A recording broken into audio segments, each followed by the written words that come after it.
You're listening to the best of America's RAD Cast from our last episode here on the radnetwork.com. A good polling organization. They went out and they asked people, what makes someone American? That's all it was. I gave you the example earlier. If somebody came up to Kyle and said, Kyle, is Robin American? You'd go, yeah.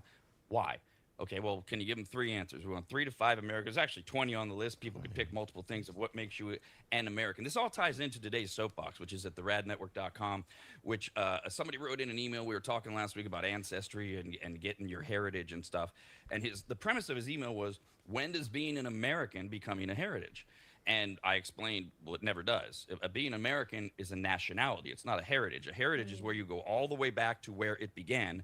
Nothing began in North America other than Native Americans. They're the only ones who have a heritage of being truly American. The rest of us have a nationality of being American. It's a difference between nationality, heritage. If you're born in Israel, you're not a Jew. You're an Israeli.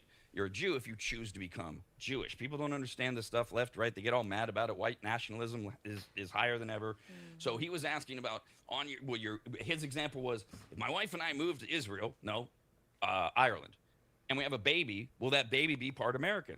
No, not from a heritage standpoint. By the way, you can identify however you want, but there is no heritage that is America other than Native Americans. Nationality, big time, and that led to the survey. What makes someone American? Period, end of question, nothing else implied, but do keep in mind words that aren't in there. What makes someone American? Kyle, what do you have on your list? How many did you come up with, first of all? Well, my list is in my head. I'm still kind of thinking about it, because the one that came to me and is sticking out is just, if you're born on American soil and you go through the birthing process here in America, I think that makes you American no matter what. You can have a family that sneaks over from whatever country and they're not legal, but if they have a baby here on this land, that baby gets the American rights and is considered an American in my mind. So you would qualify that as being born in the United States. Correct. is one of the things that makes you an American. Yeah, but this is the hard part, because you have a family in the military and they're stationed, let's say in Okinawa, and the baby's born on Japan's soil, but it's an American base. They're still American. They don't get the Japanese citizenship. Really literal. Yeah. Well, not all countries do birthright, right? So like you can like have a baby in like Germany. You're not going to be a German. I know, citizen. So I'm just saying, like there's a little bit of conflict with my ideas. Like in one situation it's okay, but you use a different one, now it's still. But if you're American and you have a baby on a base, it'll be American, right? But it just won't be Japanese, right? However, Jeff's completely right. That's what I was trying to figure out. Sorry, Kyle brings up a good point, though. Is it being born in America? Because if you're not on a base, you're not on American soil. What if you wind up in a hospital in Japan? What if you're take the military out of it? What if you're on vacation and your doctor said, yeah, you're approved. You have a premature birth, 7.5 months, and your baby's born in Spain. Yeah.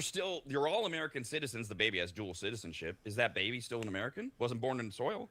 Was born to American parents. Yeah, and I guess next on my list would be the how much do you appreciate America? How patriotic are you? How much do you love your country? Because there's people born here that don't like America, and my naive opinions go to, well, then you're not American, you know? Okay. Well, I mean, I think there's a difference between not liking America for whatever reasons, whatever your reasons are, but they enjoy living in America. I mean, they enjoy like the citizenship of America. Pisses me off though. You kneel for the American flag. You kneel for the national anthem and stuff. I get it. People don't like doing it, but it really irritates me. I'm like, you don't like it here, then fine. Go. Well, I'm like a big proponent of our job is not to like America. To be honest with you, our job is to make it better. So there's going to be a lot of people who go, I'm not happy with whatever it is, the current political state, the current health crisis. Yeah, so you're mad at a problem. You're not mad at the whole country. No, you know, there's a lot of things. That's the thing. I don't like putting the broad paintbrush just on America as a whole, because it doesn't represent. Everybody's so bad at something individually. To the question, though, Kyle, of what makes someone American, protesting something they don't believe in that you happen to doesn't make them American? No, it does, but I don't like the fact they blame it on America. That's what I'm saying. But I mean, you're trying to say there's no fault. Sorry. I'm sorry. I'm just trying to parse words, because the question was very simple. What makes someone American? And if I'm hearing Kyle correctly, it's not believing in a lot of American things, not supporting the flag, pledging allegiance. Yes. Yes. And I'm saying the opposite of that would be, if I support Colin Kaepernick kneeling for the flag, if I say, well, I'm not going to pledge my allegiance to a country because I think I'm not American now. I just want to make sure.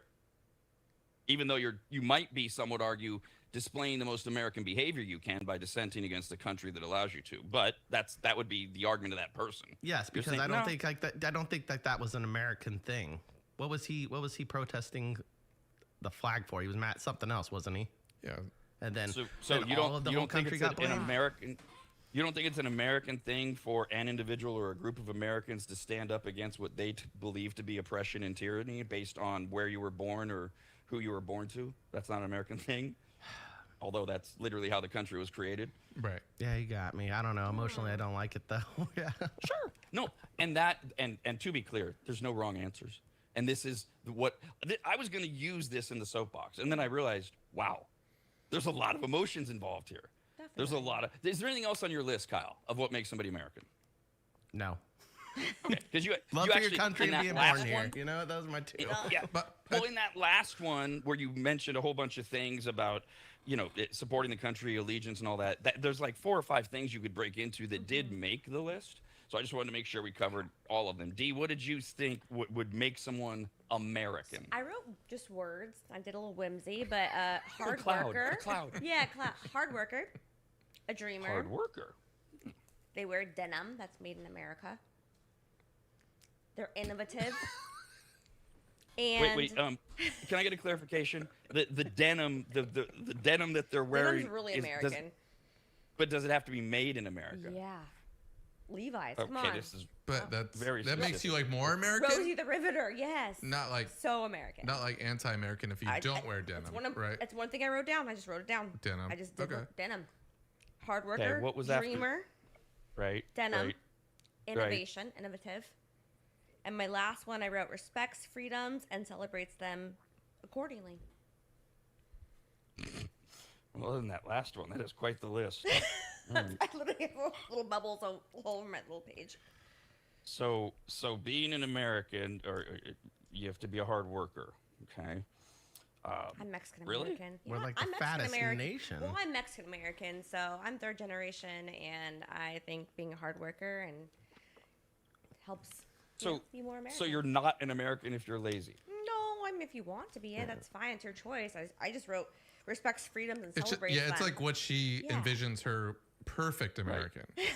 That's Right? what I wrote. Yeah, That's I probably guess. the right Well, the right my thing. idealism. It's like you have to wear American denim and work hard. Yep. Yeah. Rosie True the American. Riveter. I get what you're saying though. No, I mean, American. yeah.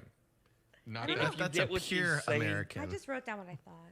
If you get what you say, Jeff, how would you classify that as something that would make it into a survey? Being a hard worker, a dreamer, and wearing denim. So I'm Well, trying I to find think. it. Well, first, I think we should say, and I don't want to speak for Dee, but she can correct this. It's not anti-American to wear non-American No, denim, right? it's Okay. more of like a So, joke of yeah, like- so that's kind of I think where you're kind of envisioning the ideal or like what you think the good American would be. It's not really Yes. anti if you're opposite of these No, things. yeah. So yeah, I think Those she are just my positive thoughts right. of what being an American is.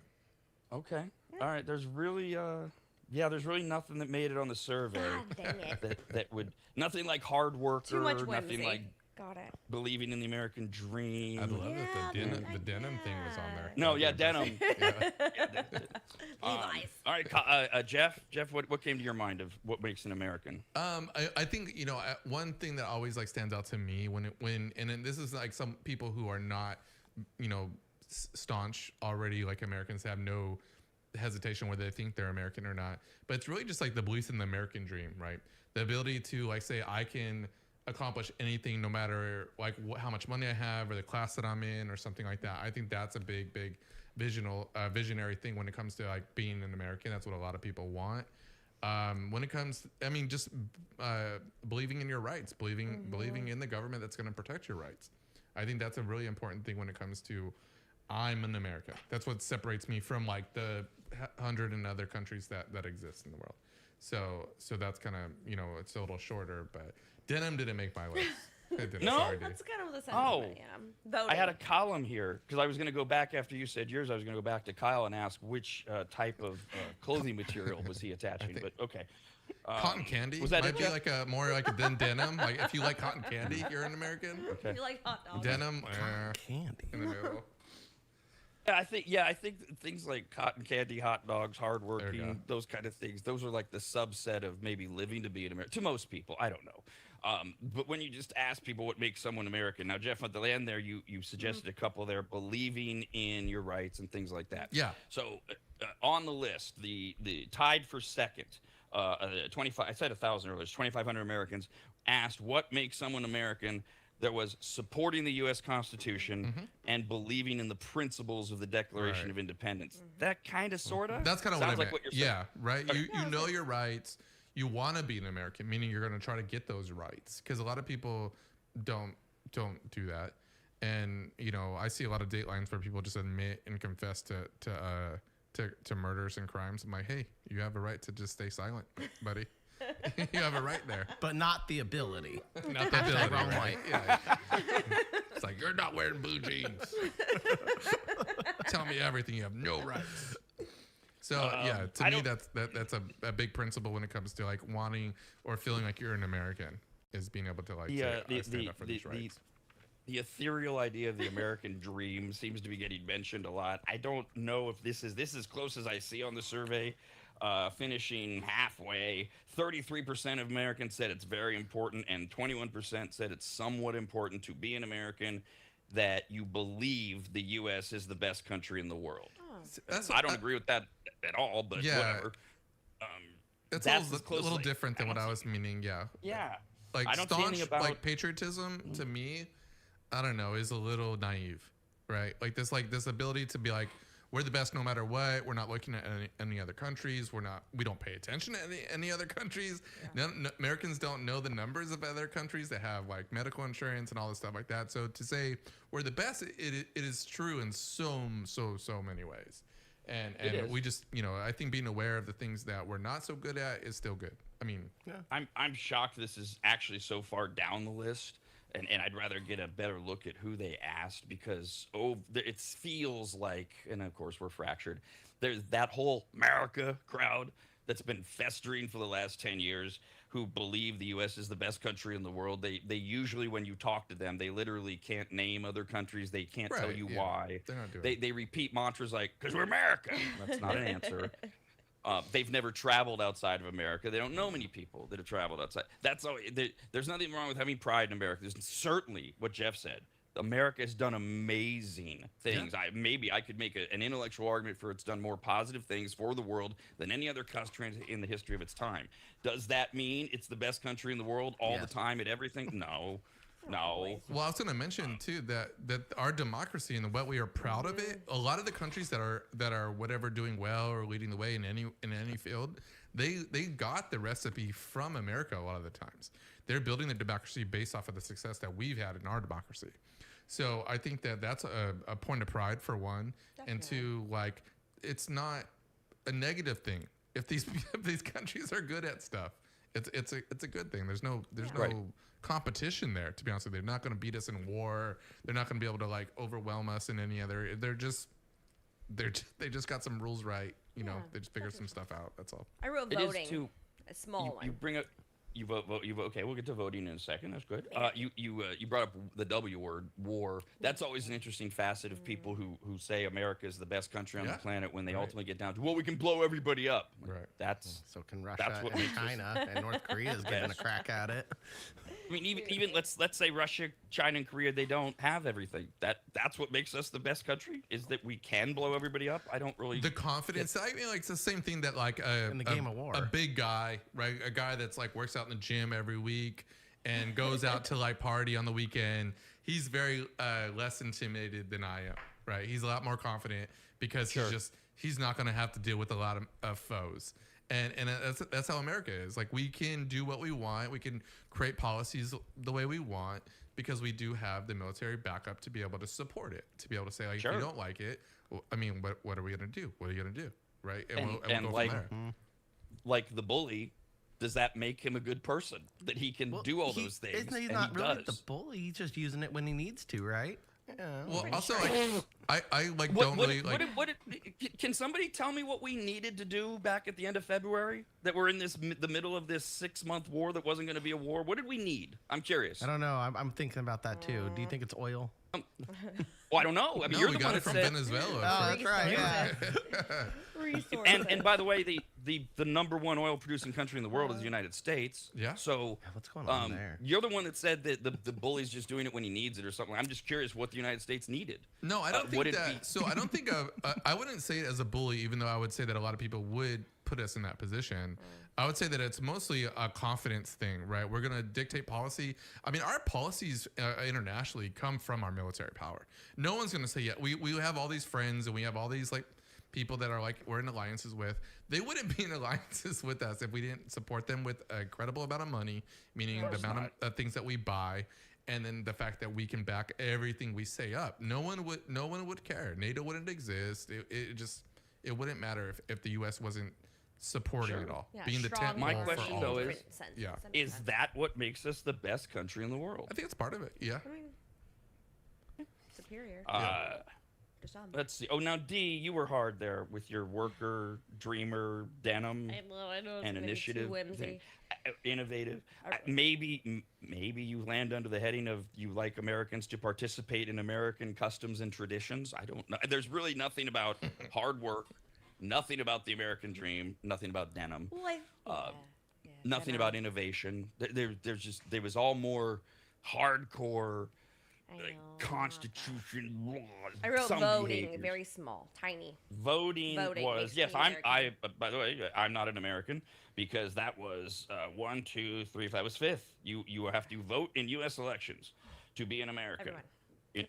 Interesting. In a nation where you are literally free to do or not do whatever you want, you're an American only if you do choose to vote. Never understood that one. There's Suffrage. also the famous George Carlin bit over if you vote, you're part of the problem. If you don't vote, you're not. You didn't choose any of this crap. It's a good bit.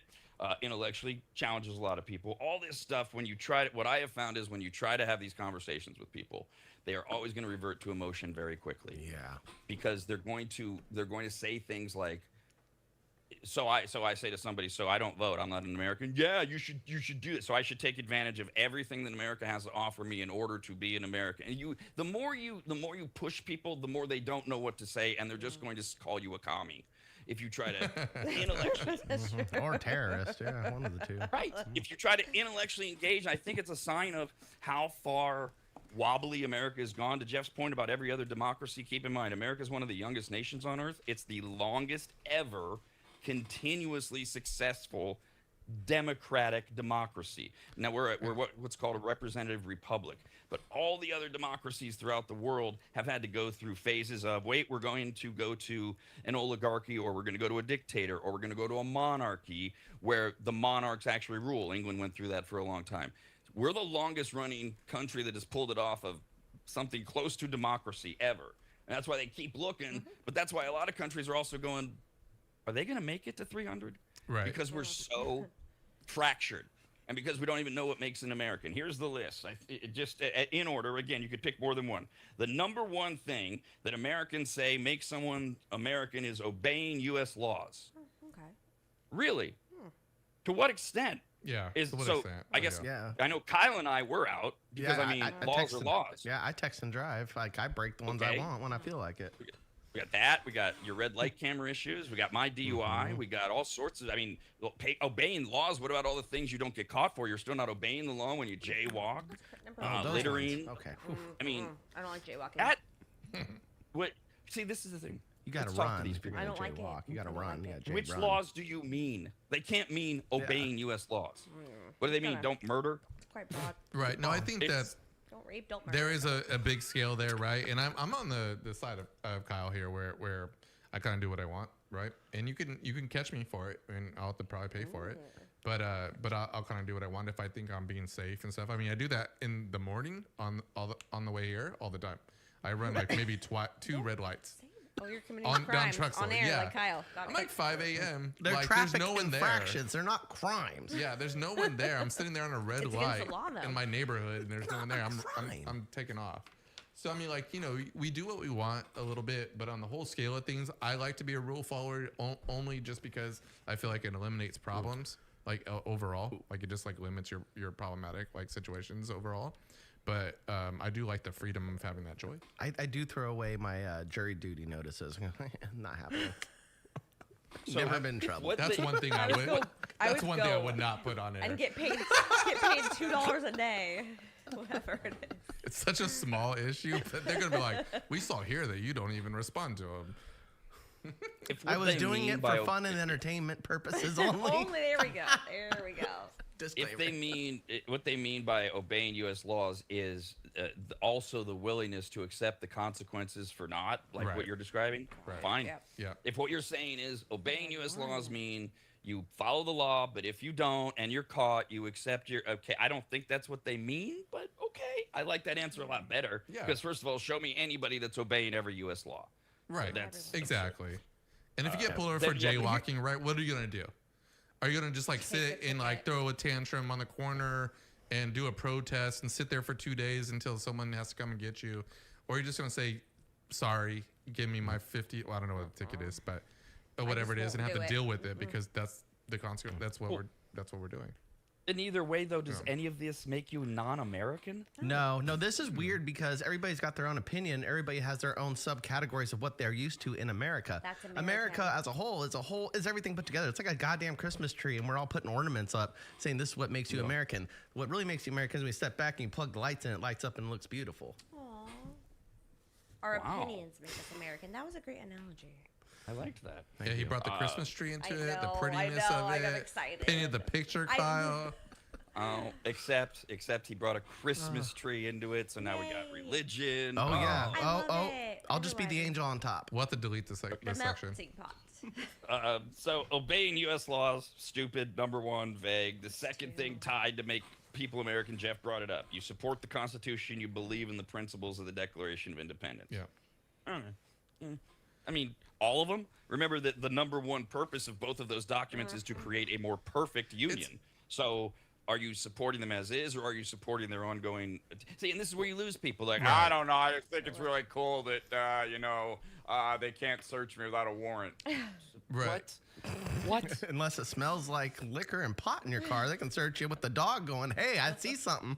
Well, I mean, you have the Second Amendment, right? Or wait, what's guns, right? That's Second Amendment. Second. So, Oh, yeah. Fire. a lot of people read this a lot of different ways, right? We've been debating this for hundreds of years now, as far as what it means to have a fully formed militia. I think is what it's in there Right. in the Constitution. Fight against tyranny. Right, and so like your attitude towards like I should have what I want so I can avoid potential if the government comes after me is a very good valid argument.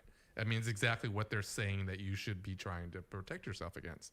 And then we have a lot of issues with gun violence and stuff like that. So there's the opposite there. So I am surprised that it's in good this survey balance. they didn't actually say owning a gun I know, makes you that's American. You want to you want to believe You have to want to have a gun. believe No that, denim, that no their guns. support maybe of the Constitution and the Bill of Rights covered that, but we know that so many people don't believe that's what the Second Amendment is, so it's not in there. Right. Makes you an American if you are a U.S. citizen. So It's dodgy. a guy that came here legally, he's been here for 6 years. He's got 4 years left to go to be a citizen. He's not an American, even though he's doing everything right. right. I have a problem. Yeah, I mean, well, also like Yeah, the well, on paperwork he's not, but in his heart he is. So that's Where do you just draw where the do you draw the line? line? Where are you gonna call it? Come on, we're all over 30. Haven't we all lived long enough? You've met a person who's not from America, and you walk away going, that person's a lot more American than most people Dude, I know. yeah, I was working the bar, and there's some hardworking guys. This one guy, Gary, he's not a U.S. citizen, but he's done a lot.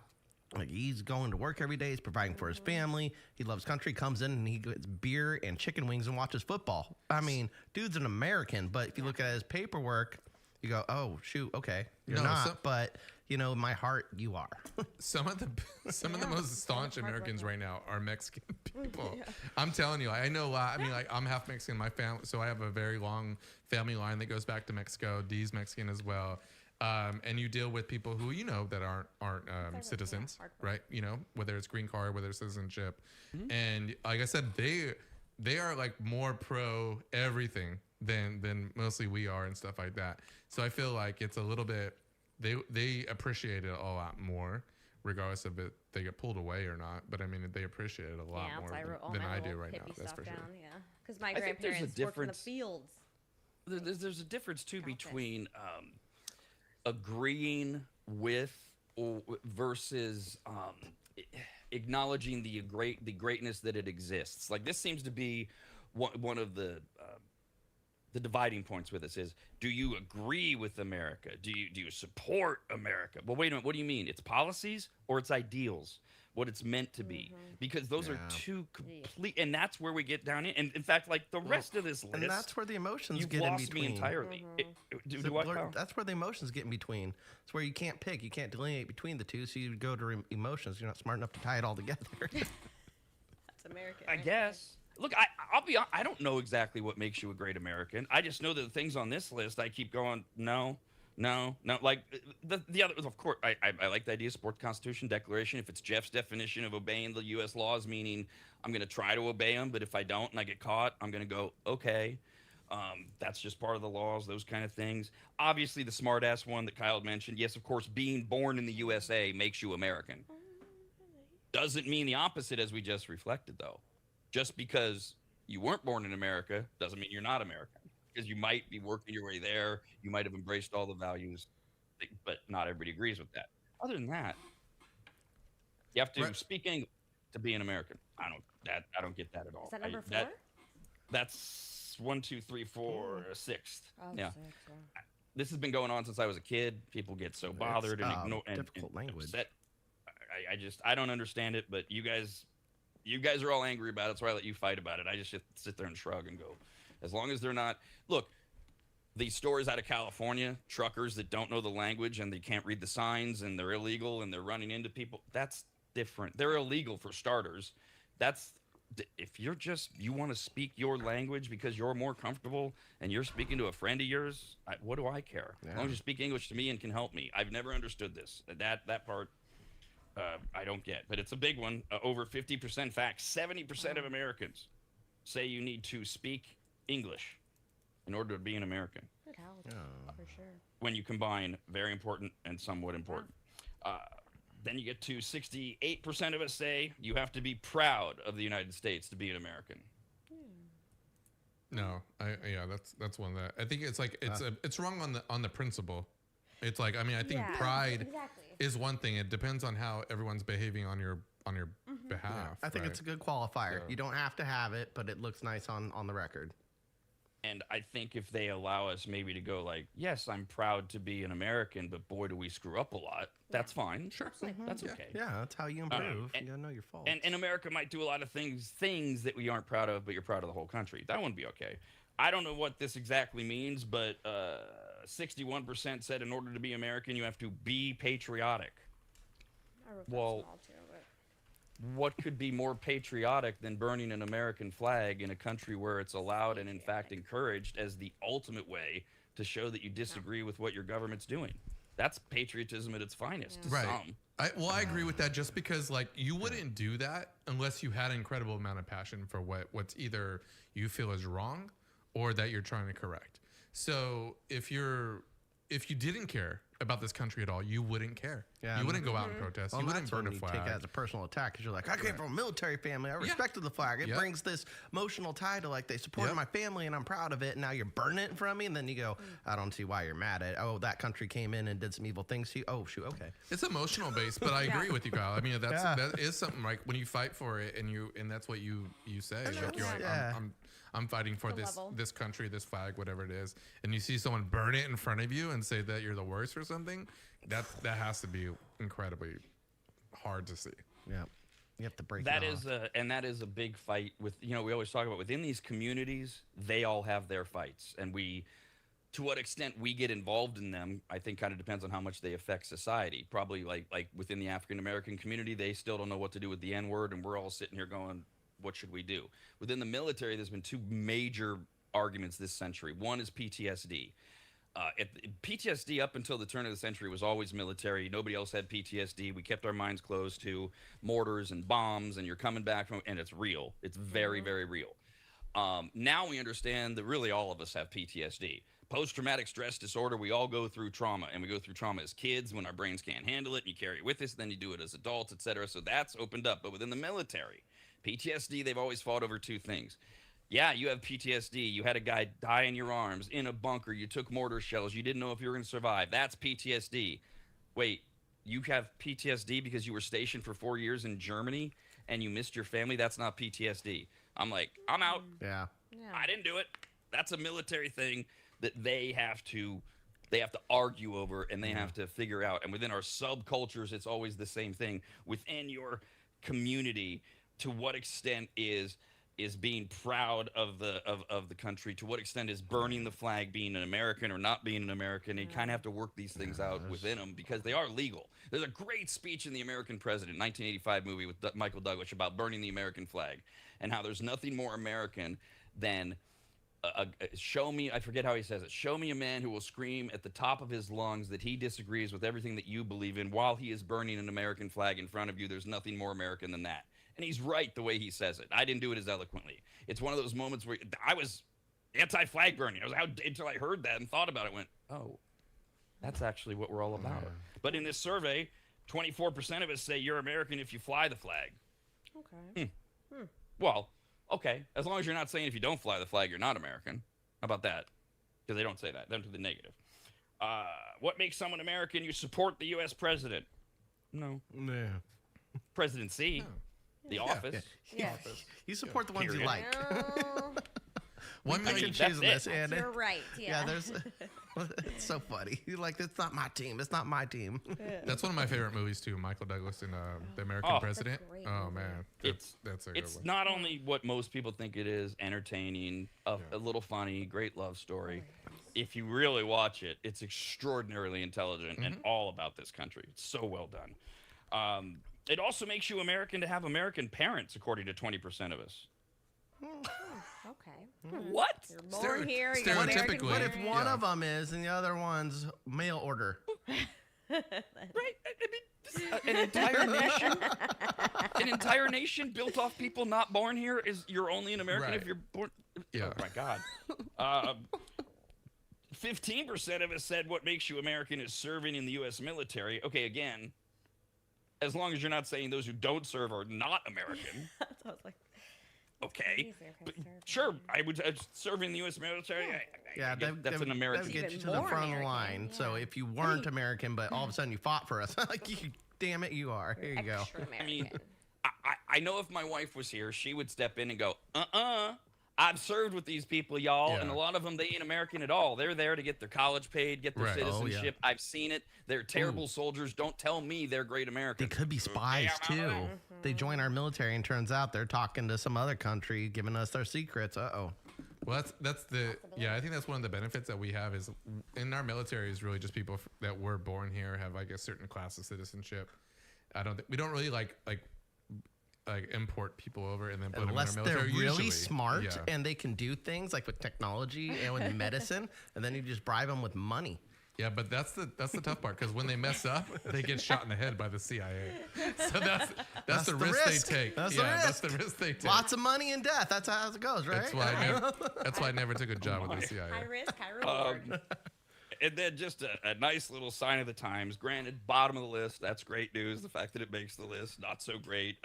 18% of us said, I wish. That would be a fun way.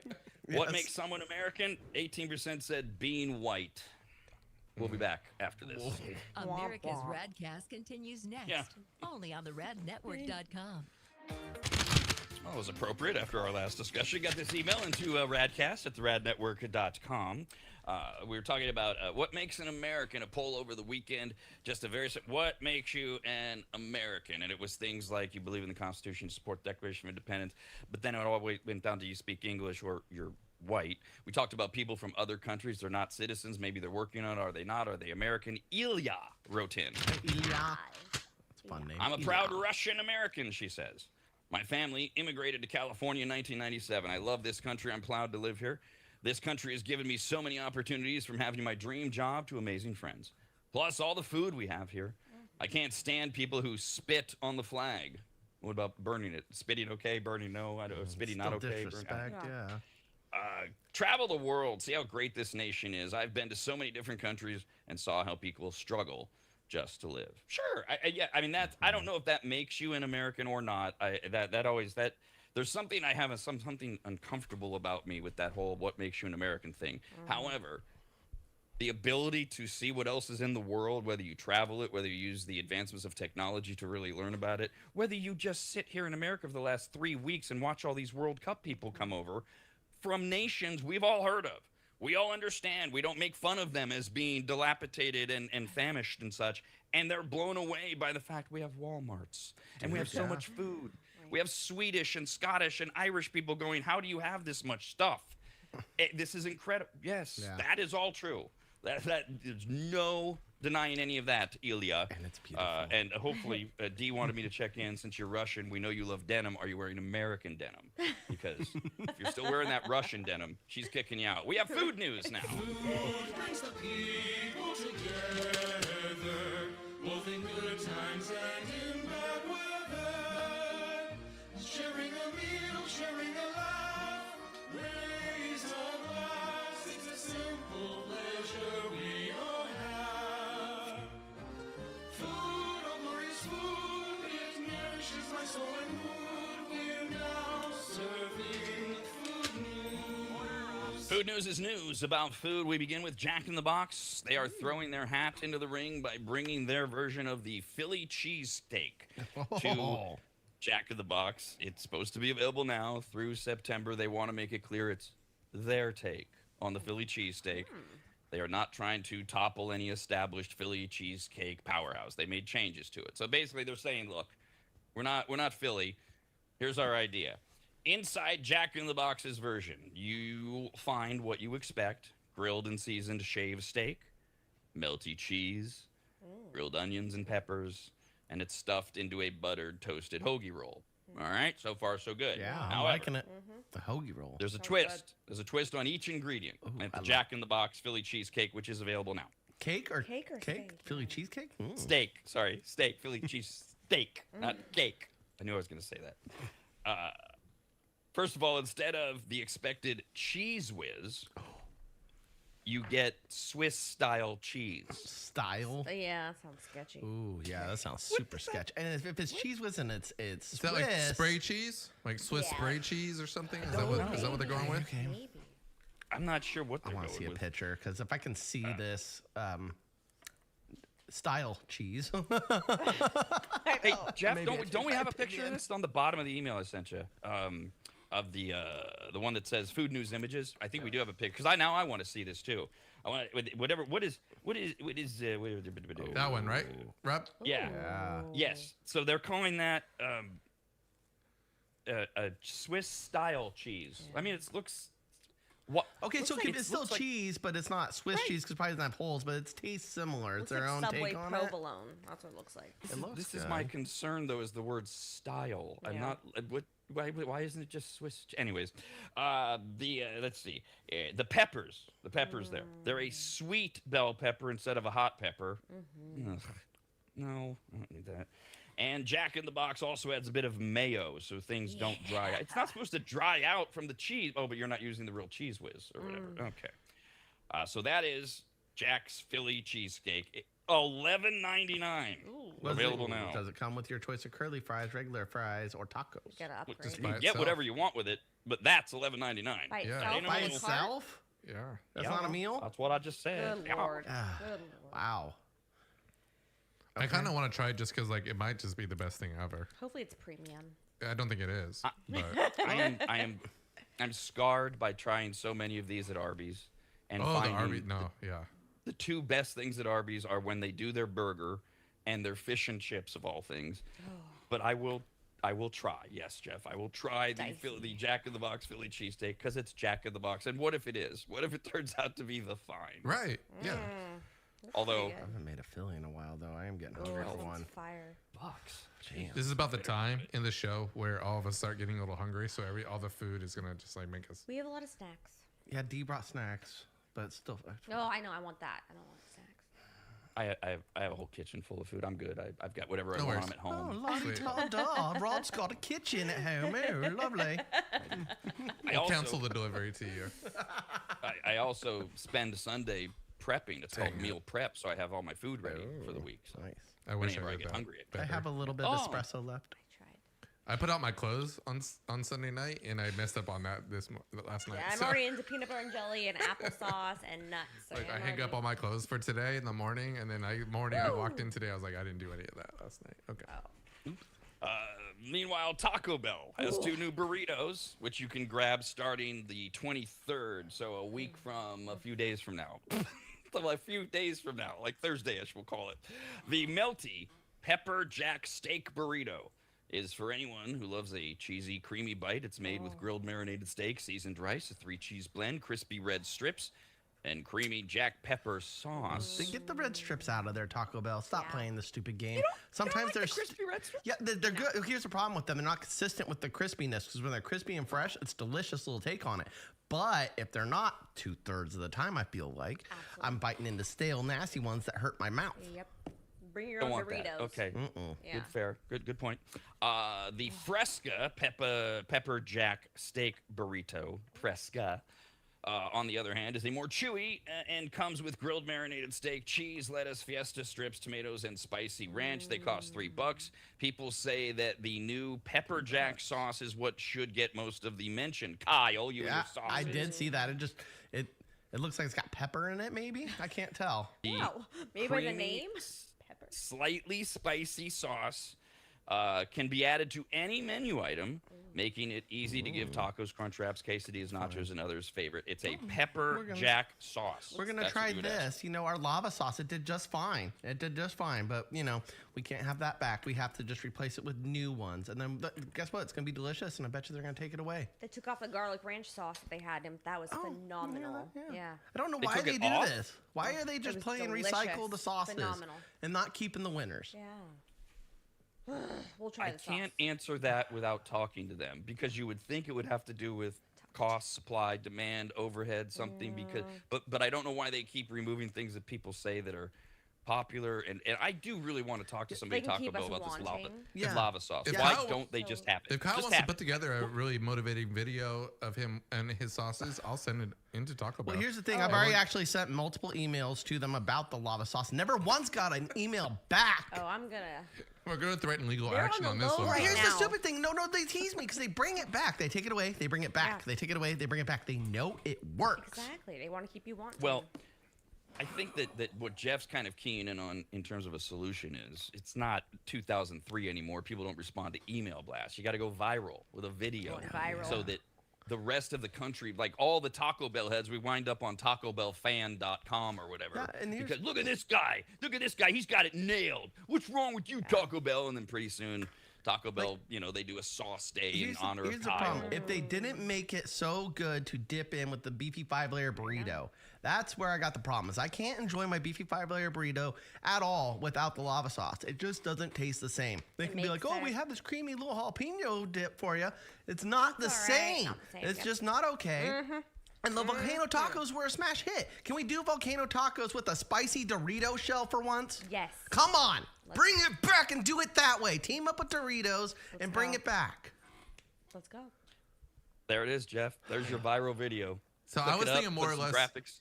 What I was thinking put more is that like Kyle was like, I'm gonna max jaw my jaw with a hammer. If you don't bring back lava sauce, I'm gonna hurt myself right now. And then do that as a warning Yeah. for them. That's and they'll be that's responsible. so Well, then I can't May. talk for here, and then That I have looks to yummy, no, and though. I'm not part of that generation. I'm a millennial. Maybe you'll fall I in have love to with do it. something else crazy, like go viral on a YouTube video. Pepper No, jack. that would That's the that'll thing make is, it go viral. this is the thing about gimmicks. They come and they go. One thing that's not a gimmick is just pure, unadulterated rage, like Kyle was just spewing. That's just good old hometown. That's what I want to hear. All these Taco Bell fans will hear that. Go, yeah, Kyle for president. I'll do the that was garlic it. That's sauce. all we- Yeah, I cried on the garlic sauce for sure. Yeah, and bring back the garlic sauce because yeah. D wants that too. Yep. Bring our sauces back. Make America great again. Okay, now we gotta do an Well, edit to make the video work. I went Yeah, that far. It took me only about 4 seconds, but I did look up the ingredients for the lava sauce. So Kyle does have. No, we've had this discussion. I've No, tried it. here we It's go. not the same. Is it caca? It's not caca, but it's not the same. Not enough preservative. Everybody swears. Kyle's right. Everybody swears they've got their copycat, and it's just like it, and yet we've never found one that's just like it. Alright. It's there's something missing. They're not telling us the 5th ingredient or something. there's a secret. Secret I don't sauce. see Tabasco in here, and I feel like Tabasco is in all their sauces. See, right A little away. bit, couple drops. Yeah. Yeah, it was a creamier sauce. It's like a creamier, Oh. spicy I never sauce had it before, with a yeah. hint of cheese. Oh, it hit everything. Creamy, cheesy, spicy. That sounds so good right now. I'm hungry. Kyle reminisces about the days of lava sauce. Yeah, and the steak Baja Gorditas. Oh yeah. God. It was a simpler time in America. It was. 2020. Two. I don't know. Vanilla Coke was brand new. It was the coolest thing. That summer, July of 2002, came back from the state fair, had Vanilla Coke with my Baja Blast, or not my Baja Blast, my steak Baja Gorditas. Oh, I was like, made the first know? dirty. Sounds like an Baja intro. It's like Blast. a movie that in the 80s. It is. It's Kyle, kinda, you know, it's like, Kyle plays basketball on the summer nights with his friend Miguel with Taco Bell and Vanilla Coke When things were right. next to dad's koi pond in the ghetto house that we grew up in, where the helicopter was And out that's- late at night The looking for koi criminals. pond sounds really ghetto. D nailed it though, and we won't actually put a year on the movie. You just make the movie. Don't put a year on it because everybody will place themselves in their year. But we will call the movie When Things Were Right, because everybody believes we have this time in our lives. We have this nostalgic thing. This is when America was great. This is when our lives were great. A lot of times it's childhood or younger adulthood, and so we just call it that. When things were right. We don't tell them what year it is, but there's Kyle just living the greatest life of all time with his lava sauce and his Yeah. friend Miguel or whatever. and- Yeah. I can see all this. I can see him as a grandfather talking to his grandchildren, like, "Well, remember, this is the time of lava sauce, so we go back to the early 2000s." It's like, I understand you, Poppy. Tell us about 9/11. Well, Well, I didn't get to 9/11 was its own thing, but it led to 2003, which was the greatest time in America when we had lava sauce Led to and increased Miguel. We had Miguel. Lava Yeah, sauce. Miguel's still here. Actually, we still have him. That's good. That's a good sign.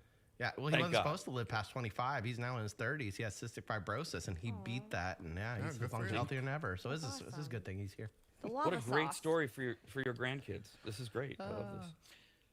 You can also tell them about the time that you used to do this stupid show that focused on Costco and Sam's Club and all their stuff at their various delis and such. They have yet another new prepared meal that people are saying is restaurant quality. It's not new. It's one of these things that you guys are bitching about with sauces and everything else. It comes and it goes and it comes and it goes. And not Taco Bell, Jesus, Costco has brought back their Italian sausage pasta in garlic wine sauce. Features orecchiette pasta. Those are little flat cubes with little circles in them. Yeah. Mixed with chunks of Italian sausage, tomatoes, spinach, and shredded Parmesan in a garlic wine sauce. 50 minutes in the oven, and boom, done. Likely to serve 4 to 6 people, depending on how many fatsos you have. There is, they say, almost as much sausage as pasta. It costs $5.50 a pound, so a meal will run you about $20 Yeah, for I love these these 4 people. dishes, man. If you feel like being lazy and you have to like bring a dish to something, just get it warmed up a little bit and pass it off like you made it to the work party, and you're good to go. It made me happier if they had that on the label. It's like serves 4 or 4 fatsos or 6 people. I would prefer that. That would be helpful. Yeah.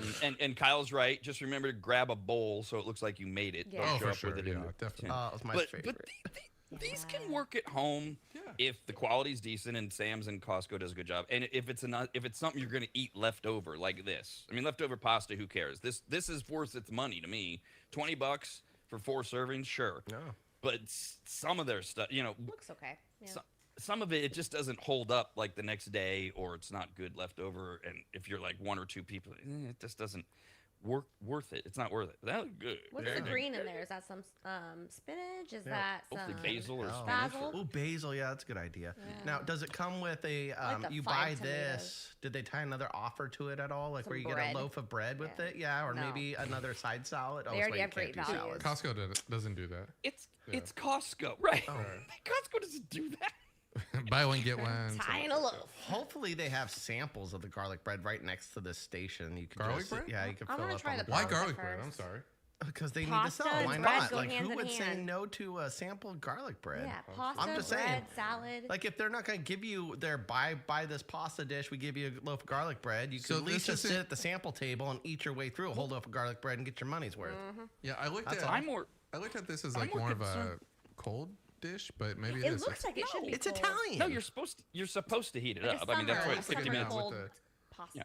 But I'm sure you could eat it cold once you've heated it up. I'm more concerned, Jeff, why you're asking why not garlic bread? Hello, it's a pasta dish. It Actually, has I think I garlic. originally looked at this as like more of like an anti-pasta, like more of like a pasta salad type thing, which like I wouldn't normally eat garlic Yeah, bread the with. tomatoes throw you off. Yeah, but if you're gonna put this in a pan and heat this up, get the cheese melted, throw a sauce in there if you want to. Don't talk crap about bread. There's- Because you're talk- anti-carbs. I- Don't make us be What are anti-carbs. you talking about? I eat more bread than everyone Just here. try to get you riled up. Plus, you can't be anti-carbs and turn down bread while eating pasta. That makes no sense. One or the other. No, And these don't be just putting a making up sauce. stories. It has a sauce. Oh, I here's a am. good promotion. I am. Instead of garlic bread, they can just give us a Kirkland bottle of wine, a cheaper one. Oh, yeah. that'd be a good idea. They're like yeah. $6. I'd rather have wine with Oh. this. They're just gonna give you alcohol and just give it If to you. They're If the charging you cost works. $5.50 for this. Well, what if they just No, take the it's cost not down and get $5.50 half a per wine pound. bottle? I just want a little $5.50 more. per 20 Per bucks seems a pound. lot. Like I see 4 scoops out of that to feed Like 4 the 8 people. tomatoes on top. I bet It that's all doesn't- there is. Is that really how inflation is working right now? We're really that far off? That thing's 20 bucks. It's already a great value. It's $5 a meal. It's a whole meal. No, it's That's a small scoop, $5.50 half It's a of that. pound. A pound. Oh, a pound. Thank you. Okay. They Right, get you well, that that's way. what I mean. It's $5 a meal. A pound of pasta is way more than a meal for most people. A quarter so of that's they're not a saying that's meal. why they're saying 4 to 6. So it's $5 a meal. Yeah, that that's is a lot. pretty damn good. That isn't bad. Okay. Price. It's too I still want to come with garlic bread. Yep. Fine. and free wine, Staying at obviously. That'd be nice. Staying I'd at be- Costco, they have yeah. officially introduced a new chicken tenders menu option to its food courts nationwide. Oh. The Costco chicken tenders comes with 5 strips and a dipping sauce that influencers are comparing to Chick-fil-A's honey mustard sauce. In a video posted to Instagram, one influencer says the chicken tenders are literally the size of her head. I don't know if that's true, but a large portion of Big dipping head. sauce is served alongside, and it tastes like Chick-fil-A. So if Okay. you're gonna go in for the hot dog, you can get some tenders. Beautiful. as well at I'm Costco. glad. I'm gonna Thank combine I'll it with take a some glizzy. tenders. I'm gonna take out half the hot dog, put half chicken tendy, half glizzy, and make the honey mustard on top of it. It's gonna be delicious. What if we just take a piece of the pizza they have there? 'Cause that's Wrap Lisa's it too. up. Cheese pizza, a glizzy, a chicken strip, roll it up. Yep. I think Less if you than buy $10. the pasta, you should get a bottle of wine for free, chicken chips for free, a hot dog for free. Well, what And- if and what they if should they, say thank you for all of this There's while, already while great I values. leave, Well, and I'll may- skip out this store. maybe you get a pizza credit? Maybe. I want to try that sauce really, really badly. Oh, he does has look ketchup good. and mustard also. Yeah, he got double down on sauces because he wasn't sure if he was going to like it or not. I'll bring so he my had own to get his ranch, backup. my own homemade ranch. He looks like he likes sauces. It looks like Those he are likes big. everything. Yeah. America's RADcast, only on the radnetwork.com. New soapbox posted today, the radnetwork.com. We discuss American being a nationality or a heritage. That ultimately led us to this morning's on-air survey of what makes an American, what makes somebody American. The new soapbox posted at the radnetwork.com right now. We got entertainment news. Curtain and lights. It's time for entertainment news. Goal! It's over. The World Cup. Woo! Spain yeah.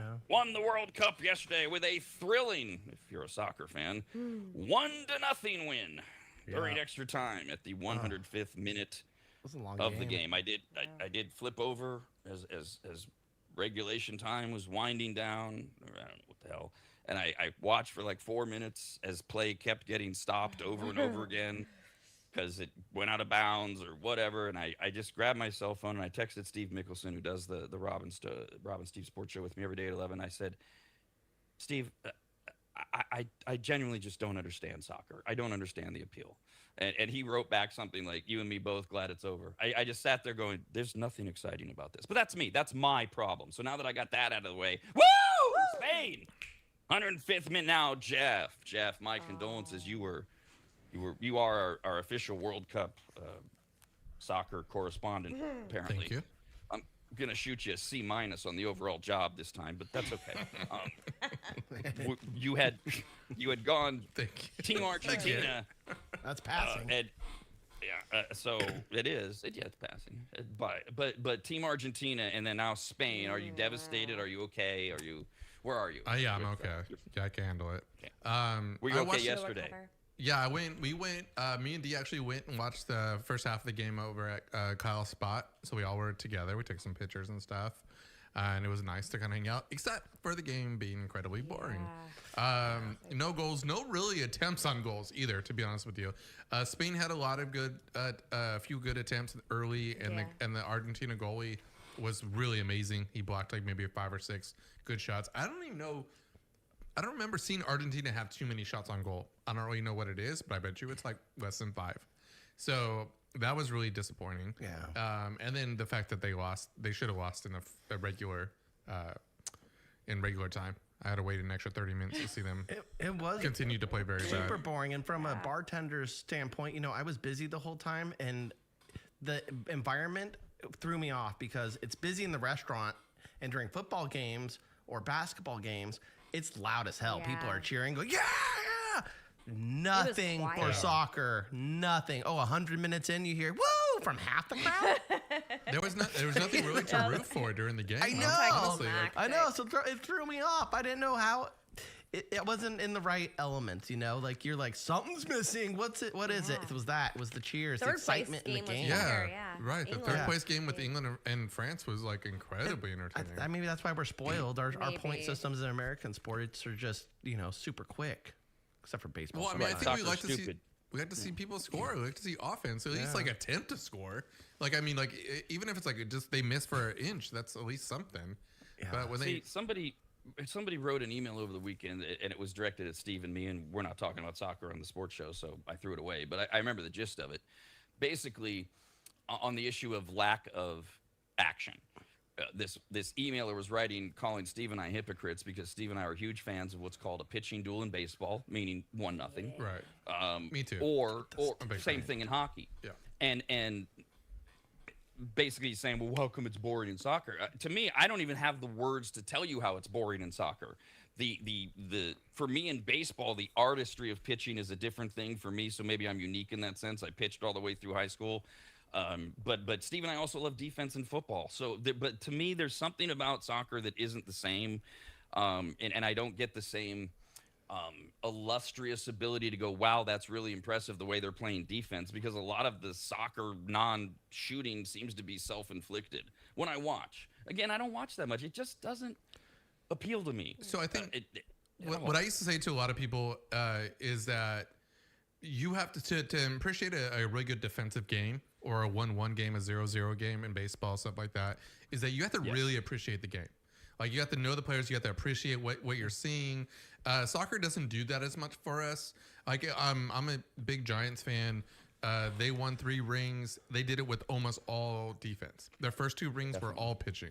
So that was always great to me. I see Tim Lincecum give up a 1-0 game.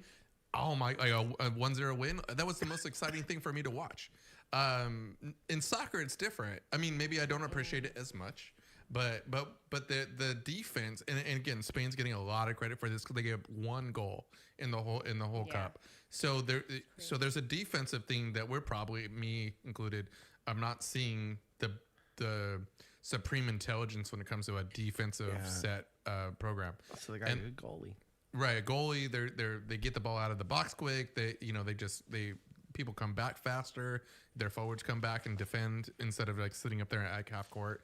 So I think it's mostly the appreciation that you have for the game that gives you like that pride that goes, oh man, this is a great game, a 0-0 game. I'm going to see it to the end. The good thing is that baseball doesn't ever finish on a 0-0 game. I mean, I think maybe it does now. Is there? I think there might be a limit. I'm not sure. It's like a 14 inning postpone it or something. They'll finish it the next day. They will not end it. Okay. Yeah, in baseball.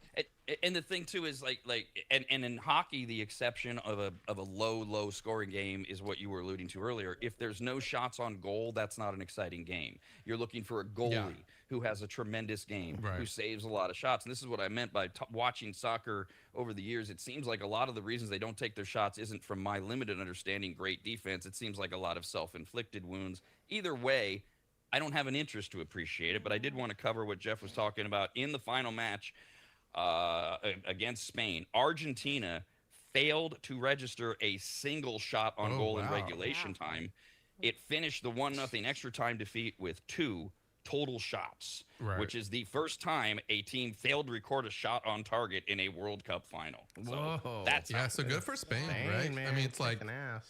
And Argentina is one of the better offensive teams in the world. So, I mean, that's a pretty good feat when you keep them to 2 shots.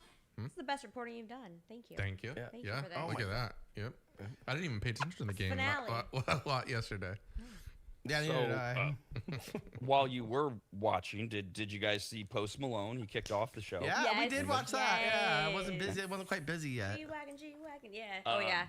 Jennifer Hudson sang the national anthem. Missed Good. that one. Yeah, it Okay. sounded really good. Yeah, it was a great national anthem. What about Tom Cruise in his pregame, postgame? Didn't see it that. was like the closing ceremonies before the game, talking about the World Cup. Was that thumbs up? I didn't even get to see that. I didn't know Oh, that. I missed yeah, that part. I don't know. I saw Post Malone. I lost my mind. After Post I was Malone, like, I had to go do stuff. Yeah. Hey, maggots, it's almost time for today's live episode of America's RAD Cast.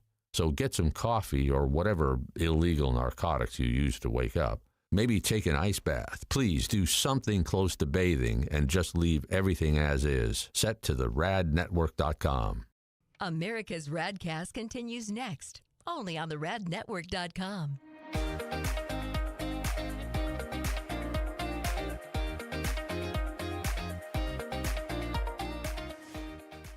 Longtime advertiser Sue Berry, that's Berry with an A, is more important now than ever. Sue and her team have been serving Northern Nevada and the outlying areas for 30 years, and her experience in both commercial and residential lending is vital, as every day we're bombarded with news of interest rates, the market, the economy, and a bunch of other stuff that Sue can actually make sense of while everyone else's eyes glaze over. Now remember, it's Sue Berry with an A, B-A-R-R-Y, SueBerry.com. Most people think berry is spelled like a fruit or Halle Berry, but no, it's Sue Berry with an A, like soul singer Barry White's first name.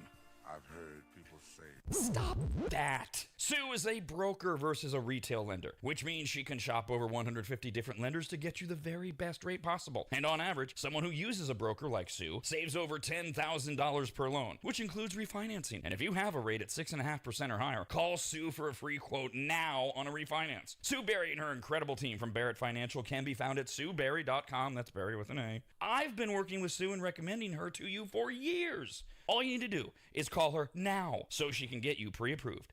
Just call your residential and commercial lending expert, Sue Berry, at 775-843-9983. Oh, Rob, stop. You're going too fast. What was the number again? 775-843-9983. Or just head to SueBerry.com. The number's right there.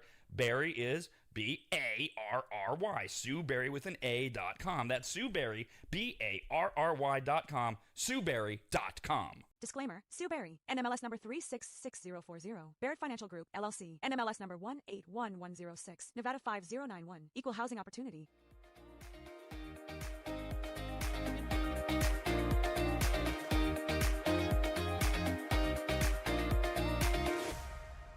Remember, Kyle's Food Factor airs every Tuesday and Thursday right after America's RADcast. And on Mondays, Wednesdays, and Fridays, it's Rob's Soapbox. In other words, just stay here, and we'll keep you entertained until 11 when the Rob and Steve Sports Show starts at 11 here on the radnetwork.com.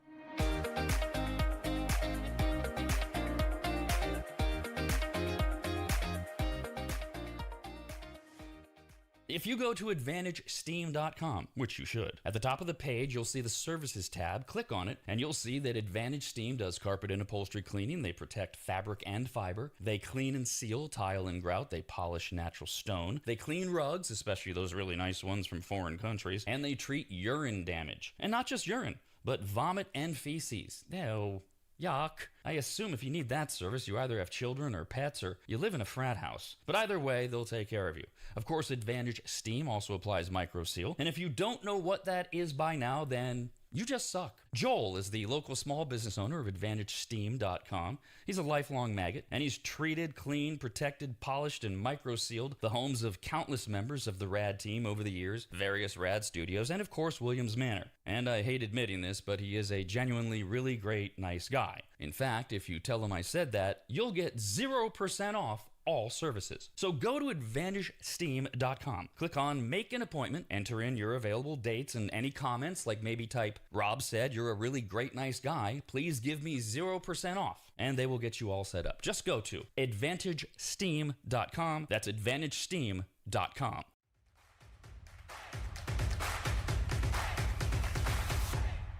If you think nobody cares that you're alive, try missing a few payments and see what happens. But, har, never miss America's RAD Cast. Hilarious. This is America's RAD Cast. 5, 4, 3, 2, 1. Rob. America has done amazing things, done more positive things for the world in the history of its time. Does that mean it's the best country in the world all the time at everything? No. Kyle. It's just not okay. And the volcano tacos were a smash hit. Can we do volcano tacos with a spicy Dorito shell for once? Yes. Come on. America's RAD Cast.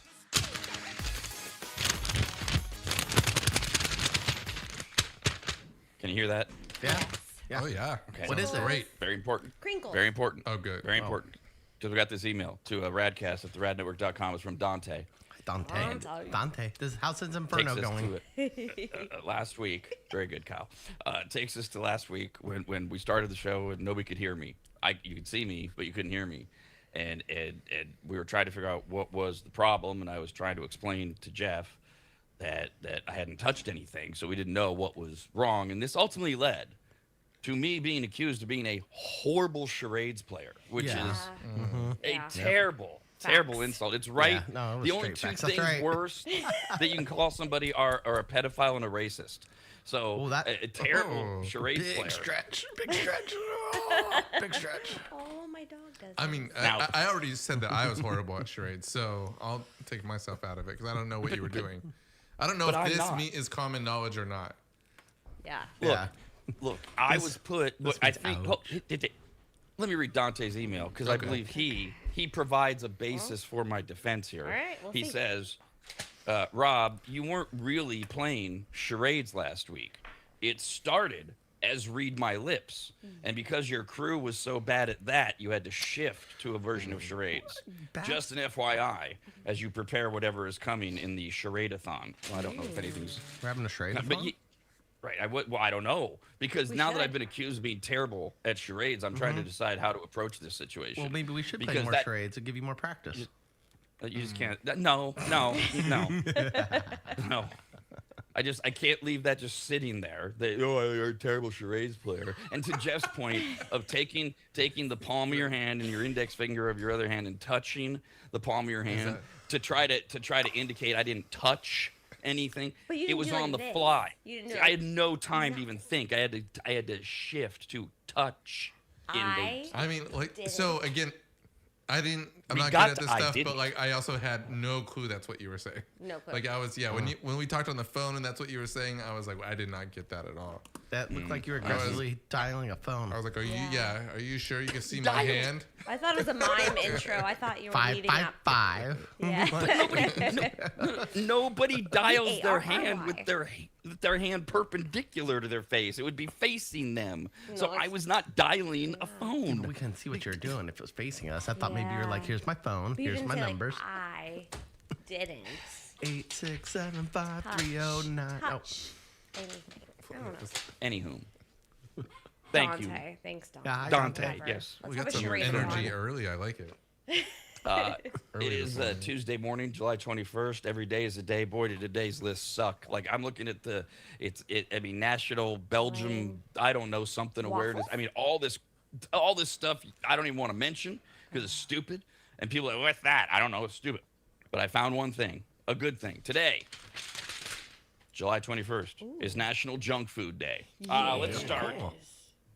Let's see, I'm going to see if I can get a quick, intelligent response, so I'll go to Jeff for this one. Jeff, Nope. I did not have one ready. Good luck. you don't What sure you don't would want a you- sarcastic one? how would you describe junk food? What's junk food to you, Jeff? Fast food usually, like McDonald's, Taco Bell, Carl's Jr., all those ones we would all probably understand.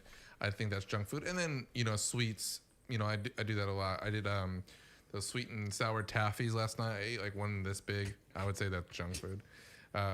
Yeah. So really, it was 3 inches long because Jeff. Goodness. No, it was not. That's a lot of candy. So it was about a foot. So you named fast food and then sweets. So these are types of junk food, categories of junk food. Yeah. What about pizzas? Pizza junk food? Yeah, I would say so. What if it's really healthy pizza? What if it's like thin crust and it's got some healthy alternative, like light sauce that's not going to be full of calories? I would say that's probably like just less calories than like what I would consider what we would call healthy, right? Healthy is like a Cheese, salad meat, bread. and stuff like that. But if you're if it putting was all like organic? dough and cheese, and even if it's organic, it's still going to be like a high calorie meal, which is going to be a little chunky. Yeah. What does organic have to do with it? I don't. Well, like I'm saying, you go to the hills of Italy and you got Grandma There we go. Italiano Nona. here baking pizzas in her brick oven that she's had for 100 years. It's Yes. passed down generationally through her family. And she makes everything from scratch. A Is that family junk food? Italian meal in Italy, I would not consider junk food. I'm talking It's about. still pasta, Yeah, it's still and carb. pizza. He asked me pizza. I'm thinking like Round Table or Pizza Guys. No, or I'm something thinking It has to be a like pizza right? chain no, then. like Little Caesars. Sure. Yes. Fast food. Round Table's too Yeah. expensive to be. Round fast Table's food. considered a restaurant. They're not fast food. They're too expensive to be fast food or junk food. We're not talking about fast food. We're talking about junk food. Junk. So I would consider junk food. This is he asked me the question. Oh, You guys sorry. can say Okay, whatever sorry. you want. Sorry. You can That's answer true. yours. Shot my callers bad. early. Yeah. So there is the reason I threw it out there is there is actually no definition. The government doesn't define it. The medical industry doesn't define it. But they do agree that junk food refers to processed or ultra processed foods, high in added sugars, salts, added trans fat, low in dietary fiber, low in vitamins, low in minerals, calorie dense. So their categories are things like candy, soda, fried snacks, pastries, ice cream, fast food, etc. So I Jeff wrote had it. gas station food. Yeah, I mean, That's my- I've had that's to my debate number this a one. lot because I grew up Catholic, so we give up a lot of stuff for Lent, and a lot of years I would give up fast food. That's kind of like what I would do. Better myself, give up a little bit of the temptation. So I've always had to define what this is. And I always put like sandwiches not in like the fast food section in my when it comes to my Lent decision making, but it is, yeah, it's still pretty high calorie fast food. Sure, but okay, so since it's National Junk Food Day, Junk is food. a sandwich from Subway junk food? It can be. Compared. Oh, you get the meatball sub. It is the Ooh, turkey. what's my favorite? You get the chicken teriyaki sandwich, extra sauce. If That's totally pizza junk is, food. I think that these sandwiches should be too. The meatball. Right, and it does. It really doesn't ultimately come down to what you're getting on the pizza or in the sandwich, because you've got all the bread, you've got all the carbs and the doughiness, and it's still not what would be considered non-junk in your Right, opinion, Jeff. exactly. Okay. Yeah. All right. What about burgers? Burgers junk food. Everything's fast food is junk, right? Everything think fast food so. junk. Yeah. You can get a good quality burger. That's the problem. If it's good quality, I don't consider it junk food. You go to a nice restaurant and they use really good quality beef and produce and good quality bun. I don't see how that's junk food. That's But good. in a fast food. Yeah, quality. There's experience. quality, and quality isn't junk food in my opinion, unless it's dessert. But even then, I don't like giving it junk food because junk just seems like you said, it's highly processed, it's manufactured, it's packaged in some way. See, I think my definition of junk food is more like high calorie, like fast food type of stuff like that. So I do get like that the well put together, high quality meats and stuff wouldn't maybe be considered junk food. But I mean, I still kind of do a little bit because it's such a high calorie meal. Well, and also, yeah, that's the burger. thing. Kyle, it sounds like you're broadening, we should say, Yeah. junk food beyond just calories to where it's partly presentation or ingredients kind of thing. Exactly. Or Yeah, even- if it's Right. made with high quality ingredients, I don't want to consider it junk because it's not junk anymore. It might be unhealthy for you, and There you then go. that might be categorized as That's a- in junk food as unhealthy. But I don't like it because it's not really junk if it's good quality. Sure. Subway compared to Panera, different, or to a different, nicer sandwich Panera chain. is going to be junk food in my opinion. Really? Well, I'm saying, but There's a Subway's, drive-thru. But their I'm ingredients, sorry. they make the bread there, but I don't know. I think, I mean, for me, Kyle kind of like said it where that parallel, which is it's kind of unhealthy, but maybe not junk food, right? But I mean, I do love yeah. all these delineations that we have. So for Kyle, and again, we just shoot off at the mouth here. For Kyle, if it's got a drive-through, it's junk food. For D, if they make it on the spot, it's healthy. Well, what if they're making it unhealthy? No, I just said because they're some- making their bread. Yeah, the churro That's why stand Subway's guy not is healthy. still. The bread's, oh yeah, that's not junk food. Yeah, so the junk food debate, because there is no definition, it goes on and on and on, and so so to Kyle's thing of, well, but wait, if it's good ingredients, so fried chicken from KFC is junk food, Yes. but homemade Southern fried chicken, which has as much, if not more, fat and other gooiness to it, not junk food, because it's made with store-bought, good, wholesome, whole chicken, And it's homemade. And love. That one's a gray area for me. made I with don't love, know. so, Maybe, no. yeah, because if it's at a nice high-end restaurant too, it's served on a fancy plate with maybe a flower on it, you know. Oh, so not a good old family dinner passed down for generations. That's junk, You but a can still nice make restaurant. junk food at home, but I don't Oh, know. now we're getting dicey. This is why he brings it up. There's a gray area. No, That so was a good one. I think I have a little bit. Thank you. Draw a line there. Yeah, I think I have a little defining more in the gray area. I think that what I say is unhealthy, which is a lot of this fast food place. So KFC chicken sandwich or chicken thigh is probably going to be a lot less healthier than the family made chicken from your not necessarily, but most likely I think it will be, because these are a lot of they put a lot of stuff in there that I don't think is as good for us as what we put in. Yeah. So I think junk food would be considered more fast food for me, and not the same thing. Like if you, again, like I was saying, if you make something at home that could be a little bit healthier, it takes it out of the junk. It might be a little unhealthy, but it's not junk. So Right. Well, you Kyle expanded sold it me a there. little bit. Yeah. Yeah, no, and I like that because you expanded beyond just healthy in the traditional sense of calories and fat. You've now gone to, wait, what are they putting in? Like all the things that Dee was mocking that we can't pronounce. Those are all going into our fast food, the monosodium glutamate, that ain't in our stuff at home. No. So that would be a way to say, so now, Kyle, you said, I don't know if you said this exactly, but something like you can make junk food at home, or you can't make. Can you make junk food at home? Like if you make homemade nachos, is that junk food? But you made it at home. Yeah, I think you can. It depends on what you use, because if you take Doritos home and you use like processed Cheese Whiz as your nachos, and then you got, I don't know, I made my own like you got crunch your wrap. packaged chicken or something, Yeah. you know, that comes in a bag, and rip it open and it's processed. You pour it on there, and then more nacho cheese. Like that's junk food. But You if could you're gonna definitely make take your own junk food, high yeah. quality corn tortillas, you baked your own chicken, you seasoned it well, and then you added in some nice organic shredded cheese and put that in there. Yeah. Now we're talking. That's not junk food. Those are gourmet nachos. That's not junk food. Those are gourmet nachos. So, I so made as my long own as crunch it's, wraps at home. Gourmet. what is what? Crunch Wrap Supreme from Taco Bell.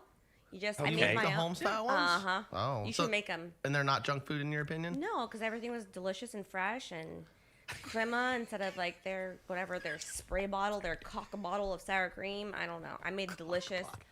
I meant like I know. caulking. I CH. CAULK. But yeah, I make healthy Crunch Wrap Supremes. They're a lot more work. They're way more work, but they're delicious and healthy.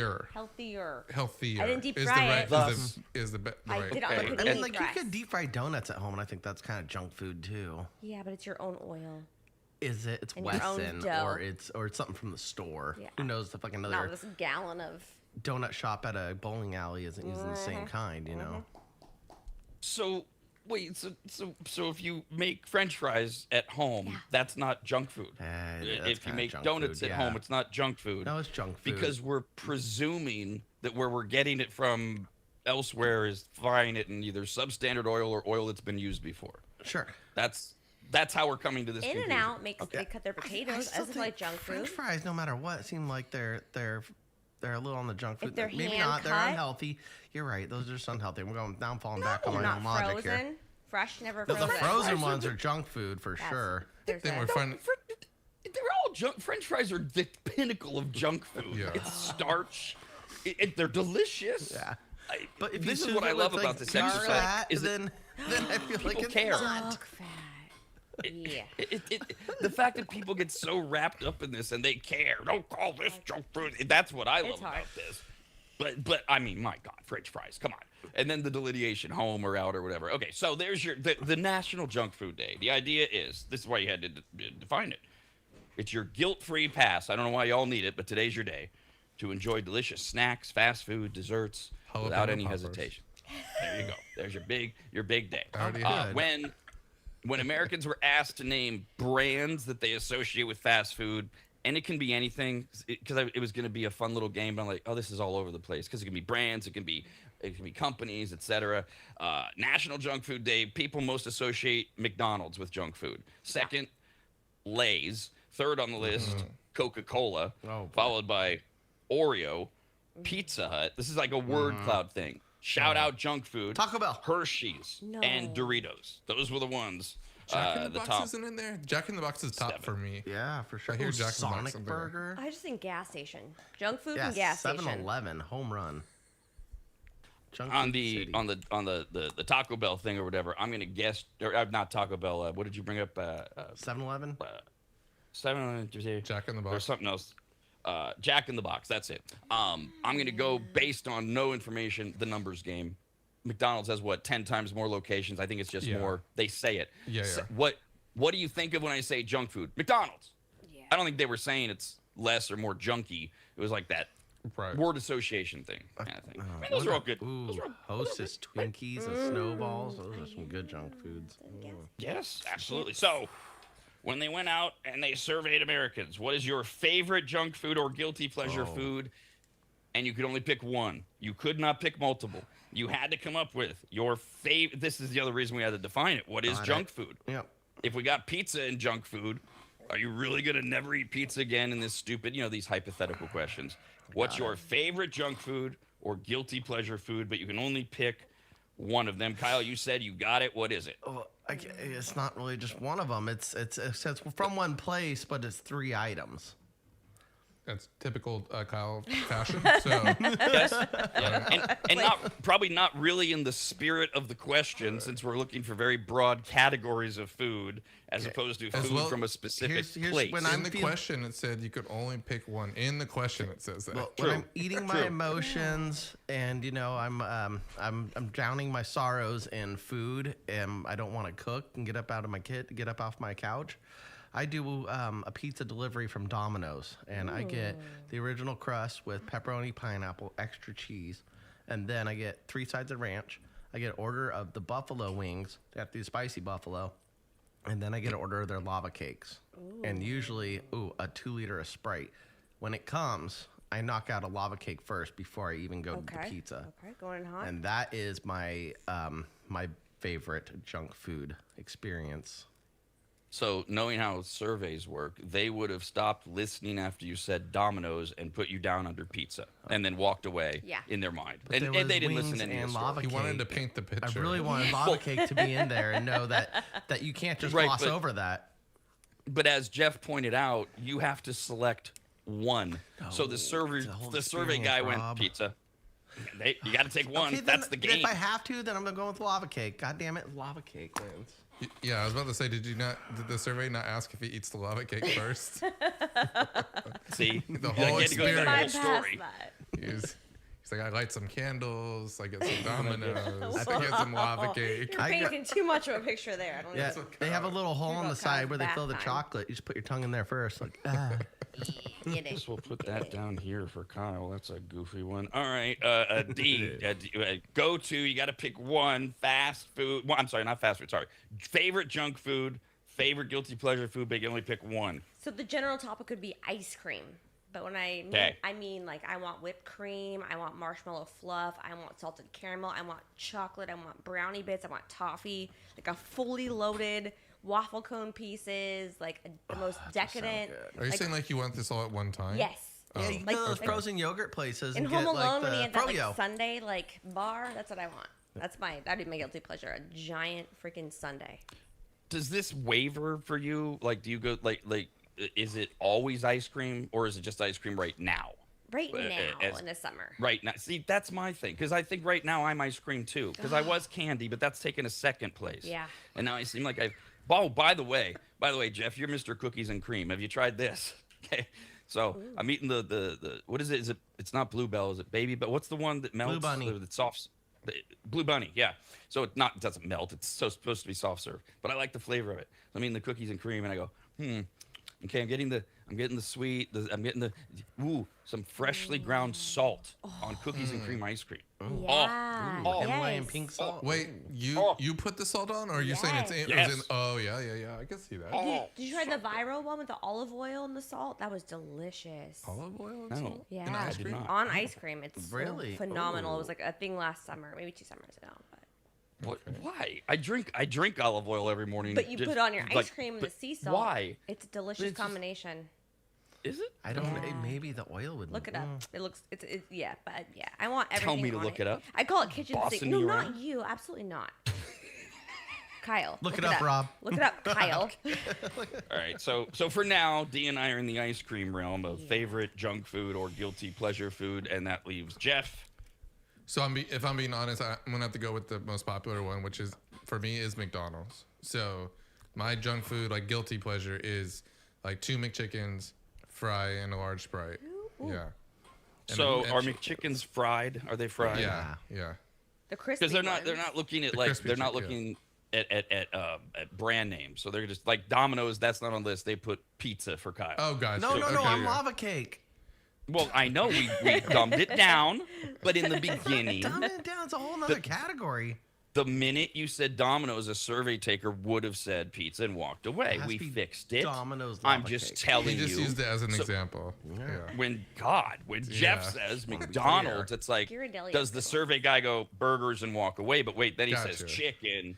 Okay, maybe. then, So he then comes- if we're gonna do it that way, I would like to switch my answer. please, by all means. Okay, donuts, morning donuts. That's All right. my guilty pleasure. That category-wise is like hard for me to like eat because I'll just like want to eat them every day. The root of all evil. The Buttermilk. donuts that you owe us. I don't He's got owe you any 15 more donuts.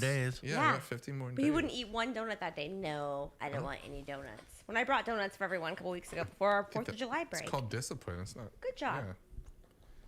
Is that why you didn't eat it? Like, did you want one, Jeff, and you were disciplining yourself, or you couldn't Man, care less? sometimes when it gets around like 9:30 here and I get kind of hungry, everything seems good. But no, Came across really smug I too. came Like, very disciplined. Like, nah, I don't want your any of your donuts. whatever donuts you got. We will give you the full results here in a moment. The when you asked your favorite junk food or guilty pleasure food, and you had to select one, overwhelmingly the most popular answer in 42 of the states was either pizza or burgers. Pizza. Not burger. Wait. Sorry. I correct that. Pizza or ice cream. Those were overwhelmingly the two answers in most states. California said pizza. Nevada said hamburgers and pizza. It was tied, so they can take either one that they want. The states that didn't say hamburger, Jesus, I keep saying hamburger. I'm so sorry. That didn't say either pizza or ice cream. Connecticut said hot dogs was their favorite junk food. no, it's not like Mississippi went with fried chicken. Again, well, in Mississippi, are you going to Popeyes or are you getting it from home? I don't know. New Mexico said hamburgers. South Dakota said chips. That's creative. Tennessee said fried 4 people chicken. there. Utah said candy. And Wyoming is where Jeff needs to move because they said donuts was their number one. I don't want to move that. Ice They probably have so cream. many donut places. ice cream pizza. It's Wyoming, Jeff. They have more donut places than people. Yeah, You'll be right. the 17th resident. In the question, what is your favorite junk food or guilty pleasure? And you can only select one. The winner with 11%, because you can only pick one, was pizza. Just pizza is 11%, number one. Ice cream and chocolate with candy tied for second. So chocolate/candy bars second, tied with ice cream. Yes. Hamburgers, fried chicken, chips, and then beer. And so they started putting beer as junk food. Junk Beer? food. No, that's. I didn't really think of about crap. that, but I would put that on the list of mine too. I would consider. Yeah. There's a lot of carbs and gonna I have- gain weight, so I'm gonna have a nice German beer with a good dinner, though. Yeah, but my beer leads to more junk food, so so it should be included. Beer and Makes pizza is a smoking great weed, combo yeah. too. It should be tied up there with pizza then. pizza's not junk food. Tied in the top 10 with beer and chips were French fries and soda, and then rounding out candy, cookies, and donuts. I guess for Kyle, for your lava cake, I gave you pastry. That was as close as we got. They didn't have cakes, so pastry Cake, got it's a cake. 3%, or you could be another. You get a lava 1%. cake. I'm a real lava cake. America's RAD Cast continues next, only on the radnetwork.com.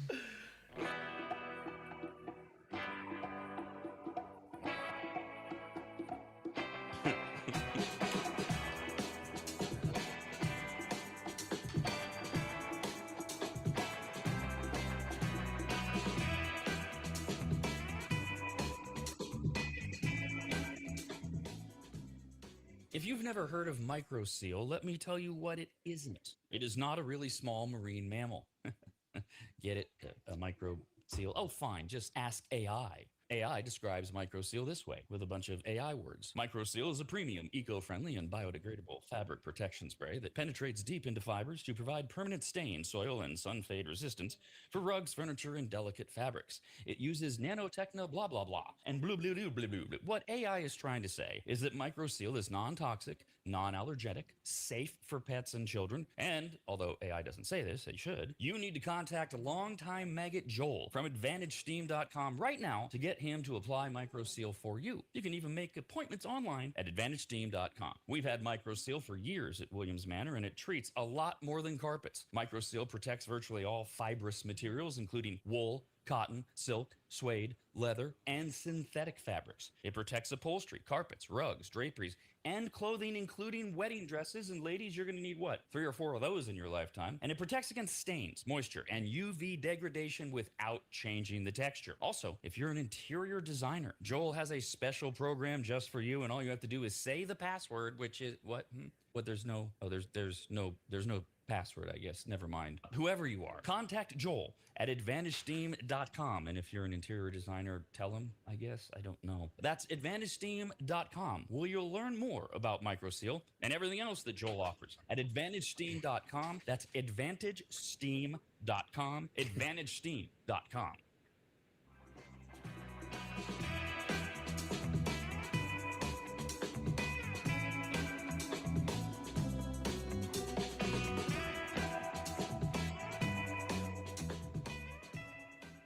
Longtime advertiser Sue Berry, that's Berry with an A, is more important now than ever. Sue and her team have been serving Northern Nevada and the outlying areas for 30 years, and her experience in both commercial and residential lending is vital, as every day we're bombarded with news of interest rates, the market, the economy, and a bunch of other stuff that Sue can actually make sense of while everyone else's eyes glaze over. Now remember, it's Sue Berry with an A, B-A-R-R-Y, SueBerry.com. Most people think berry is spelled like a fruit or Halle Berry, but no, it's Sue Berry with an A, like soul singer Barry White's first name. I've heard people say. Stop that. Sue is a broker versus a retail lender, which means she can shop over 150 different lenders to get you the very best rate possible. And on average, someone who uses a broker like Sue saves over $10,000 per loan, which includes refinancing. And if you have a rate at 6.5% or higher, call Sue for a free quote now on a refinance. Sue Berry and her incredible team from Barrett Financial can be found at SueBerry.com. That's Berry with an A. I've been working with Sue and recommending her to you for years. All you need to do is call her now so she can get you pre-approved. Just call your residential and commercial lending expert, Sue Berry, at 775-843-9983. Oh, Rob, stop. You're going too fast. What was it again?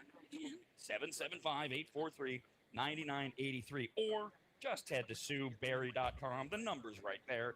Berry is B-A-R-R-Y. Sue Berry with an A.com. That's Sue Berry, B-A-R-R-Y.com. SueBerry.com. Disclaimer. Sue Berry, NMLS number 366040. Barrett Financial Group, LLC. NMLS number 181106. Nevada 5091. Equal housing opportunity.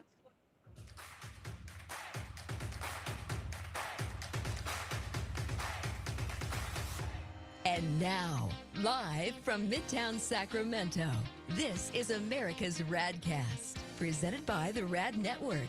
Follow us online pretty much everywhere. Find all the details at theradnetwork.com. Hell is this story? I swear, some of this stuff that comes across my desk, I look at it and I go, is this really a story, or do I want Kyle to comment on it? We'll see if that makes the show. Coming up, first we have entertainment news. Overture, curtain and lights. It's time for entertainment news. Entertainment news brought to us by Sue Berry. That's Berry with an A, B-A-R-R-Y. She's at SueBerry.com, Northern Nevada commercial and residential lender for over 30 years. Sue Berry at SueBerry, B-A-R-R-Y.com. Update on the entertainment news from yesterday. I didn't have one piece of the Tom Brady puzzle, as it seems that now he wants to expand into wrestling. He's been flirting with the idea of doing a match in the WWE. And on Friday, it seemed like he was setting that up when he slapped Logan Paul at an event in New York City, which was the day after he had said something about wanting to be on the WWE. This is so embarrassing. And then what I didn't have yesterday was on Sunday at the World Cup final. And it was all very conveniently caught on really high-quality cameras at the same time. Tom Brady and Logan Paul flipped each other off. Ooh, oh my gosh. How dare they? Give him the bird. You know, if they really want to impress me, I think Tom Brady went into the UFC and he teamed up with Joe Rogan as his trainer, maybe. That's a different animal entirely. Yes, that would. You want to earn real credibility? Yeah, that would be it. This is. I don't know. This is just about Brady doing everything. I guess beating the crap out of the dudes. I'm buying that TB12 all day. I think it's. Right. Flip each other off. Logan Paul, big. He's just exploded in the WWE. So you got Brady targeting one of the bigs, and TMZ has confirmed what we said yesterday. They are indeed in ongoing talks with Tom Brady and the WWE for him to be a part of it. Dave Portnoy of Barstool Sports kind of summed it up appropriately yesterday, saying, "What is happening with Tom Brady post-retirement is one of the great downfalls of an icon." End quote. Nice. I don't know if we're that far yet, but we're close. Yeah, we're getting. He stepped in the WWE water. You're getting there, man. Yeah. That's where. Come on, Ronda Rousey went there, bro. You're Tom Brady. What are you doing? Also, like, I mean, I think that. Out? Yeah, I think that you know, if you want someone not to take you seriously, get involved with the Paul brothers. You know, like that's like to me, that's like exactly what I feel like. What's he gonna do next? It's okay, like if he was like fighting with Triple H or something like that, I would maybe like board member to board member. I would be like, all right, maybe I like that a little bit more. Maybe. Yeah. I'd rather just if I'm Tom Brady's PR guy, I'd rather just stay away from the WWE. There's just certain organizations that come with such baggage from a PR standpoint that I don't understand what the value of it is. And what does he care, right? Tom Brady's got everything he wants. Maybe he just legitimately wants to wrestle. Is he just having fun? Yeah, like can he just say that? Yes. Like, you know, I'm just goofing around because I take myself so seriously all the time. I'm just not going to for a little bit. Goof around the boys. Oh, yeah, maybe he just likes wearing spandex and weird clothing. Yeah. You know, maybe he just likes to dress up. Yep. It's him and Cam Scattaboo. He misses the WWE superstars. Like, I really want to wear these tights and boots. I mean, they do jump on men. They keep trying to mainstream the WWE, and it's not happening. It's not like a bunch of people are going, "Oh, you're bringing all these mainstream names in. Now we think your organization is legit." Instead, you kind of look at the person going, "No." I watched. I want it to be what you said, Jeff. It's just Tom Brady. He doesn't care. I'm just gonna have fun. Right. That's what you do want. I'm Tom Brady. I'm hoping that's what it is. How many of you wish you could go get in the ring? Right. And exactly. Fine. Maybe that's it. And because from a PR standpoint, it's just like, why are you doing this? Yeah. Well, I mean, I watched a couple of highlights from the ESPYs. They had WWE at the ESPYs. What the hell's the ESPYs? This is like awards for sports. Oh, thank you. We talked about this. On the day after the All-Star game every year, ESPN gives out phony awards and they call them the ESPYs. But the ESPN, that's like saying that, wow, Fox is really talking about soccer, right? Because ESPN is partnered with WWE for the next 10 years. They didn't legit, and this is another to make my point. This lame ass attempt to legitimize the WWE. The ESPN up until 8 months ago, you couldn't find an anchor on that network that would say anything legit about WWE. Now they approach it as though it's the NFL. They got boards and storyboards and X's and O's. It's embarrassingly bad. But I'm sorry, what was your point about the fact that ESPN's all over it? No, I just thought that I don't think, maybe correct me if I'm wrong, I don't think WWE stars were really ever at the ESPYs. It's all about, you know, football, not until now. Baseball, right? Hockey, stuff like that. So, you know, these are like MVP awards. These are like these are voted by the people as well. So I felt like I didn't like that. So it's a popularity contest. They're really trying to push it in our face. Yeah. That's what it turns into. So what the ESPYs have always been focused on two things: the Big Four, and then also like highlighting alternative and women's sports and a lot of Olympic sports. That's always been part of it. And in fact, God, I'm going to screw up the category, but it was a big category, like one of the Athlete of the Year categories where they were against everybody, and a figure skater won it this year at the ESPYs. So that's not what is new. Is you're absolutely right, Jeff. All of this alternative sport highlighting never mentioned the WWE till now. Not only are they there, they're nominated, and so it's that. Hey, here's another. This is what we were talking about a few weeks ago. What's next? The playing video games. You know, ESPN right, gets they're going to bring in esports. People, What kind of awards do they give? You said they give out awards. So are they giving out awards similar to those sports themselves? Like say, oh, here's an ESPY for being the best wide receiver in football. Or here's Yeah, an but SB. Okay. it's about as valuable as Donald Trump's FIFA World Peace Prize. It's made up. I got it. Yeah, no, It's- I get it to a degree. It's just it'd be stupid for wrestling because you can't be like, oh, you're the best wrestler of this year. Like, are you? How does that work when it's scripted like that? Well, I think that's also why it's a little embarrassing. I mean, the ESPYs are a little embarrassing in general because usually the competition, the winners have already won, right? They've won the national championship. They already got their MVPs. They've already got their most yards thrown, right? They already know these things going into it, so it is a little bit of a facade to give Steph Curry another award like he doesn't have enough. Yeah, he's like that one stay in the garage. Yeah, right. So, That's not making the trophy case. and then bringing WWE stars into it now, like I mean, again, I just don't consider it a sport. They're super athletic. They're the most athletic people out there almost in some sense, but it's not a sport. Yeah. No. This is way out of the mainstream and from a marketing standpoint and such and a sports fan standpoint. I love that a mid-30s guy who likes sports has no idea what the ESPYs are because I thought the ESPYs were the biggest waste of time ever from the beginning, the moment they began. And they want to make you believe that everybody watches them. We can see the data. Nobody does. The fact that Kyle hasn't even heard of them, I love that. I love it. And it's not like I don't watch ESPN. I turn it on all the time at the bar. I'm constantly watching sports every day bartending. I think they gave the Caitlyn Jenner the Woman of the Year award, and I think that's when everyone's like, no more ESPYs. We're done. I think that was the breakout / woke moment or something. Yeah. And everyone's like, nope, we're never watching this again. Meanwhile, speaking of all this entertainment news, sports, etc., the United States obviously just finished hosting the World Cup. It was the first time in more than 30 years, and President Trump immediately announced that we will be requesting to host it once more, quote, immediately. Trump made the comments on Sunday. Now, America won't host it while he's in office because his term ends in 2028, allegedly. The 2030 World Cup will be hosted by Morocco, Spain, and Portugal. The 2034 World Cup will be hosted by that pinnacle of human rights, Saudi Arabia, and then in the desert. Oh boy, that's a whole other story that's been out there for years. Yeah. The next available World Cup would be 2038, which the U.S. could very likely host because of the way the rules work for which continents get what in FIFA. So 2038, mark your calendar. We'll probably have the. Will I be dead by then? I'll be 48.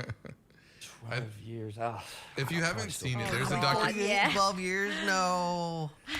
There's a documentary on Netflix that talks about FIFA and like the corruption of FIFA. It's very, very interesting, and I would recommend people to watch it because it's the only documentary I've ever seen where like the world or the people who are attacking them are saying you are corrupt, and the people are like, yeah, we are. We know that. It's okay. It's like. Yes, we're gonna keep on taking the money, but it's okay. It's okay. We're gonna do it. We're gonna make good decisions. We're gonna, it's like I feel like it was very eye opening to me, like international, the amount of money that goes into FIFA and how much money these and Netflix and the brazenness with which they embrace how corrupt they are. Yeah, it's stunning. Like, yeah, so what are you gonna do about it? Like, there's like hundreds of people who like vote on these things for what country gets the World Cup, and these other countries just like pretty much bribe them. They take them out. Yes. Saudi Arabia takes them out. So we're getting it sooner. Yeah, and they're just kind of like, yeah, of course they did that. That's how this works. It's like all these countries pay us money. You can vote, but you got some cash. That helps. no. That's like 1 million extra votes.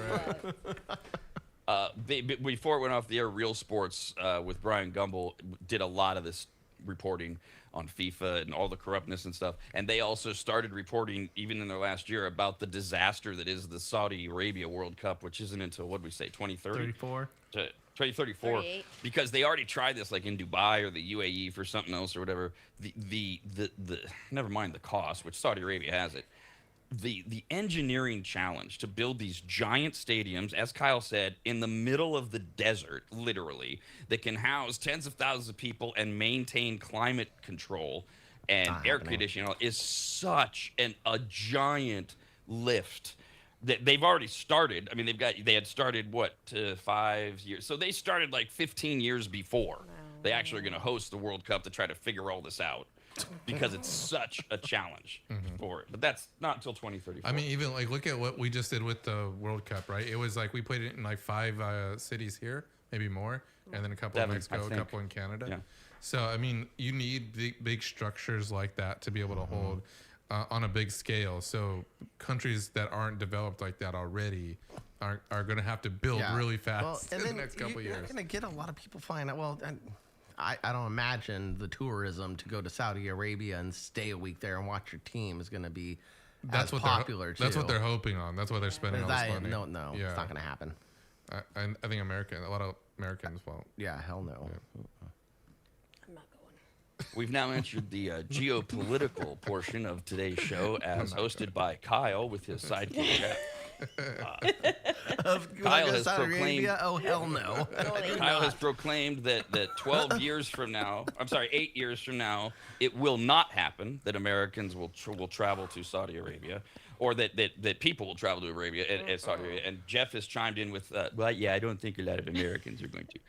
That's your sports report on the geopolitical front. Women have to cover up over there still, don't they? How are you gonna bring a girlfriend there? I'm not going. Oh, sorry, you have to stay in the hotel room and cover up with the sheet so no one looks at you. I know, I'm not going. Danger. Do I have to correct any of that, or can we just move on? No, let's just move on. That's not how it works. It's not anyway. okay. I thought okay. No. I sometimes I think it's better to just let people in general, just walk around with their preconceived notions about other places, whether it's outside of America or in this country. And you just rather than go, I don't like to always be that guy. Just so you know, the just so you know guy. Well, correct me if I'm wrong, because if women are allowed to have freedom over there, I just corrected you. You're completely wrong. Yes, I just corrected you. Saudi Arabian women just got all their driver's licenses and everything. It's a totally different culture. The son, Abu Leib, I forget his name all the time. He's a revolutionary, and he's modernizing Saudi Arabia, which will take decades to modernize. So they're going the right direction. That's cool. Okay, I didn't know that. I had no way. My ignorant thoughts were stuck in the past. They just got their driver's license. Things are moving quickly. Right. Please do not in any way take this as some sort of endorsement on my part of how great of a nation Saudi Arabia is, and they're leading the charge for women's rights or anything else. I'm just reporting, yes, they've moved a little past some of our stereotype. They still chop people's heads off if they don't like them, and they cut your hand off if they catch you stealing a Tic Tac. But it'd be pretty nice if they did that to people here sometimes. There's a shocker. Kyle, the guy who is, we've now entered a different realm of today's entertainment discussion, this time hosted solely by Kyle. People's who rights he just wants to completely discard. We've already determined Kyle wants people got to get a license to breed. That's a fun one. There's China 101. Hell yeah. It's true. It's a good idea. No, I don't think it's a good idea in a free country. I think it's a great idea in a place like China. Now now Kyle wants to, I don't know if he's gonna have due process or not, but we're gonna go with cruel and unusual punishment of chopping people's limbs off. Of course, dude. I would be a fantastic dictator of the world. I assume I would have to, if you're the dictator of the world, I assume I would have to accept your definition of fantastic. So, yes, sir, you would be. Yeah. You would be fantastic. Be up for my amusement. I did a little research on Saudi Arabia. I wanted to look at when I knew that women weren't allowed to go to the games, but that ban was lifted. That was lifted. 2018. So yes, it's all very recent. Very recent. It's the last 10 years they've really started to come into this. Progress. So I like we can that. go to a soccer match and drive now. But you cannot speak. When you couldn't before, that's a big deal. Think of the first time you could go somewhere that you couldn't after COVID. Now imagine a lifetime of not being able to go to a soccer game. You're like, that's awesome. That's progress. It's something I can do and go out. So give them their credits when they can. Trailblazing. So, here you go. Here's your credit, Saudi Arabia. Here's your credits. Trailblazing.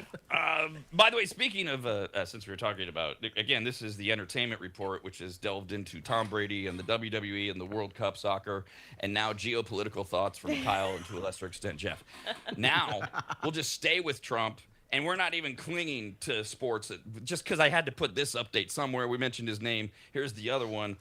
You remember we went through all the tariff thing when Trump got into office, and then there was the back and forth with Canada in particular. Oh, he's so mad at Canada, 51st state, and then everything seemed to quiet down. Well, now Donald Trump has revived his trade war with Canada. Yesterday, he said that because Canada's wildfires are hurting our air quality, they are coming in and poisoning our air. So Trump is going to,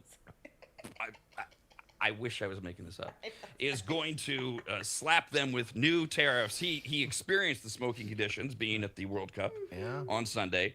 And then yesterday, he made his first threat to impose tariffs on Canada. I'm sorry, he did the first one on Sunday night, saying, quote, "We are holding Canada responsible for the fact they are not properly maintaining their forests and brush. The U.S. is being invaded by filthy, polluted, and unhealthy air, the quality of which is dangerous and totally unacceptable." End quote. And the White House says tariffs will go into effect in 30 days and cover, quote, products ranging from wine to hockey sticks to cement. No more Crown and Lord. no cheesy macaroni you wanted from there, Kyle. I told you we were. I knew it. I Or had a maple feeling. syrup. Hopefully he's not that mad at California moving forward because we have a lot of wildfires. He showed up to the car fires and did like that whole thing with what are they called? The Peace Corps or whatever they come and they help out. yeah. You know, here in the California area, we had that was huge. Like in Tahoe caught on fire that like a year after. He didn't put any tariffs on us. What if he does now? He tries. No more Crown and no cheesy He would like to put tariffs on ramen for us, California. I know Kyle. he does not like Mr. Newsom. Well, this is the thing. He's going to go by this goofy thing of your policies. And I'm not saying he's wrong. That's a huge debate of what type of government policies do or don't lead to proper brush management, et cetera. The idea first that he's now going to tariff our neighbors because of smoke in the air. Yeah. I mean, we're getting close. No matter how much you like him or like some of his policies, we are getting into loony land if you didn't think we were there already. And it does set the precedent. He did already threaten California once last year over the water supplies. And does it then go to that area of any one of the 26 or 24 blue states, whatever we got left, that has a fire or whatever else? Yeah, it's your policies. You don't get federal aid. I mean, how far does this goofiness go? Because you want it to just be funny. Like, oh, yeah, there he goes again. He's going to tariff Canada for fires. And then you think about it, you go, It's like, payout, sorry. it's worse than goofy. Yeah. Were there any reports that the air smelled like syrup in Yeah, New does Jersey? it? Yeah. Did it smell good? No syrup wildfires? Hopefully it didn't smell like people's homes and businesses and All that maple. and all those bears and poor deer and raccoons. Skin, human skin. Sorry, it's not funny, but. Back to some entertainment news. A new report says celebrity superfans are spending serious money to be buried next to their idols. Really? Cemetery officials say that requests to be buried near famous people are skyrocketing as people like the idea of spending eternity in legendary company. Are you kidding me? Everybody's gonna stand on your grave and not look at you. You're just They're gonna have so gonna much foot traffic. Cremate you and sprinkle some ashes around there and call it a day. Oh, there's Not- a they're smart not gonna idea. actually You bury- can't do yeah. that. Can you Sure, sprinkle who ashes on knows? people's They're gonna find a way. graves? I don't know how you get to the point where you think this is something what? Yeah. I'm so worthless as a human. I want to be married next to Denzel Washington. What the hell? Yeah, that's what I was thinking. I was like, oh, lie. I didn't create a legacy, so I might as well go around someone who did. I mean, it's like weird Elvis. enough that like people may want to do that. I hope a lot of people don't, but it's weird enough that the funeral homes will allow it though, right? Isn't that like an invasion of some kind of privacy? Like if I'm Well, if there's a lot for if sale. I'm super famous, The can privacy of a corpse. do I have to buy the spaces next to me to make sure that no one is Do that. planning Apparently next to now me? you do, yeah. Yeah. Yeah. don't I mean, know. I don't. digging up some bodies and just like, all Look, right. there's no invasion of privacy. No, I If mean, you- I the said that as a joke family. a little bit, as far as like kind of like trying to get what I meant. Like, like because if I wanted to look up all the famous people where they're buried, do you think is that like public knowledge? I've never done Like it Marilyn before. Monroe, That's all- Elvis, okay. like. Yeah, I mean, having icons, read the but- story, yes, it's Okay. all public Okay. knowledge. It's very That easy to changes find. my outlook a little bit. And I mean to the point you were making or whatever. Look, if you are a celebrity and you or your family are concerned, it would be exactly what you said. You'd have to buy just more land, and your plot is this many plots, and there's no plots that can go there. You're paying for all of them, and then you would have some privacy for the family And to I'm sure visit. that or you- happens already when they're like, oh, you're like, this person's buried right Also, if the across family here. wants Yeah. more money, they're like, here, you want to be buried next to my dad? I'm Buried next worried to your about- grandpa? Let's go. You'd be worried about necrophiliacs. Imagine being buried next to a famous person and some guy comes digging up the grave and he gets the wrong grave and now your corpse is being violated. Yeah. Does that There's a happen? lot. Maybe in movies only. I don't know. That's really more of a cemetery security issue. I can't really worry about that.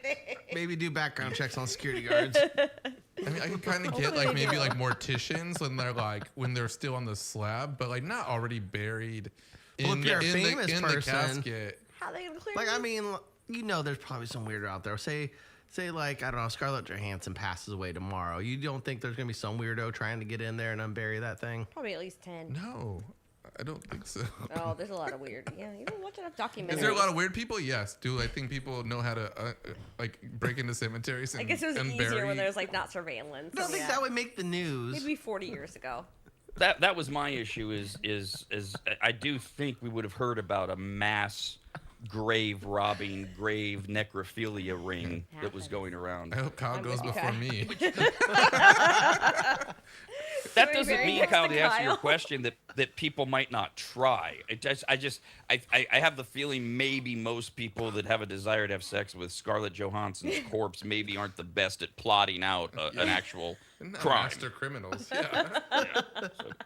So maybe when they walk up during the day and go, "I were scarred, buried," and they got their pants unzipped, maybe that foils the plan.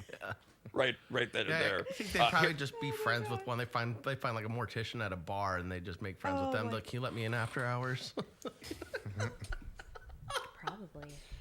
Here are some highlights of what people are spending their money on. So Marilyn Monroe is in a crypt near, and a fan paid $200,000 for a crypt near her final resting place, as close as you could get to where Marilyn Monroe is. A fan has paid $195,000. He's obviously still alive, but when he dies, he'll be in the crypt next to her down in L.A., I guess. Judy Garland, was that Wizard of Oz? Yeah. She's in an urn, and a fan spent more than $50,000 on an urn right next to her. Okay. For now, he's still alive, and he's filled the urn with his own art. But when he dies, he'll go in the urn. His ashes What? will go in. Can you sell people's ashes? Has there been like a report of like, say like the family of Elvis gets really desperate? Can they sell his ashes? I don't know. Unless But there's now you some can turn weird them into, like, jewelry. law about it being, desecration or toxic. I mean, I can't think of a reason why there would be a law, but if there is, then no. But otherwise, I mean, you own them. I guess I could sell Christina's ashes. I don't know. I don't know how that They works. make Maybe jewelry out of them now, like Yeah. necklaces. I've made. That's true. Yeah. I did that That's with my true. grandma's ashes. Yeah. Yeah, they'll show you the bag in the ashes, not like the real ashes, and then you make some What jewelry. was the thing? Remember? Okay, so last week people were selling air from the Taylor Swift. Madison Square Garden. Yeah, from the wedding. So, I mean, whatever. Just claim the ashes. Go get some sand, and they're just ashes. Let's just go full on scam, Kyle. We've got ashes from all sorts of celebrities, and you just got to do it with recently dead celebrities. And you've got to confirm that they got cremated and all that, and then you just get the little bags and you just ship them off to them. Yeah, You I'll claim go it's down Betty to my White. barbecue. It's a good idea. I'd be like, Royal Oak equals Betty White. I think an easier one might just be going to their grave sites and pulling some grass from their grave sites and putting it into a jar. I think people like that too. Yeah, even the Ooh. air from the Now- cemetery. Yeah, so here's Well, grass see, from but- blah, right. blah, blah. See, look, this is a whole cottage industry here. You've still got to have, like, whatever the flagship is. And I think Kyle's onto it. The flagship is the actual ashes. That's the big ticket item. Of course, it's just whatever. It's from Kyle's barbecue. But then, yes, we can go down to grass surrounding the gravesite of Gene Hackman. Now, of course, it's just grass we grab out of my backyard, but that's what we're going to say. You just keep going with everything that's... weeds. This was a weed that we picked to save Duke Ellington from getting a weed in him. Who's Duke Ellington? Of course, Kyle doesn't know who Duke Ellington is. Never mind. America's RAD Cast, only on the radnetwork.com.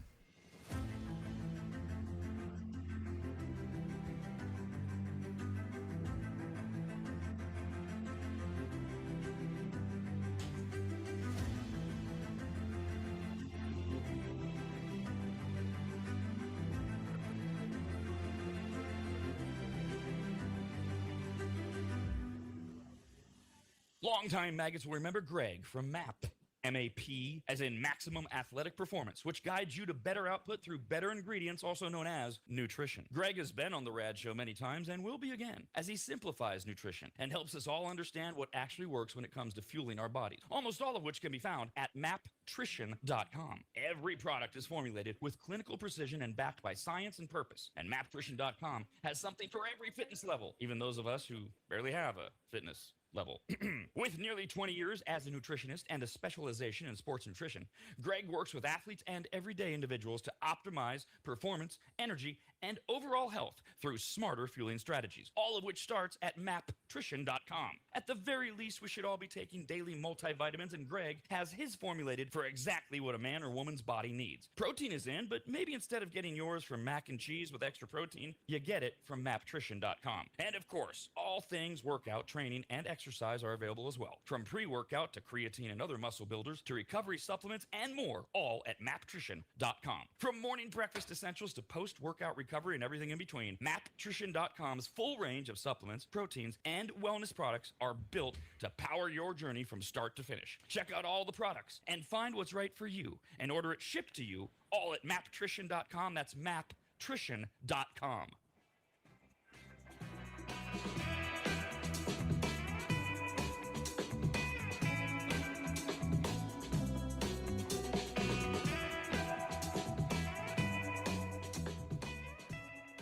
Longtime advertiser Sue Berry, that's Berry with an A, is more important now than ever. Sue and her team have been serving Northern Nevada and the outlying areas for 30 years, and her experience in both commercial and residential lending is vital, as every day we're bombarded with news of interest rates, the market, the economy, and a bunch of other stuff that Sue can actually make sense of while everyone else's eyes glaze over. Now remember, it's Sue Berry with an A, B-A-R-R-Y, SueBerry.com. Most people think berry is spelled like a fruit or Halle Berry, but no, it's Sue Berry with an A, like soul singer Barry White's first name. I've heard people say. Stop that. Sue is a broker versus a retail lender, which means she can shop over 150 different lenders to get you the very best rate possible. And on average, someone who uses a broker like Sue saves over $10,000 per loan, which includes refinancing. And if you have a rate at 6.5% or higher, call Sue for a free quote now on a refinance. Sue Berry and her incredible team from Barrett Financial can be found at SueBerry.com. That's Berry with an A. I've been working with Sue and recommending her to you for years. All you need to do is call her now so she can get you pre-approved. Just call your residential and commercial lending expert, Sue Berry, at 775-843-9983. Oh, Rob, stop. You're going too fast. What was the number again? 775-843-9983. Or just head to SueBerry.com. The number's right there. Berry is B-A-R-R-Y. Sue Berry with an A.com. That's Sue Berry, B-A-R-R-Y.com. SueBerry.com. Disclaimer, Sue Berry, NMLS number 366040, Barrett Financial Group, LLC, NMLS number 181106, Nevada 5091, Equal Housing Opportunity.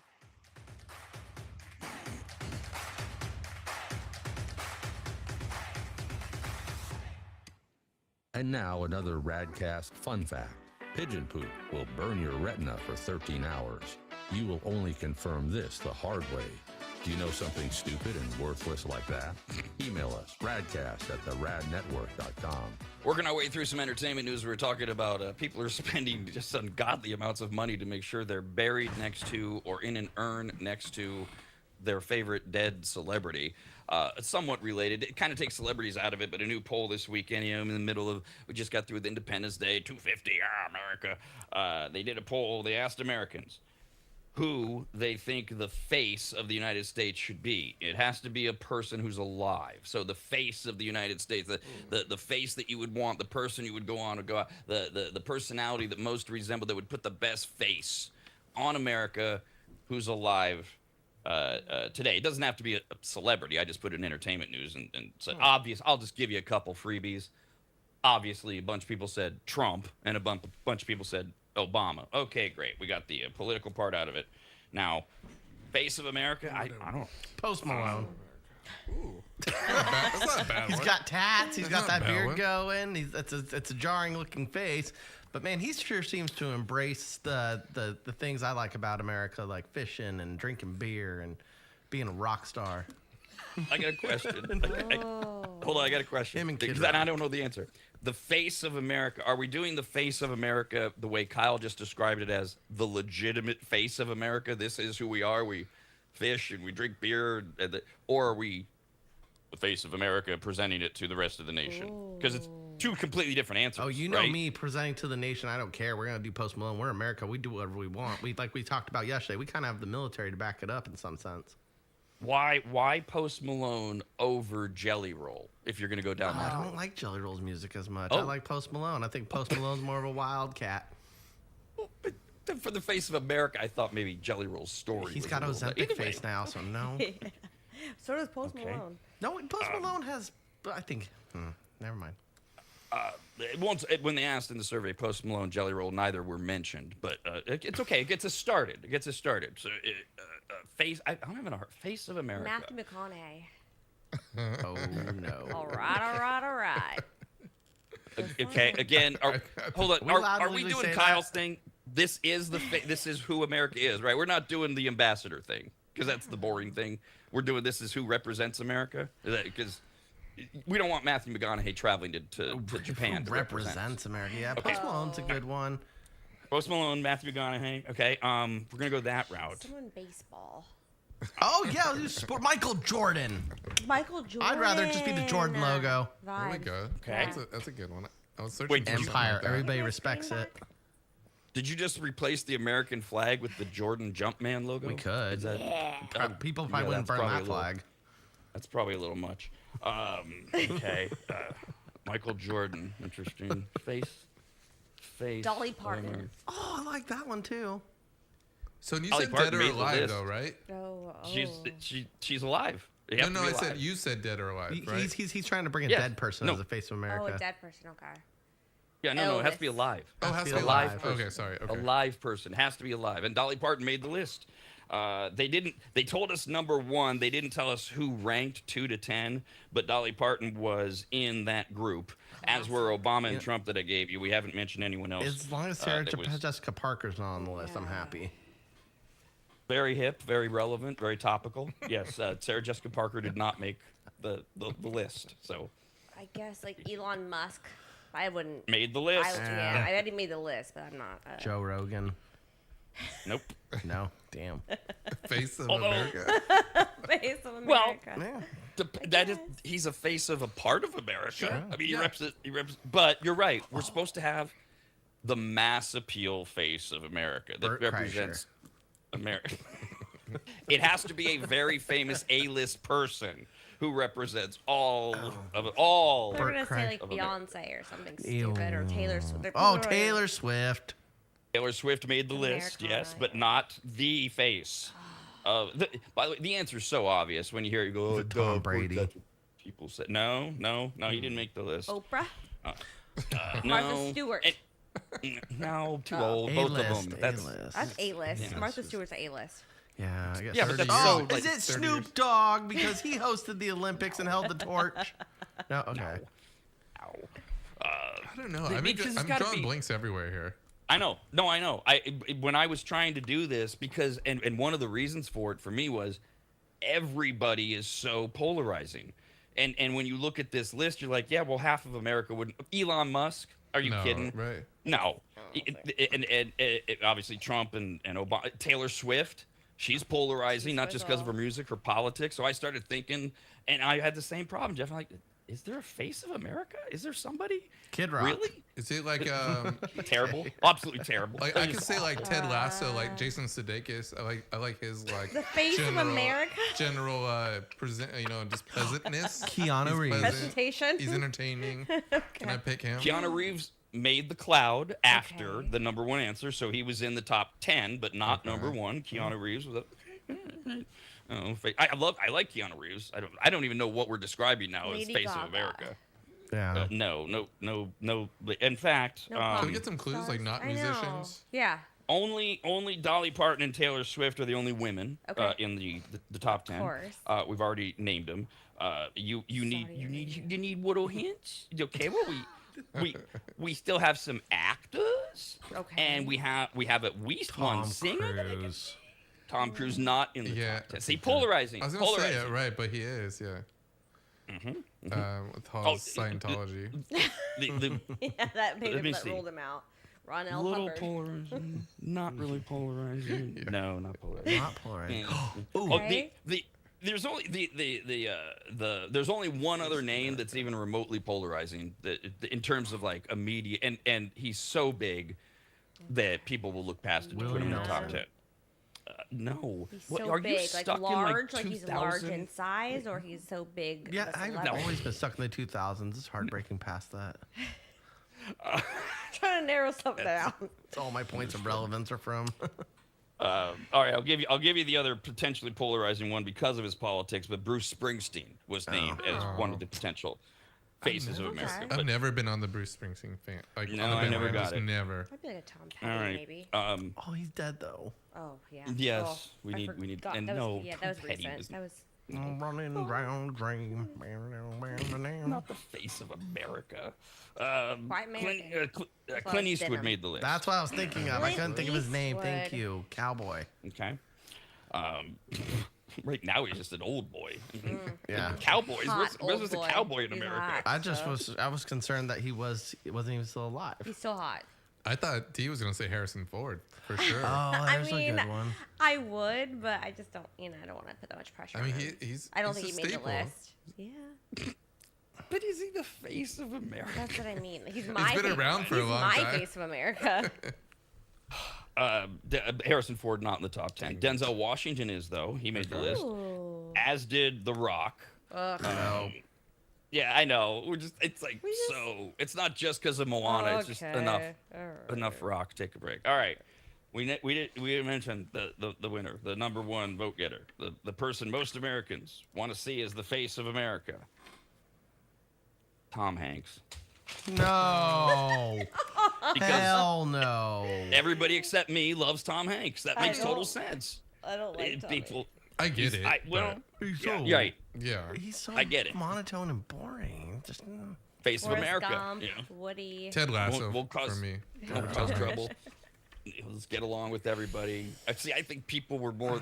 That says something a lot about people. People want America to be presented as reasonable, and getting along and affable. I vote You're for right. Dolly. Let's go, Dolly. Oh, Dolly Parton's so much better. yeah, I want Dolly. Yeah, I want. Than Tom Hanks. Yeah, Tom Hanks doesn't have his own amusement park I was or thinking his about own like a cake Mount brand. Rushmore too. I was like, come on, I want to see Dolly's Yeah. glory, all of her glory, Yeah, Glory, aka Yes. tits. all of it, on a America's Mount Rad Rushmore.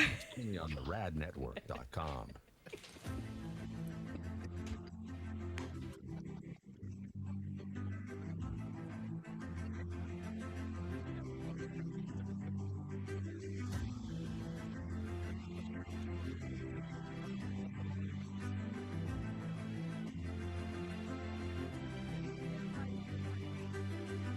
Longtime advertiser Sue Berry, that's Berry with an A, is more important now than ever. Sue and her team have been serving Northern Nevada and the outlying areas for 30 years, and her experience in both commercial and residential lending is vital, as every day we're bombarded with news of interest rates, the market, the economy, and a bunch of other stuff that Sue can actually make sense of while everyone else's eyes glaze over. Now remember, it's Sue Berry with an A, B-A-R-R-Y, SueBerry.com. Most people think berry is spelled like a fruit or Halle Berry, but no, it's Sue Berry with an A, like soul singer Barry White's first name. Stop that. Sue is a broker versus a retail lender, which means she can shop over 150 different lenders to get you the very best rate possible. And on average, someone who uses a broker like Sue saves over $10,000 per loan, which includes refinancing. And if you have a rate at 6.5% or higher, call Sue for a free quote now on a refinance. Sue Berry and her incredible team from Barrett Financial can be found at SueBerry.com. That's Berry with an A. I've been working with Sue and recommending her to you for years. All you need to do is call her now so she can get you pre-approved. Just call your residential and commercial lending expert, Sue Berry, at 775-843-9983. Oh, Rob, stop. You're going too fast. Slow it down again. 775-843-9983. Or just head to SueBerry.com. The number's right there. Berry is B-A-R-R-Y. Sue Berry with an A.com. That's Sue Berry, B-A-R-R-Y.com. SueBerry.com. Disclaimer. Sue Berry, NMLS number 366040. Barrett Financial Group, LLC. NMLS number 181106. Nevada 5091. Equal housing opportunity.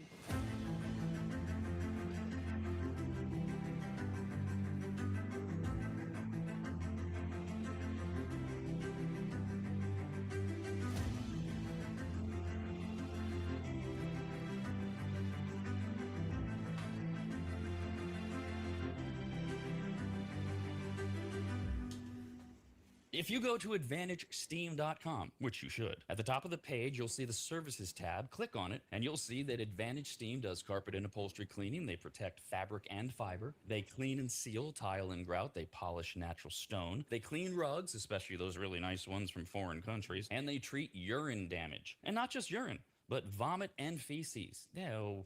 Yuck. I assume if you need that service, you either have children or pets or you live in a frat house. But either way, they'll take care of you. Of course, Advantage Steam also applies MicroSeal. And if you don't know what that is by now, then you just suck. Joel is the local small business owner of AdvantageSteam.com. He's a lifelong maggot, and he's treated, cleaned, protected, polished, and microsealed the homes of countless members of the RAD team over the years, various RAD studios, and of course, Williams Manor. And I hate admitting this, but he is a genuinely really great, nice guy. In fact, if you tell him I said that, you'll get 0% off all services. So go to AdvantageSteam.com. Click on Make an Appointment, enter in your available dates and any comments, like maybe type, Rob said you're a really great, nice guy. Please give me 0% off. And they will get you all set up. Just go to AdvantageSteam.com. That's AdvantageSteam.com.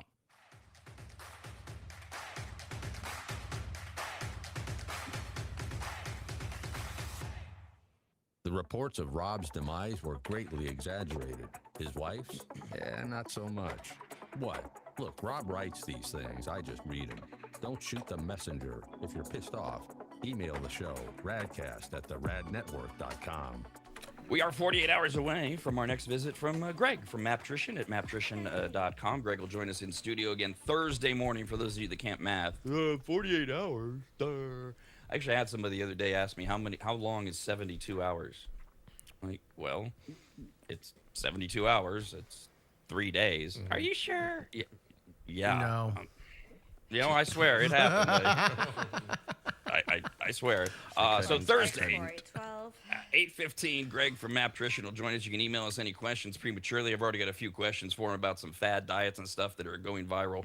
Other things we'll talk to him about Thursday morning. Email us radcast@theradnetwork.com. Radnetwork.com, also where you find the Radvertising page, and you can link right over to Maptrition. Right now we have some food news. Food brings the people together, both in good times and in bad weather. Sharing a meal, sharing a laugh, raise a glass. It's a simple pleasure we all have. Food, oh glorious food, it nourishes my soul and mood. We're now serving food news. Food news is news about food ironically brought to us by Maptrition. And Greg at maptrition.com, as we talk about a bunch of things he probably wouldn't advocate for us to eat too much of, if at all. Maybe we'll do a little mini food news round with Greg on Thursday and get his reactions in real time to some things going on in the food world. For example, I wonder if he even knows that, Old El Paso, well, they make stuffed nachos, which are basically Mexican pizza rolls. They have 3 different flavors. They're little snacks, and they're stuffed with either beef and cheese or chicken fajita style or 3 cheese.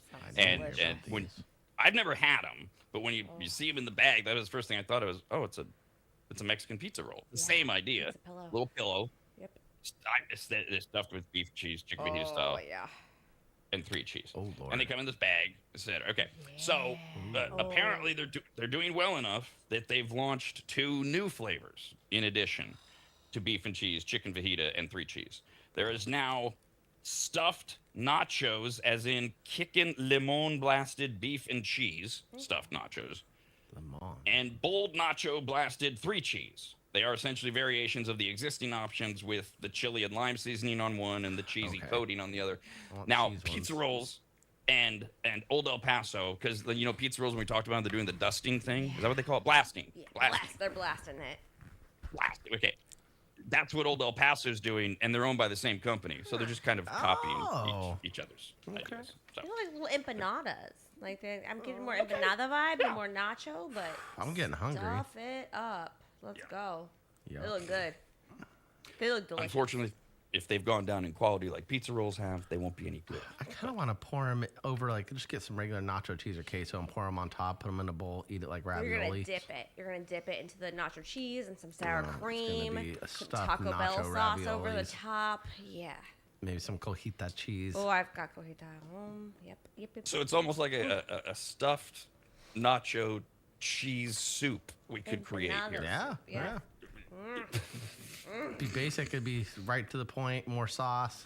That'd be good. I'm They into look it. like triangle raviolis. They're stuffed full of goodness. I just I'm want gonna more try cheese on them. top. They look delicious. Serve them with garlic bread. We're good.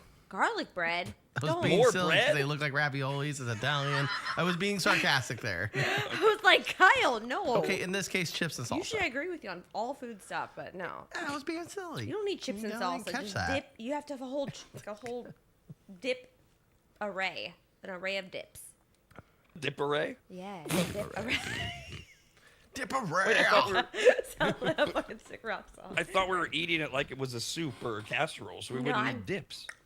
I'm thinking dippy dips. You could put guacamole on top of it and still eat it like it's a ravioli dish. Create your it own could be the adventure. sauce. Yeah. Avocado sauce on top of that. Mm-hmm. But I liked your idea of like pouring a whole can of nacho cheese sauce Yes. into a bowl and then throwing them in there and mix. And the nacho cheese sauce is your soup base. Ooh, Yeah. to do And soup.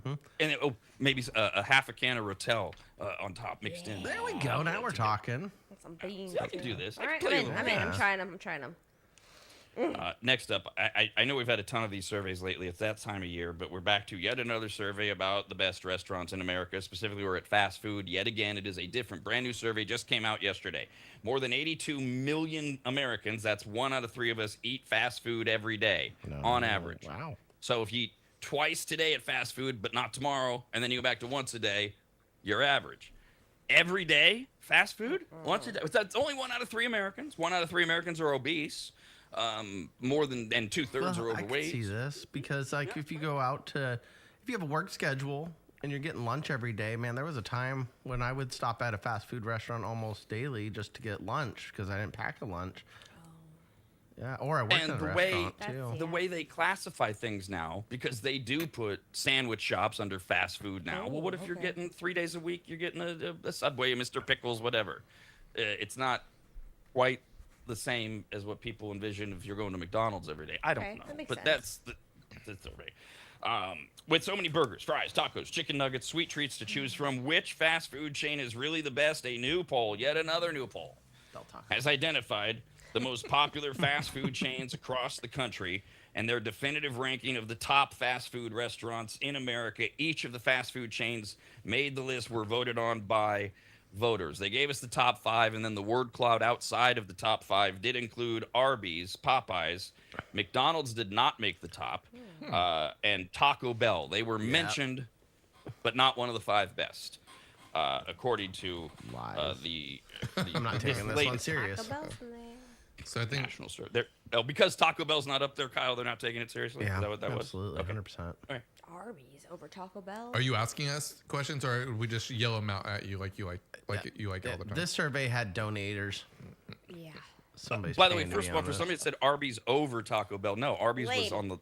they're just in the Oh. word cloud. We don't know where Oh, they're the cloud, ranked. cloud, I got it, just got it, threw those, okay. but we do have the top 5. So sure, I mean, of what's left, and it's supposed to be overall quality of food, quality of service, the best fast food restaurant In-N-Out, overall. Wendy's. Okay, In-N-Out did not Chick-fil-A. make the list because yet again they're not national, so Chick-fil-A. they're not on the list. You said Wendy's, okay. What else? What else Chick-fil-A. was shouted? Yeah, Chick-fil-A has to be Chick-fil-A up was there. shouted. Okay. Jim Boy's. Anyone else? Jim Boy's not national. Didn't make the Sandwiches list. are included, so a sandwich place. Oh, Five Guys. That's a sandwich place to you? Is it? I don't know. I've never eaten there. What, Ham- Jimmy is, John's. Is a hamburger a sandwich? I've never had Five Guys. I thought they were sandwich. They're No, it's a hamburgers. burger place. Okay, got it. Thank you. Neither Five Guys nor any sandwich places made the top 10 for this particular survey of the overall best fast Popeyes? food restaurants. That was on the outside. Oh. K- Yeah, I that's on tried the to write them all word down. I KFC. tried to write them down. Kentucky Fried Chicken. Let's It better go. not be up there. Mr. Colonel. Not in the top 10 at all. Whoa. Yeah, their quality is. Meh. I mean, the food Okay, product's if- great, but their service, oh God, lately. All right, we're going to get a reaction here. That's going to be a reaction. Okay, you guys ready? All right. Yeah. Yeah. Yeah. Latest survey. Latest survey: 5 best fast food restaurants overall. 5th place, America's fastest growing fast food restaurant, Raising Cane's. Some tried them. It ranked Haven't had it yet. 8th last year and is now shot up to. I've not been because there's no selection. It's chicken I think tenders. they created one here on Arden, maybe in the I Sacramento know, area. created it. They put one up. I don't know what else you want me to say. I had Raising Cane's in LA and I wasn't blown away by it. Don't they give you like bread, So- like toasty bread? I don't know. I know people that swear by it to their taste for quality. I just don't understand why. I mean, I've got to really be specifically craving only chicken tenders or Yeah, whatever. Right. And that's There's- children. It's just That's what super they like. fried. So is it like just It's most so- popular or most fast growing? What was They the? have good sauces. I It- Yeah, they're well, in 5th. Raising Cane's. So Raising Cane's is the fastest growing Okay. fast food restaurant in America. They're going to open like 400 of them this year. I know it's coming west, so I mean I've seen them yeah. popping up. Yeah, on this list, they're just the 5th overall fast food restaurant. All right. They made it based out on west. which I right away discard the whole survey because the survey is supposed to be based on things like food selection, quality. Yeah, that's what I thought, There's too. no selection. Right. Yeah, see, like I said, there was some sponsors. I'll try and it, yeah. obviously they I'll try sponsored. it. Why not? Hey, if we don't agree with something, we make it corrupt. That's what America is in the 21st century. I didn't lose an election. You stole it. Raising Cane's did not finish 5th. They stole it. That's just how we work things here. 4th place, somebody shouted. I think it was Kyle. Wendy's was voted 4th best. That's kind of crazy. It's always Do I good, have to start man. going there? Their chili's good. They used to have salad bar. I don't know if they still do. The chili. I Yeah, they have forgot like about baked that. potatoes. They have chili, which is like different than a lot They of don't have fast baked food potatoes places. anymore. Oh, they don't. Their burgers so just Botulism. taste Oh, good too. really? Like Botulism. man. Maybe I'll try it. Usually pretty good produce. I like square And- patties. When I go through at least mine, I know they're franchise. It's a family that owns it, but goddamn, they are really good. They're really nice. Is it a family? A good Yeah, chocolate it's a frosty. family, and yeah, the daughters work the drive-through, Wendy and works the the mom drive-thru? is no. I don't know if her name's Wendy. Not the daughter. No. A daughter. Yeah. What do you mean? Like There's at one of the locations? Yeah, the one location. If you know the Citrus Heights area, there's one over by that New Stones Casino. There's a Wendy's, and that one's owned by like a really nice family. Okay. Oh, I got you. Okay, so like the individual That makes them franchises the are owned by best. the family. Yeah, I don't know if No. Wendy's like talks to them or anything and sends out emails being like, "You better give goddamn good service, otherwise we're gonna take your franchise away." I don't think they're allowed to do that, but Well, they probably have some stipulation. The one like near that, me but- is on the way to Costco, so I always just kind of drive right by because I'm going to get my hot dog. I'm not ruining it with I Wendy's. get great service there. I like going through the drive-through and getting the good service, Their chili's fire. and the food's usually fresh. Good. Like it's Never never like, frozen. oh, these are like cold. Like that's been sitting in a light. Like I feel like they get you fresh fries every time. If you don't say anything, If you'd like Rob, he to won't email stop. us your Keep on going. favorite specific location of a fast food restaurant, please do so. Make sure you give us the corner locations of whatever city you're in for the finest fast food location in your area. Yes. Back to the list of the best fast food restaurants in America. Wendy's was 4th. Everyone shouted out 3rd place. Chick-fil-A was 3rd. 2nd was A&W.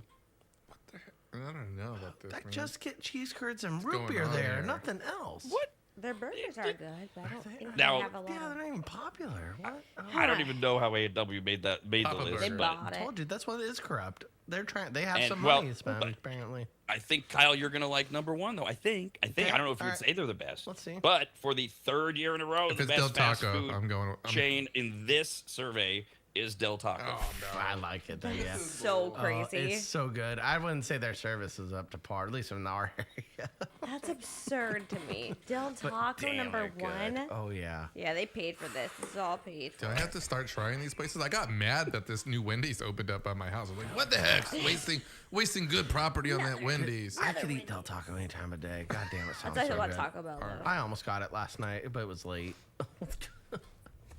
You know, the problem, Jeff, with the whole do I need to start trying these places is maybe, right? We don't want to miss out on something I that's don't go really to this place at interesting. all, right? Yeah. But then there's also the thing of a lot of people have really crappy taste. I guess And- so. and, so on this, I've been to Del Taco a couple times. I've heard more people than just Kyle rave about it. I haven't like dived in to see overall what do I think of this place. But when I see this list, I don't want to keep going back. The Raising Cane's thing, it completely ruined it for me. Who cares? It's a place that sells one thing, and even if they're the best chicken tenders on the planet, which I find that hard to believe, and how much of praise is that? Right. Fried I'm like, chicken. no, I mean, yeah.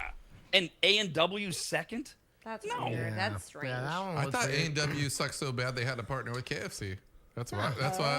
Oh, that's why they're still relevant. I don't know Yeah, the does I A&W don't know own how that 51%? came together. I don't know who was desperate or all those things. I'll look it up, which means I won't. But by the way, I have no update for you. Next up on food news, Red Robin has joined the growing list of struggling restaurant chains, but they are doing it differently and insist this is not the beginning of the end. They've been struggling since COVID, but they say we're not going to pull a Red Lobster. We're not gonna go that direction. As part of our plan, they've been closing underperforming locations, which is where you get morons starting on social media saying, "Oh, they're going out of business," because people don't understand restructuring things like they might go out of business.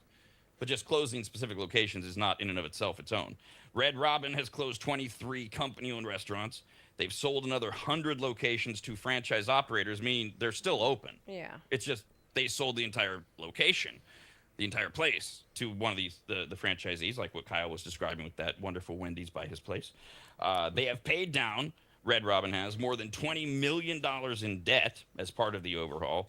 Early results suggest their turnaround is working. The company's sales and earnings improved throughout 25, and its stock is surging in 2026. So you may not lose Red Robin. They're doing a nice job of coming back so far. Jury's still out, but I think Tom Brady's going to be the new sponsor. So why not? Yeah. Right. Get your clucks and fries, everybody. Bring them back. Yeah, too many French fries to give away. We have yet another thing to be worried about now that eggs have come down in price and oil or gas through the roof. How about milk? There's going to be a milk shortage. So if you're under the age of 8, this will affect your parents. Milk. God love damn milk. it. Yeah, I get the organic one.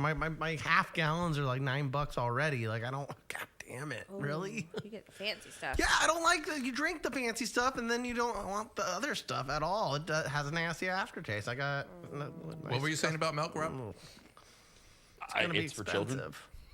Yeah, we'll start with that. I don't care. It's one of those foods I have no sympathy over for adults. I'm like, why are you drinking milk? It's a Because very it's tasty.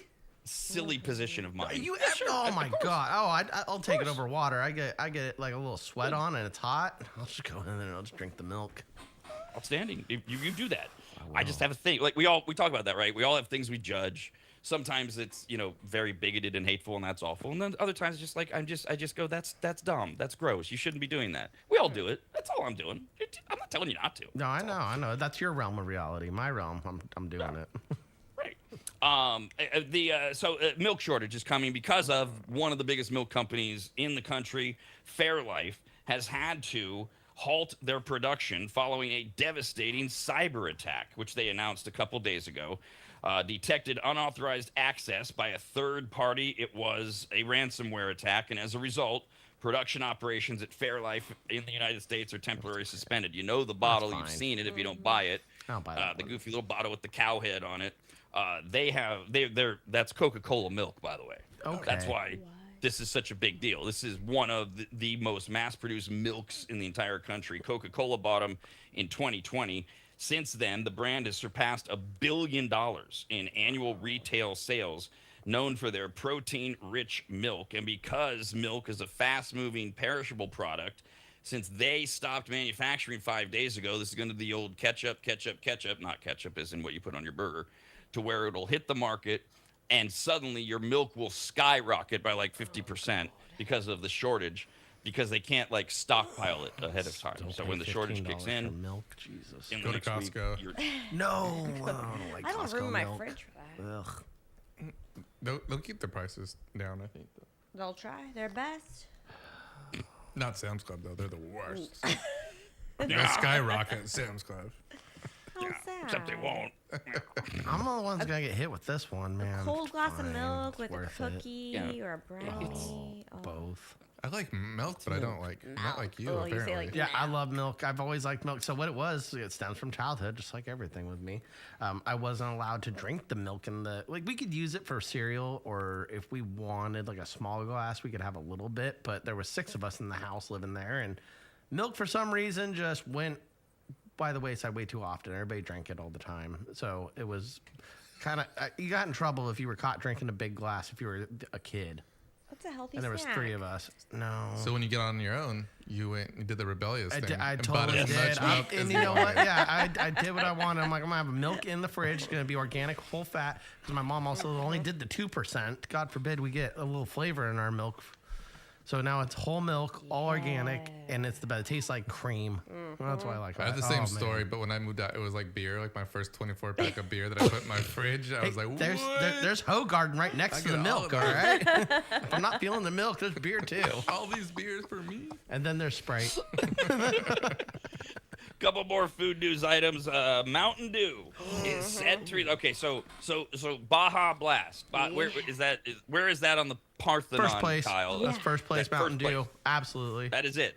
Now, and that's different from Mountain Dew. It's not. It's different Yeah, flavor. it's their tropical Baja flavor. It's delicious. It's Okay. blue. Mountain Dew is set to release, a la Coca-Cola, glass bottles of Baja Blast. The retro bottles give the fan favorite soda a more elevated look, and the soda's sea green hue is on full display behind the clear glass, and it's just that thing that you get with Coca-Cola, the bottle. Some people collectibles, other people think, oh yeah, better. it tastes better. You know, people. Carbonation affects things. You know, people will say, well, beer tastes different out of a can, out of a bottle, out of a glass. Well, here you get Mountain Dew in glass bottles. And this Baja Blast is made with real sugar as printed on the label rather than the high fructose corn syrup, not gonna be as which is tasty. typically used. Yeah.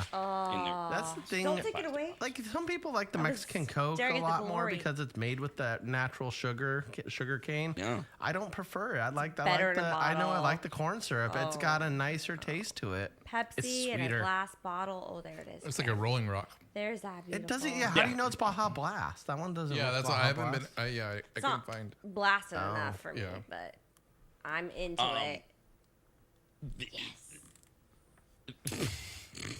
So the Baja Blast in the glass bottle, Kyle, is this something you have to have? No. Or Oh God, no. Okay, No, I'm not now one of those your- guys who collects them. Your point over the Mexican sodas and the real sugar versus the corn syrup. See, but you and D, you're I think you're in this. You go to Pepsi instead of Coke. Me? No, I Yeah, like Coke more. I'm a Pepsi girl. You're a Coke guy. I'm definitely okay. Coke. I'm Pepsi. Okay, so D's the one that doesn't have credibility because she goes to Pepsi, so she's out of the conversation. Coca-Cola sucks. Coke was there first, and Coke's got a better, sharper bite. Pepsi's a little better. too It's sweet. It's fine. I'll drink a Pepsi. Don't get me wrong, they're good. Wild cherry Pepsi. If they don't have Coke, I'll If we're talking take about it. Coke products, I'm definitely a Coke product person. If we're talking about difference between Coke and Pepsi, I could debate that. But Coke better, Sprite's the best, so that's a Coke product. Coke better, Sprite the best. Coke is better than Pepsi. Yeah. But Sprite's better than all of I them. could debate whether like Coke and Pepsi are like I like Pepsi, the actual drink, not the diet cherry one I just had. That was gross. But normal Pepsi versus normal Coke, I might choose a Pepsi. I don't think I'd ever choose it, but I'm also like, yeah, fine. If you get the old Pepsi, okay, yeah, sure, it's fine. I'm Right. not gonna revolt and say, no, give me a sarsaparilla. Ooh, yeah. Pib. All right, last one. Bartenders help me out because I don't buy this stuff, but you'll know it as I describe it. Constantly voted the last few years the best cheap tequila. Is it Cazadores? Cazadores? Yeah, that's the one with the little buck on it. There you go. It's okay. Yes, that's the one. cheap one. Okay. Well, it's been voted 5 years in a row the best cheap tequila. Whatever. By some group. Wow. just Well, so yeah, people get a because you think picture. of the other ones. Oh God, salsa. Okay. Oh, it makes my skin crawl. Oh, boy. I haven't had Cazadores, so I can't even figure It's out the good. I comparison. like it. I just had too much of it one time, and now I get this lingering cat litter taste every time I drink it. It's good for the Oh. It's like price. chemical aftertaste, and for some reason it registers in my brain cat litter. It's good for the I know, price. I don't know what it is, but I litter. can't drink it anymore. That's I very can, but unfortunate. yeah, it is very unfortunate. They've got the full run, Blanco, Reposado, Añejo, Extra Añejo, all the different. Well, now, and they also have 2 ready-made drinks in cans. They are now going to an infused tequila. Are you ready for pineapple infused tequila? Oh, here we go. Shooters. Yep. The brand's Tequila first shooters. ever infused tequila. Perfect. Yeah, these are great with vodka. Tequila's another. It's a clear one, so you can mix it well with flavors. This would be great for margaritas. You want a pineapple, like a little spicy jalapeno margarita? Yeah, Like this even would a be jalapeno fantastic ones for too. it. Yeah, that'll be Yeah, delicious. I like it. Yeah, So it it's a good stops you idea. guys from putting like an extra ingredient in the Saving drink, money on a right? You could mixer. also spike the hell out of your pina coladas and make it a more Mexican style pina colada, maybe a little Caribbean style with the tequila. I Wow. like it. Yeah. That went very Kyle very quickly, and I that love sounds it. very interesting. Wow, Let's a go. tequila pina colada. Okay, Yeah. a Tequila tequila. lada. All right, work that on that. blender Work out. on that. You got something. America's Radcast continues next, only on the Pina radnetwork.com. tequila.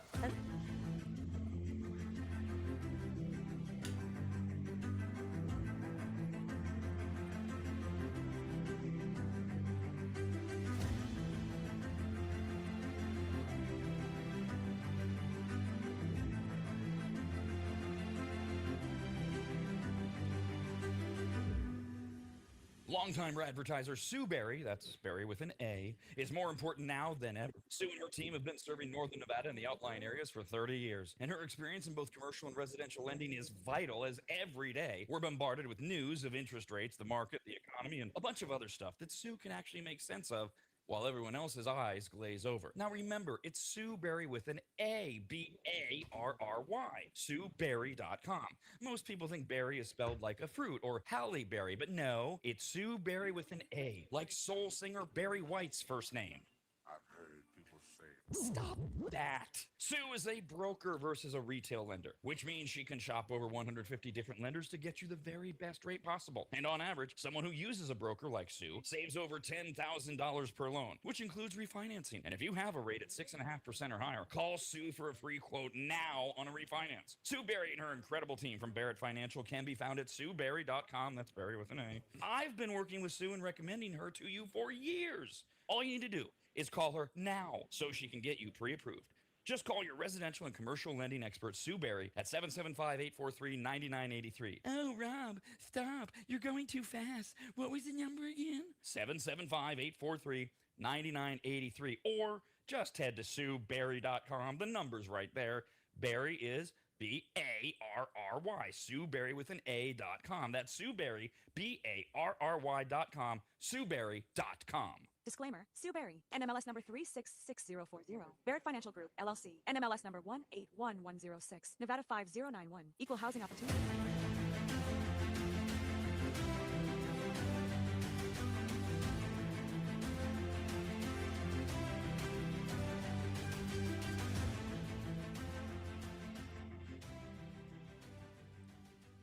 Longtime maggots will remember Greg from MAP. MAP, as in Maximum Athletic Performance, which guides you to better output through better ingredients, also known as nutrition. Greg has been on the RAD show many times and will be again, as he simplifies nutrition and helps us all understand what actually works when it comes to fueling our bodies, almost all of which can be found at maptrition.com. Every product is formulated with clinical precision and backed by science and purpose, and maptrition.com has something for every fitness level, even those of us who barely have a fitness level. With nearly 20 years as a nutritionist and a specialization in sports nutrition, Greg works with athletes and everyday individuals to optimize performance, energy, and overall health through smarter fueling strategies, all of which starts at maptrition.com. At the very least, we should all be taking daily multivitamins, and Greg has his formulated for exactly what a man or woman's body needs. Protein is in, but maybe instead of getting yours from mac and cheese with extra protein, you get it from maptrition.com. And of course, all things workout, training, and exercise are available as well. From pre-workout to creatine and other muscle builders to recovery supplements and more, all at maptrition.com. From morning breakfast essentials to post-workout recovery and everything in between, maptrition.com's full range of supplements, proteins, and wellness products are built to power your journey from start to finish. Check out all the products and find what's right for you and order it shipped to you all at maptrition.com. That's maptrition.com.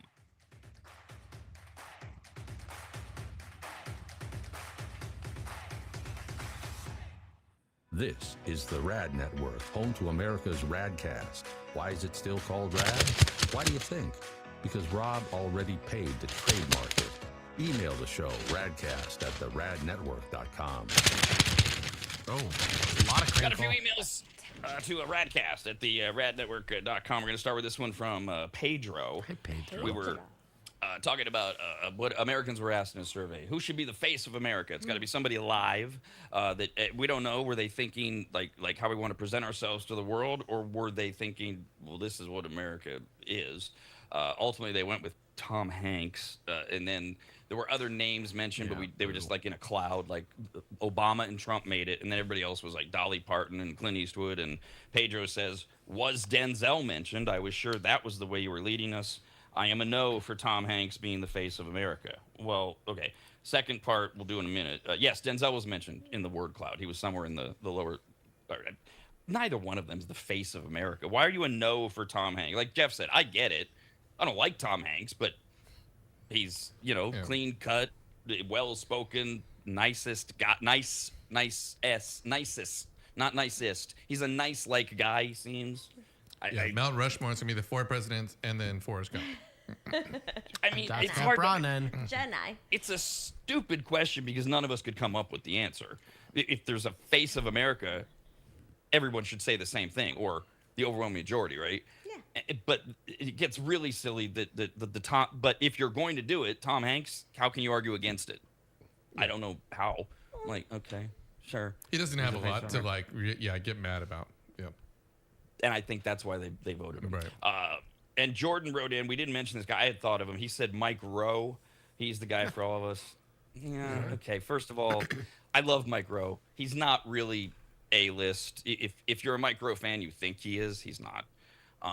Plus, he's gone down a little bit, not intentionally, but he's been branded as political, so he's going to be divisive because he has the audacity to say you don't have to go to college to be successful in America or something like that. I can't keep up with why everybody hates everybody anymore. Also, different topic. We got this email from Kim. We were talking about yet another survey of restaurants. This was best fast food restaurants in America. It was supposed to be based on overall quality, selection, service, everything. Ultimately, Del Taco was number 1, and Kyle's been preaching. And they've been number 1 for 3 years. 3 years. Cheesecake bites, man. Oh my God, they're so good. They have caramel inside of them. They're like egg rolls, but with warm, delicious cheesecake inside. The thing about Del Taco, when I talk to Del Taco heads, is they always are mentioning things that you wouldn't think of at a place called Del Taco. They rave about their burgers. They rave about their cheesecake bites, their fries. It's like, oh. Don't they have the crinkle fries? They have crinkle fries. They even dress them up and do like the Taco Bell style where they do like steak on them and cheese. Like chili. Yeah, they dress them up nice. Oh, and they're good. I do. I'm okay with that. Has this been a massive expansion for Del Taco? Or have they always been this way? I don't know. And They've always had hamburgers and crinkles. And here's the thing. chili. I just go for their basic bitch stuff. Usually my order is red sauce bean and cheese burrito. Ooh. It's like $1.29, and then the soft chicken tacos, and those things are crack. And then there's the fries if I'm extra hungry because there's a long road trip or something, or I'm just a little extra stoned. And then the cheesecake bites are a guarantee. Oh, and their extra large is huge, so big old soda. So in that top 5 survey though, that I stopped listening after number 5 because Raising Cane's was 5th. I've got nothing against Raising Cane's. It's just a chicken place that sells chicken tenders and nothing else. I don't know how it's one of the 5 best fast food restaurants in America.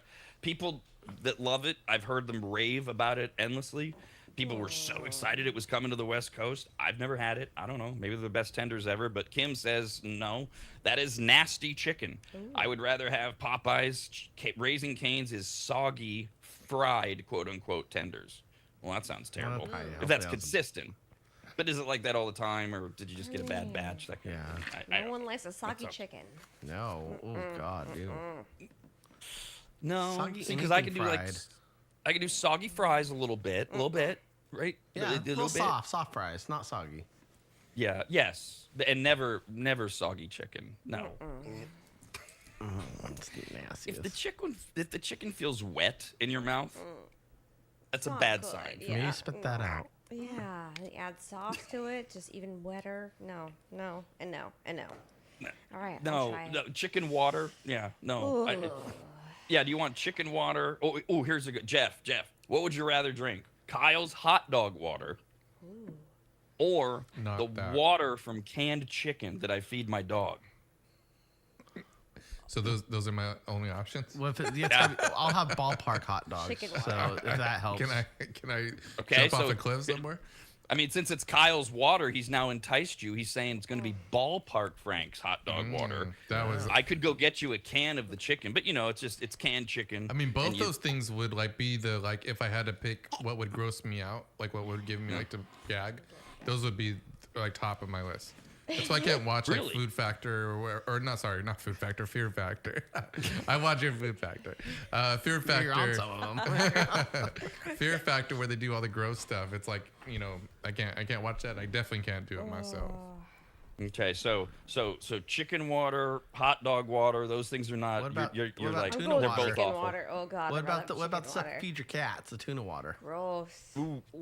Yeah, I'll have the chicken water from Rob. Did you sit there with a little sauce plate? Go. But you're talking tuna water, not like cat food water, actual tuna water. Correct. Yes. Okay. Yeah. Like you'll get a nice canned tuna, you crack it, and your cat comes up to you like he's a crackhead looking for a rock. And you let it down. So at this point, Jeff, it's all just gross, right? None of these are worse or better than the other ones. Yeah, that'd be equally gross. What about where are we? You got to eventually bring up Vienna sausages. What about the water from Vienna sausages? Oh, the gelatin. And maybe a Vienna sausage to go with it. Little chunks of that gelatin. What is that? No, thank you. No, no good. No, but is it worse? Can't do that. Okay. Yeah, it's all the same, I guess.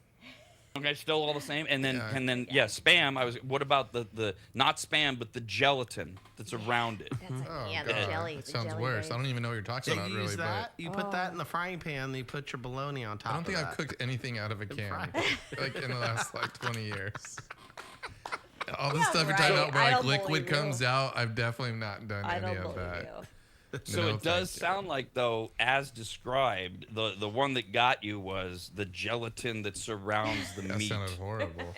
It's bad. That would be the one you wouldn't want to do for sure. That's the worst one. Yeah. Okay. As opposed to the Vienna sausage water, or the food water, or the hot dog water, or the chicken water. If you had to drink those, you could. You ain't doing the spam gelatin. No. Etc. Yeah. Okay. He gets the King's Cup. He gets all of it together. Oh, a King's Cup version of all of them? Ooh. Oh. A whole mixture of all of them. Luckily, that's a hospital. Luckily, there's no rules being made on this side of the room. 90 days of Kyle accident free. America's RAD Cast, only on the radnetwork.com.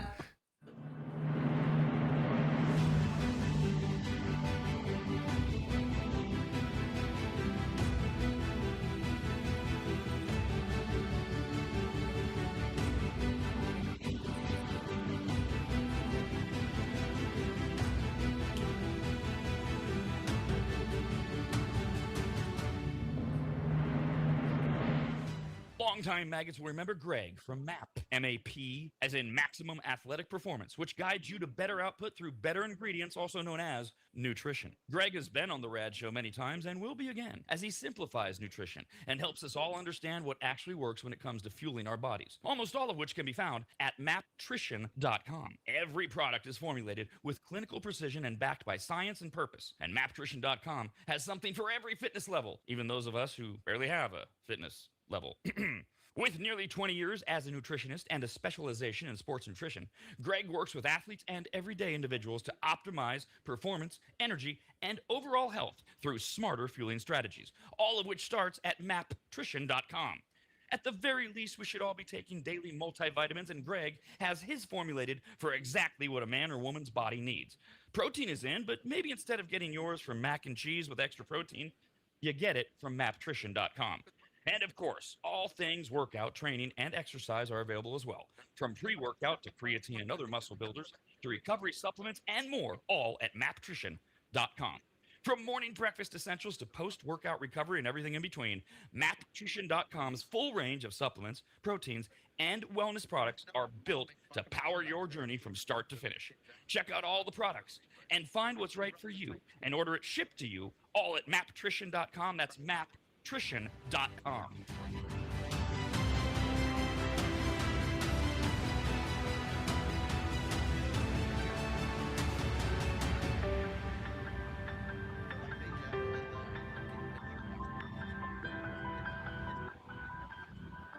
Longtime advertiser Sue Berry, that's Berry with an A, is more important now than ever. Sue and her team have been serving Northern Nevada and the outlying areas for 30 years, and her experience in both commercial and residential lending is vital, as every day we're bombarded with news of interest rates, the market, the economy, and a bunch of other stuff that Sue can actually make sense of while everyone else's eyes glaze over. Now remember, it's Sue Berry with an A, B-A-R-R-Y, SueBerry.com. Most people think berry is spelled like a fruit or Halle Berry, but no, it's Sue Berry with an A, like soul singer Barry White's first name. I've heard people say. Stop that. Sue is a broker versus a retail lender, which means she can shop over 150 different lenders to get you the very best rate possible. And on average, someone who uses a broker like Sue saves over $10,000 per loan, which includes refinancing. And if you have a rate at 6.5% or higher, call Sue for a free quote now on a refinance. Sue Berry and her incredible team from Barrett Financial can be found at SueBerry.com. That's Berry with an A. I've been working with Sue and recommending her to you for years. All you need to do is call her now so she can get you pre-approved. Just call your residential and commercial lending expert, Sue Berry, at 775-843-9983. Oh, Rob, stop. You're going too fast. What was the number again? 775-843-9983. Or just head to SueBerry.com. The number's right there. Berry is B-A-R-R-Y. Sue Berry with an A.com. That's Sue Berry, B-A-R-R-Y.com. SueBerry.com.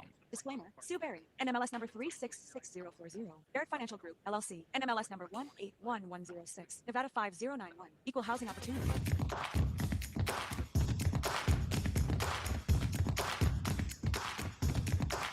Why is it called America's RAD Cast when RAD doesn't stand for anything? Because that's why. Call the show at 888-587-5355. A quick diarrhea update. I mean, as these things just kind of settle in until we get actual news about this psycho psoriasis thing that's going around. It's still the same thing. The CDC last week said Taylor Farms, that's the lettuce company, they're to blame. And then they said over the weekend, oops, sorry, false positive, even though we've already recalled all these. We don't know where it's coming from. Remember, Michigan was ground zero. This morning it's Texas, which is reporting dozens of outbreaks that are showing up in hospitals and doctors' offices and testing positive. Still no idea where it's all coming from or where the end may be. That's kind of your update on the exploding diarrhea parasite that is going around. A new article explores being middle-aged and points out, first of all, middle age is about lifestyle. It's not about numbers. It never has been.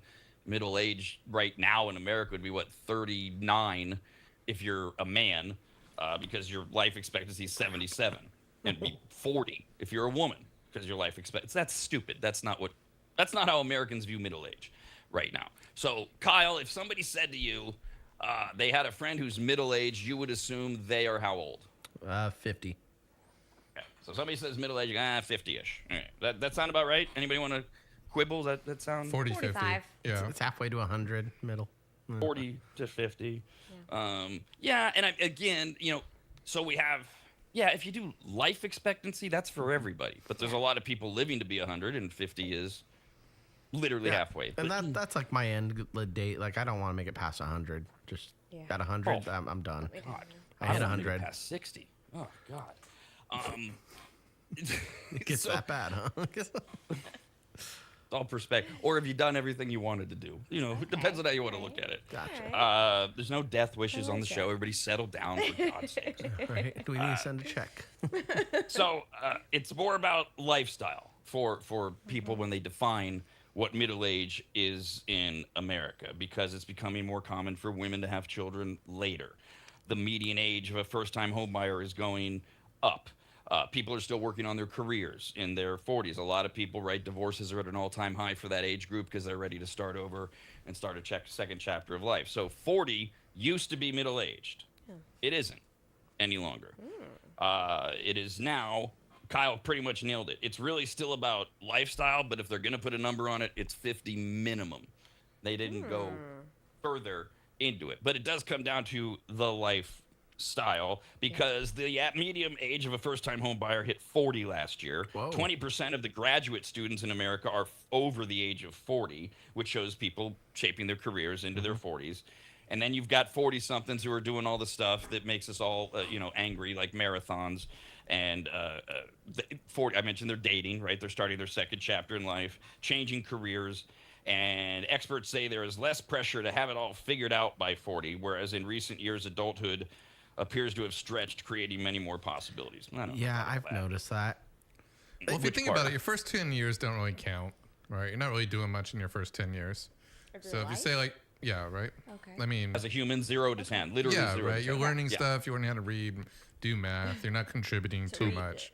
So I mean, yeah. So if you start at more like 10 instead of like 0, when we're like, can't talk and can't walk, I think that it makes a little bit more sense. Like I don't really think of myself. I'm 41 now. I don't really think of myself as like, man, I've had 40 years of experience living. I really don't. I have about maybe like 25, 35. Something like that. Well, yeah, and an egghead is going to say, well, yeah, but you needed those first 10. We know that, but that's not what we understand. We need to be formated and become that. But you say 10, what's that 12-year-old contributing? Maybe it's more like 15 or... Maybe. It depends. Yeah, 16 and up, maybe, yeah. I use 10. It's like, I think when you're that old, you start like thinking about what you want to be when you grow up. Maybe you start you start developing a little bit when it says like who the character that you're going to be and whatnot. So I feel like, 10, huh? Yeah. Well, I mean, you act like you did when you were 10, Kyle. Not much has changed. No, I had a lot of fun. My child was so goddamn good. Still lighting off fireworks. Never just the same. Then that's the other thing. I feel like I am a kid sometimes. Like it's funny to think I'm like, oh yeah, I have my own house, I have my car paid off, and I have a cat. I'm like, this is weird. It just feels weird being grown up again, because the only reference I have is like childhood, just growing up still. When I talk about like my life experiences, a lot of it has to go back to me being a kid still. So I'm like, God, I'm really not that old, but I feel like I am because I'm out of touch. It feels like with the young crowd. The younger crowd. I had some mentors when I was younger who told me not to do that. Like you start hanging out with like college kids and you start thinking maybe they're cool, which they're not really. They're cool for college kids. They're cool for 18 to 24-year-olds. They're into a lot of different music. They're into a lot of different. The way they look at things financially are a lot different. And they're not necessarily cool. You just think they are because they're young. I am not hanging out with young kids or college kids. Hell no. But I'm feeling the same way. Like I don't understand a lot of things that they talk about, and so it does make me feel a little old. See, I'm cool with my nephews. They're around 10 and 13, and then my sister, she's 25. So I try to maintain some kind of coolness through them, but Yeah, and I already hit my level of like ultimate peak cool, so there's not really any more going past upper that. Echelon cool. Now I have to take a step back down. It's good to know. Top tier. Well, and the thing is, the only reason to stay in touch with what's cool is there are legitimate reasons. You have kids of your own. You want to know what they're saying, what their vernacular is, other things. If it doesn't fit your lifestyle, though, then because like your line of work, our line of work's a good example. We've got to stay in touch with what is cool for 18 to 29-year-olds. A whole bunch of us over 30, over 40, over 50 might not understand it or think it's cool. Doesn't matter. They're setting trends in certain areas that you have to pay attention to, so that not necessarily you can talk to them, but you know how to talk to them. Or if you're an employer, you want to be able to relate to them. Build a rapport. And things like that. Other than that, but with all that kind of existing, you hear... I think it is just natural. It's been going on since cavemen, where the grunts and the groans don't make sense when they hit adolescence or something. I don't know, because you hear them talking, you're like, what? What does that mean? What are you saying? What are you talking about? I think we're just a little jealous, or maybe I'm just a little jealous of like those 20-something, like you're still really young, you still have everything ahead of you. Your decisions aren't really made for you too much at this point. So I think maybe and this is like me trying to like make logic of it in my own head, because I don't want to be anything like my younger cousins who are in their 20s, right? I don't want to be. Man. Like I know that, but yet I do go, man, these things I don't know about makes me feel old. I feel so stupid about my younger 20s, man. I wish I would have just taken myself so much more serious. I still lived as like being a kid, and I think about it a lot. Like if I could have advanced a little further or what. Stop dwelling on the past. It's not healthy for me. But at the same time, you're like, if I go back and redo it, oh my God, so much I would change. Oh, Kyle. Oh, please. Put me in my 20s with all of the knowledge and experience I have now. Oh, God, that would just be heaven. Wouldn't that be Yes, cool but if that's what happens when we die? They're like, you can just keep the knowledge and go for it. That's how some of us that'd be succeed so really well. cool, but- Sure.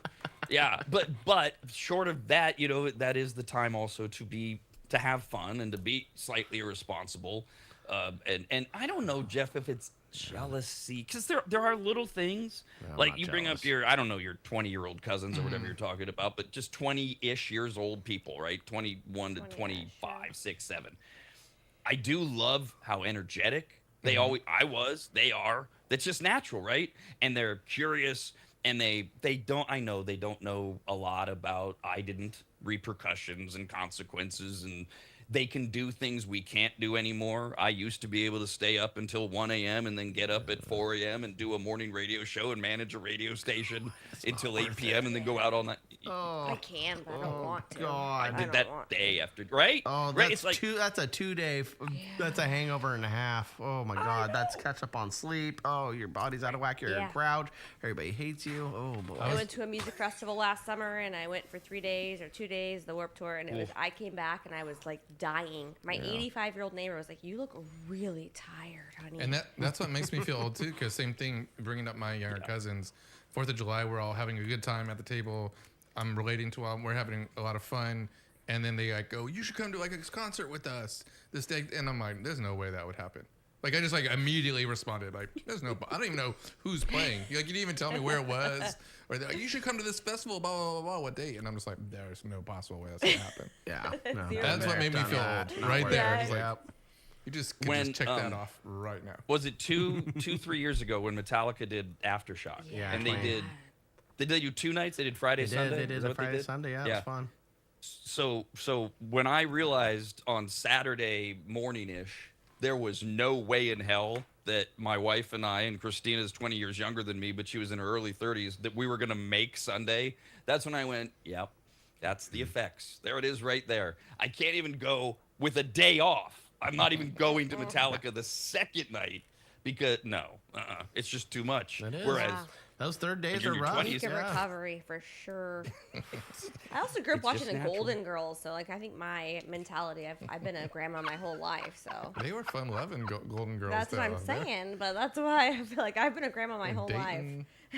now, perfect lead in to, and again, this happens to all of us, a new survey out about how when you are younger, you make fun of old people and some of the things they do, and then as you age, you go, that's actually pretty awesome. I love doing this. Hell yeah. And so they went out and they talked to millennials, age 30 to 45, and they talked to millennials about things they used to mock about us old people, me, because I got a bunch of millennials working for me.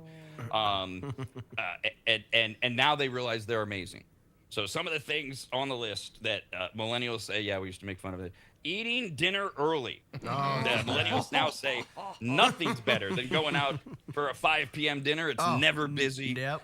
And if you want to call it an early night, you can, et cetera, et cetera. Oh, the food's always cooked fresher, it feels like, too. You're like, oh, I got the good cut of meat this time That's because no my one else has ordered anything. Ha, favorite. ha. Right? The early bird special. Yep. Oh, it's great. And I even practice it when I travel, You're right? right. You know, it used to be, That's oh, the you gotta best. go. You're young. You know, we're gonna go. We gotta plan the dinner around. Well, when are we gonna be at the bar and the club, and how late are we staying No, up? no club. And of course, Get out of here. party dinner time. You know, you're starting your evening 7-ish or 8. Now I go to Vegas. I'm booking like a 5:30 dinner.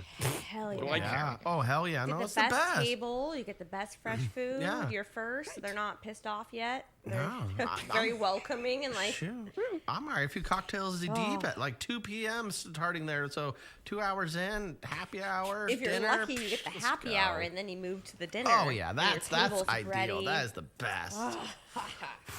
Yeah. Get your vape pen. Next on the list, things millennials used to mock, but now they realize they're great about things that older people did. Now they're doing staying home on the weekends just cause. Yeah. Just staying home. It's okay to not have anything scheduled or very little. To just have a home, Or have a there's weekend. laundry and yard work and Enjoy all the rent you get- pay or the mortgage. clean up the house. there's a Wa- lot do you of- have I mean, Netflix? You have your own bed. Maybe they mean that. Maybe they mean that.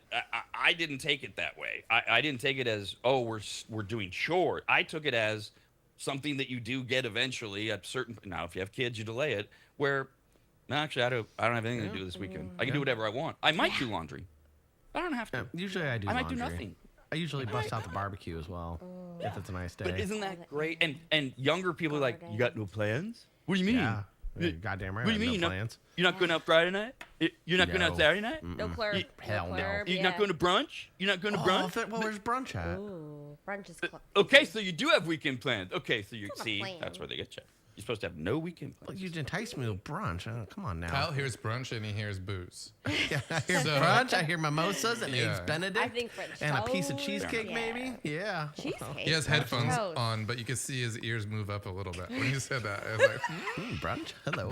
You want to capture me in a van? Say free brunch in this van. Hello, brunch.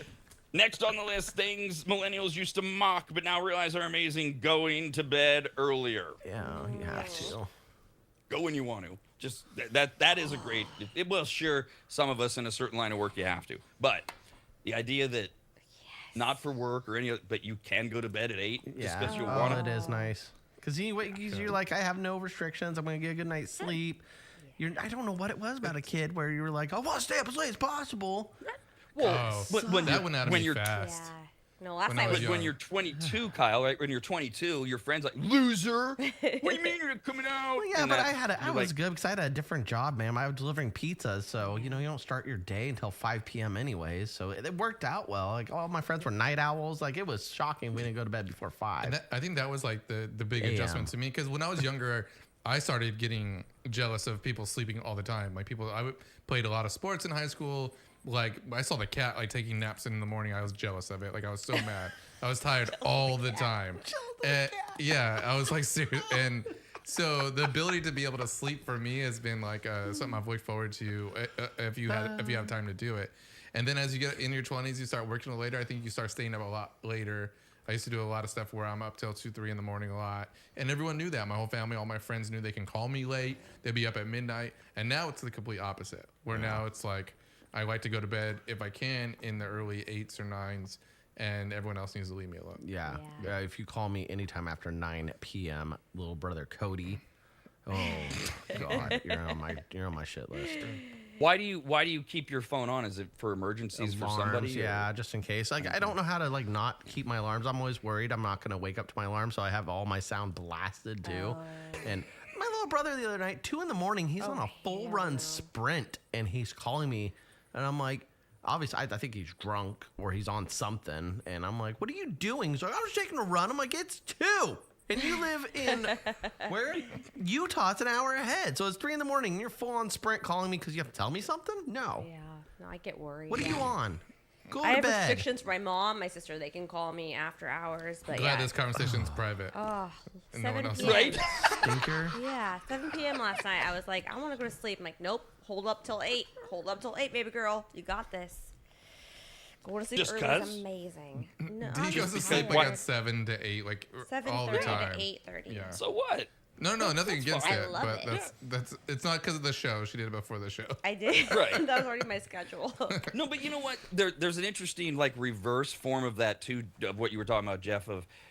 I'll just use my timeline. So from 20s to 30s, the staying up late thing, it's just part of you do, you're partying, etc. Now, I found 30s to 40s, which is where you start to adjust, and you're also really career driven, most people.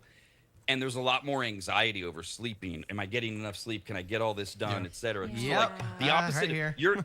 Your story, Jeff, of now you're like, oh, my family used to know I'm up all night, et cetera. Now they know after 8 or whatever, probably not. There's another example that goes in there that's also part of aging that's so great. On those nights where you can't or don't go to bed early for whatever reason, maybe you're just amped up, you had a great night, whatever. Maybe you got stuff on your mind. You do know from experience everything's going to be okay. You know, it sucks. I'm going to bed at 11 and I got to get up at 4. I'm going to be fine. Everything's going to be fine. There's that alleviation of that stress of not knowing whether you can pull it off goes away because like I've done this a million times. I had that feeling And last night with watching some of those The Hawk on Netflix. I watched like Bitch, I need to catch 3 up. or 4 episodes of that. So like I was like, I was like, dang it, what time is it? Oh, let's do one more kind of thing. It was pretty good. So I was up till about almost 11 probably. But in my head, same thing. I was like, I could do it. Like I've done Yeah, I've done it a good amount of times before. I can maintain it, and I got up feeling pretty good. I went to bed at like midnight and had to wake up at. I know Kyle sent me a message like at 11, so he must. Yeah, it's because the stuff was done loading. I tried to load it while I'm at work. I go to work and I set the load time, and I can check it on my phone and send it to you.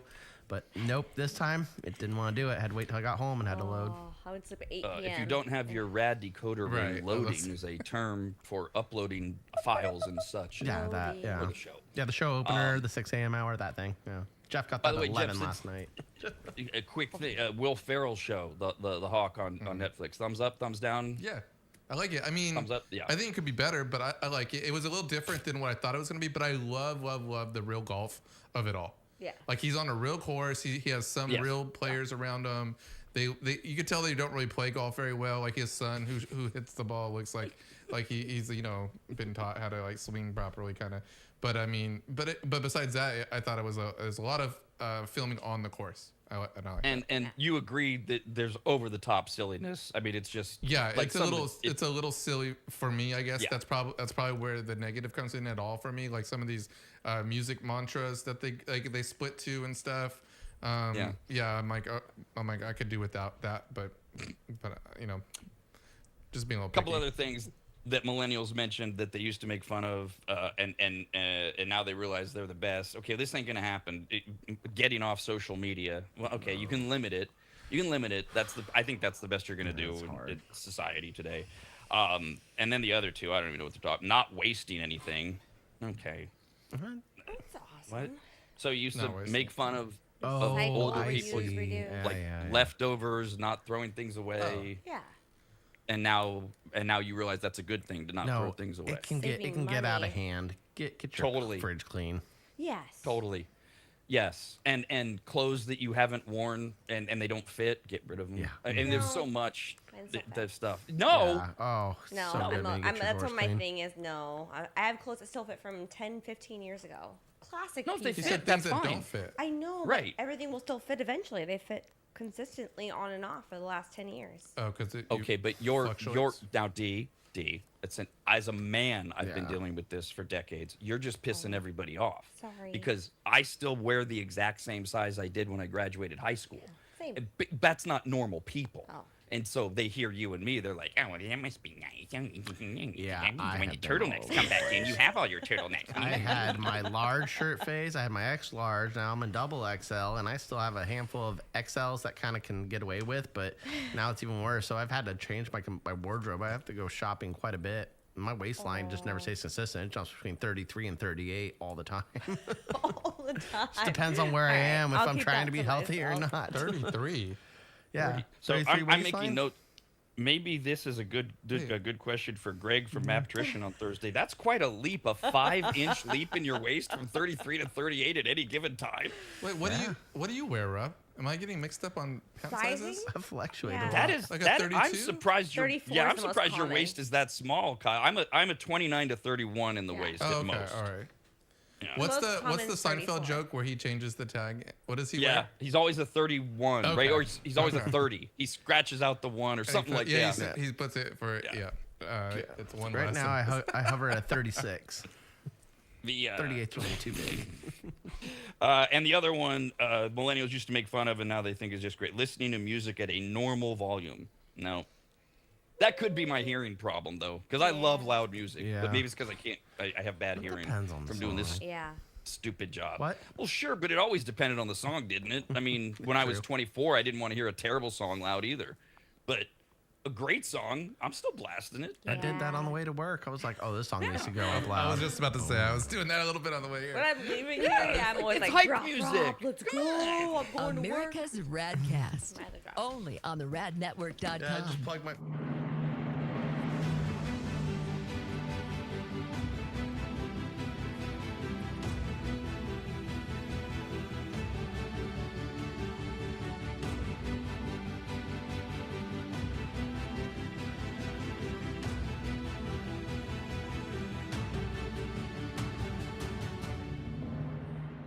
Longtime maggots will remember Greg from MAP. M-A-P, as in Maximum Athletic Performance, which guides you to better output through better ingredients, also known as nutrition. Greg has been on the RAD show many times and will be again, as he simplifies nutrition and helps us all understand what actually works when it comes to fueling our bodies, almost all of which can be found at maptrition.com. Every product is formulated with clinical precision and backed by science and purpose, and maptrition.com has something for every fitness level, even those of us who barely have a fitness level. With nearly 20 years as a nutritionist and a specialization in sports nutrition, Greg works with athletes and everyday individuals to optimize performance, energy, and overall health through smarter fueling strategies, all of which starts at maptrition.com. At the very least, we should all be taking daily multivitamins, and Greg has his formulated for exactly what a man or woman's body needs. Protein is in, but maybe instead of getting yours from mac and cheese with extra protein, you get it from maptrition.com. And of course, all things workout, training, and exercise are available as well. From pre-workout to creatine and other muscle builders to recovery supplements and more, all at maptrition.com. From morning breakfast essentials to post-workout recovery and everything in between, maptrition.com's full range of supplements, proteins, and wellness products are built to power your journey from start to finish. Check out all the products and find what's right for you and order it shipped to you all at maptrition.com. That's maptrition.com.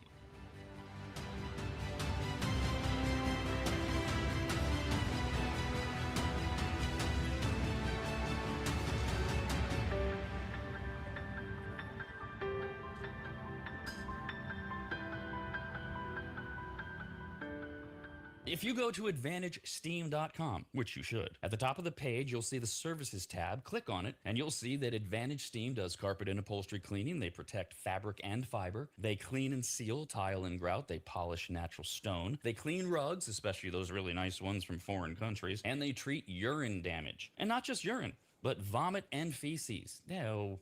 Yuck. I assume if you need that service, you either have children or pets or you live in a frat house. But either way, they'll take care of you. Of course, Advantage Steam also applies MicroSeal. And if you don't know what that is by now, then you just suck. Joel is the local small business owner of AdvantageSteam.com. He's a lifelong maggot, and he's treated, cleaned, protected, polished, and microsealed the homes of countless members of the RAD team over the years, various RAD studios, and of course, Williams Manor. And I hate admitting this, but he is a genuinely really great, nice guy. In fact, if you tell him I said that, you'll get 0% off all services. So go to AdvantageSteam.com. Click on Make an Appointment, enter in your available dates and any comments, like maybe type, Rob said you're a really great, nice guy. Please give me 0% off. And they will get you all set up. Just go to AdvantageSteam.com. That's AdvantageSteam.com.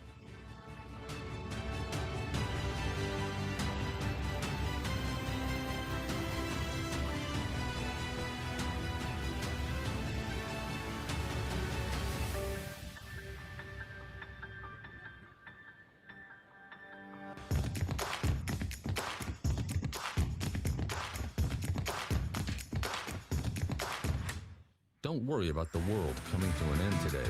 It's already tomorrow in Australia. Good day, mate. All things RAD are online at theradnetwork.com.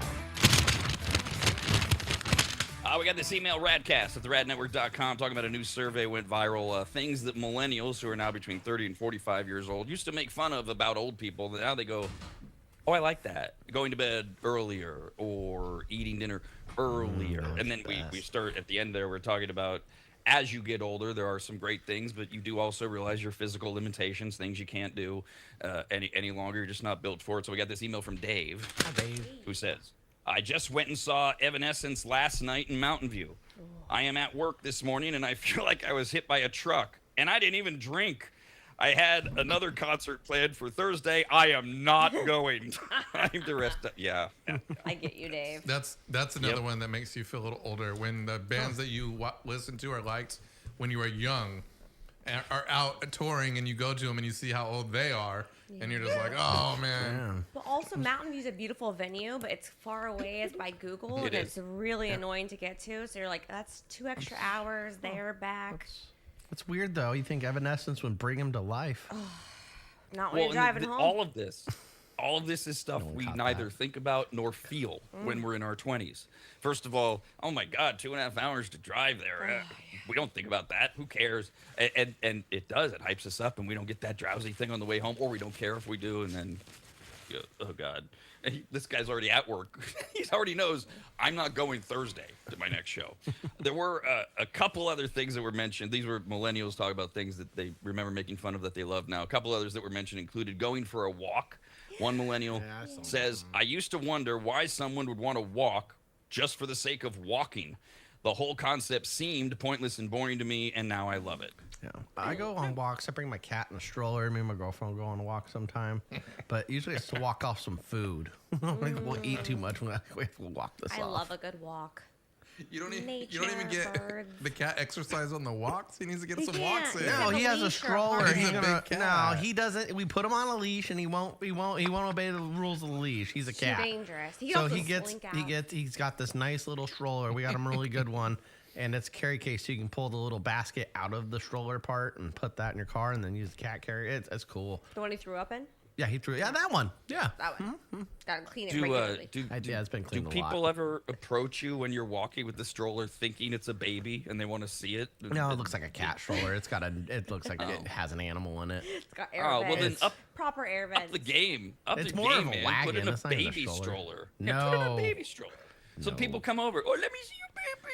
And then you act like No, it is your here's the kid. thing, my cat's I not would do nice. that. He's a liability, Rob. He bites and he scratches. And he does it. He's Oh. only cool with his owners because he was a rescue cat and he was returned to the shelter twice. He's got an attitude. I mean, he's like a rabid dog. You just don't let him around people. I agree with that a little bit, just because I saw Kyle chasing him around the studio before. So I can speak from experience. Like, he does not listen to Kyle. He just does what he wants. He's all, I'm gonna get my sweater. I gotta capture this guy.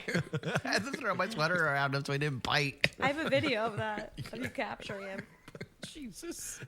Other people also mentioned as you get older, you learn to, and used to make fun of people. Like, okay, old man, yeah, be careful. Taking your time when you pick things up. Oh, yeah. One millennial says, when I was younger, I thought I'd be in the best shape of my life forever, so I would judge older people for moving slowly or being careful. Now I'm 34 with chronic football injuries. I don't care if I'm picking up as little as 5 pounds. I'm bending my knees and taking my time. Yeah, I've kinked my neck trying to get the remote. So what I'll do is I'll drop the remote. My bed's up high, and I'll try to reach down for it. And when I do that, my neck gets kinked. Dangerous. And I have to go to the chiropractor, and I did it last night, and here we are. I got a nice little kink in my neck. Yeah, I We sleep gotta wrong just take for our one time, night. Kyle, right? We just gotta take our time. Usually I can stretch pretty good. I'm a tall dude. Like, think I can get it, but Jeff no. just makes us carry things for him. He's like, I don't need that. It's very true. Yeah, maybe I should Don't need start that. ordering people to carry things for me. pick things Yeah, up. the You hernia. should be able to do that. I think hernia. when that's possible, you should do it. My dad always taught me that lift with your, I don't know, like your, not with your Knees. Lift your your knee, knees and yeah, not with your legs. back or leg. I don't know. He Right. was always Lift like with trying to your like legs. tell you proper. Yeah. He's a general contractor, so it was telling you proper way to lift Yeah. things. There is. They- Keep your back they- straight. It's a very important. It's now. not really your knees, but to try to teach morons, Yeah. you say knees. It's really your quads. That's where you want to push as you go up, as opposed to your back. As a guy with back injuries and stuff, that's what they want to tell you. But the problem is, even after if you've had back problems in this example, or it's still natural. Especially as a guy, you just go and you just pick. You don't think about it. You just pick. You have to actually stop and go, wait, should I pick this up? And you don't, and then you're like Kyle, and you got to go to the chiropractor. Whether it's reaching for a remote or picking up something, it's just like you just do it. Chiropractor does sound nice. I better Taking your go. time, yeah. No, I'm short, so I have to think. Can I reach that high? Should I? Yeah, no. Mm-mm. Why don't you just get a grabber? Get one of those things. I've got plenty of stools, plenty of grabbers, lots of things. I got Books. one of those at home. Get The some grabbers. books. Not to grab stuff. I'm pretty tall. Yeah, I'm definitely. But with it's that. always because my house, like I live on like a bend in a sense, and the wind just like blows into my house a lot, and I get a lot of little trash in Debris. like my little like front yard, like in the beginning of like my sidewalk in my front yard. So I'll go and pick that up with the grabber. Do you put on an orange jumpsuit so it No, looks like you're if doing I had time? one, I would Like, probably think I about have a it. safety Put a vest on. I have a vest. I have a high vis vest. I don't really have to go to my street's pretty small. It's a very small residential street, not too high. That's why it's traffic. even funnier. They'd all be looking like, what did Jeff do? Picking this trash Oh my up. God, he's doing community service. You Yeah, can right. put the vest on and go drop it off on a neighbor's porch and be like, I work for the city. Here, this is yours now. Oh yeah. Love it. The other thing mentioned by millennials was, as you get older, embrace your hobbies, even if they're nerdy or not cool. Getting older, said one millennial, made me reject the mindset that we should care so much about well, that should be, take the hobbies thing out of it. As you get older, you should reject the mindset of caring what people think. I mean, that's a lesson of learning and growing. I mean, if you want to make it about your hobbies, that's fine, but I love hobbies. Who cares? That's great. Bird watching, hummingbird feeding, squirrel feeding. Oh my God. Making miniatures, crocheting. And you should do all of those. And you obviously don't care that other people think you're a dork for doing them, and that's how it should be with everything. But things you do, things you eat, places you go, who cares? I have a neighbor that feeds our squirrels in our neighborhood. We have a bunch of squirrels in the trees at our complex. And this guy comes out with like little containers with different mix of nuts. He puts them in the trees for the squirrels. Mine get fancy Costco nuts, and I've got Shale, Vale, and Gale. Is this good, Kyle, or is this causing a problem? No, it's cool, man. I came out of my house yesterday, walked to my car, 3 big-ass turkeys and like 4 squirrels. They're all just there. I felt like Snow White, where she stings all the animals and they'll come to her house. Yeah. I was like, whoa, this is weird. And then I started my Challenger up, and then they all got scared and ran off. Metal out. I mentioned earlier, as we came back from break, I was looking over a story trying to decide if I wanted to even read it or what Kyle might say about it. I didn't read the gravity of it, but I've got it now. I did not realize there's a new fad, a new trend, new thing at concerts, as people, they don't like to interrupt. They don't know when to leave to take a bathroom break or when to. I mean, if you were gonna go get drinks, you gotta get drinks, but they don't want to leave their seats. They want or where they're standing. Right, a lot of these shows, your seat's way over there because the standing is. So apparently there is this trend based on a string of unusual encounters this summer. It's only been a month at concerts where fans are going to the bathroom on or in themselves so they don't have to leave where they are. Oh, and it's be me stuck behind somebody who's doing that. Nope, that's a bad time. Yikes. Escalating. It started. We go back. Well, it started. These are the public ones we've heard of. June 27th, less than a month ago, at a Noah Kahan concert. Who's Kahan? Noah Kahan? Noah Kahan? Kahan? No idea. No gun. I mean, he's big enough to have a show or have a concert. Whoever Noah Kahan is, Kahan, and he had to ask his fans not to defecate on themselves. Oh my God. At the show. He says, quote, "If you have to poop at a show, please, dear God, go to the bathroom. I've pooped my pants as much as the next 29-year-old, but you've got to understand there's a venue worker out there that has to deal with it," end quote. Yeah, so a couple things. They found poop after the show at the venue, wherever this it doesn't say where the show was. And then they also had video that went viral of, more than one person. They were just like pooping down their leg. Are you kidding? That's disgusting. I mean, I have a female urinary device, but I wouldn't pee out. Like, I see homeless people do it, but yeah. God, it was nasty. I was walking downtown Sac, and this guy it was a muddy river and dragged down sweatpants. It was quite the view. Which, I mean, there's so many differences though between that and you're at a concert where you have access. I know. That's what I'm thinking. Lose your I'm spot. like, you don't also want to walk home with diarrhea running down your leg. Should have left the nachos or the Del Taco at home. Oh yeah, what if it's one of those things where you get too drunk at a concert and you you go to the bathroom, you didn't know you went to the bathroom. Ooh. Well, yeah, but that's not a trend. I mean, this is a thing. This is something people are doing. Their social media about it. Oh, what? Oh yes, in fact. Rock out and drop out. What, I don't even know what last you hashtag that as. Last week, Olivia Rodrigo said during a radio appearance that she has smelled fans who wear diapers to the show, and it's an increasingly popular practice that fans are using so they don't have to leave their spot at concerts. And she and other artists are talking about it. It's so prevalent. You smell it because they're filling up their diapers and just standing there. It's not that hard to say, "Excuse me, I'll be right back." I don't even care. Though, like, but I if know you're in the front, if you're in the front of the mosh pit, getting back there is not going to be possible.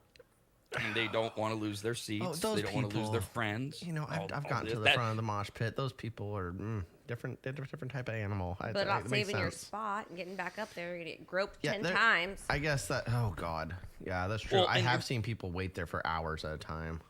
It is also not just that's one of them, the fear of being able to get back at a show like that. The other part is people just don't want to miss any part of the show. Yeah. They don't want to guess when are they going to play the song I don't care about. How long will it go? Will I have time to do it? So they just go right there where they're standing. And when you read these social media posts, I mean, there's this whole, here's a great plan, here's how you do it, here's the best product. It's nuts. It's out there. And it's escalated to the point of a Morgan Wallen concert goer has been accused of urinating on a family, including an 8-year-old girl, during the country music singers concert at M&T Bank Stadium in Baltimore on Saturday. Was his name R. Kelly? A guy named Troy Greveldine said that a man behind him at the concert was very loud, bumped into him multiple times, so he turned around, said something to the man about his behavior, and then went back to the show. Moments later, he said that his wife felt something on her leg. Oh, God. Oh, God. He said that his wife said to him, quote, "Whatever that gentleman behind me is doing, it's all over my leg," end quote. Mr. Greveldine says, at that point, I kind of see him bent over out of the corner of my eye. I look, and he has his penis hanging completely out. He's urinating all over the back of my wife's leg, my leg, and my 8-year-old niece. What? Wow. Greveldine told TMZ he confronted the man. Police later detained the suspect outside of the stadium, but it's just the latest in a long line of these people. And these are just the ones that are incidents or people getting caught or the singers that are noticing. But that is your big concert going trend this year. Yeah, I'd be catching an assault and battery charge real quick after that. Yeah, definitely. I was like, what did you do? This one. Yeah. To defend If this somebody was one. peeing on me and my girlfriend's leg, dude's catching a fist to the face. Yeah. Unless he's like 5 inches instantly. taller and buffer and looks like he's been to prison, then I might be Doesn't a bitch. matter. Get security. Yeah, still, it doesn't. This one is more likely in the lines of what you were talking about, Kyle. Dude's probably drunk, and or he's got this, confrontation going with the guy. It's the most dramatic one. That's why I saved it for last. This one is beat the crap out of this guy. I mean, how that didn't happen between the dude and other people around, I don't know, quite honestly. Not that I'm encouraging public beatings, but Jesus Christ, I don't encourage public urination either on children, for Christ's sakes. The other ones, though, they're not drunken. They're just like, yeah, I'm not leaving once the show starts. I'm just going to poo and pee all over myself. Anybody got any tips? God, that drive And home. that's America's RAD Cast, only on the radnetwork.com.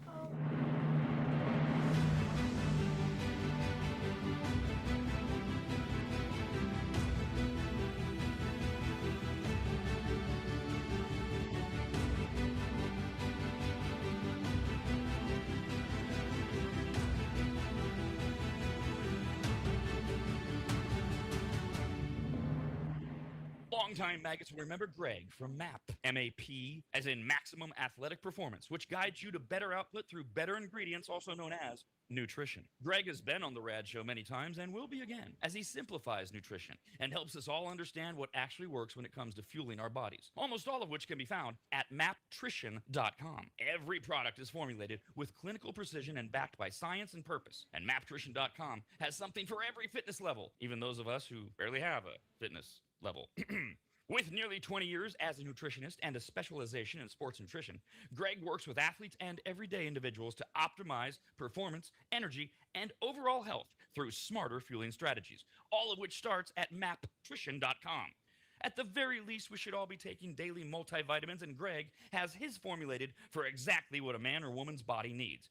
Protein is in, but maybe instead of getting yours from mac and cheese with extra protein, you get it from maptrition.com. And of course, all things workout, training, and exercise are available as well. From pre-workout to creatine and other muscle builders to recovery supplements and more, all at maptrition.com. From morning breakfast essentials to post-workout recovery and everything in between, maptrition.com's full range of supplements, proteins, and wellness products are built to power your journey from start to finish. Check out all the products and find what's right for you and order it shipped to you all at maptrition.com. That's maptrition.com.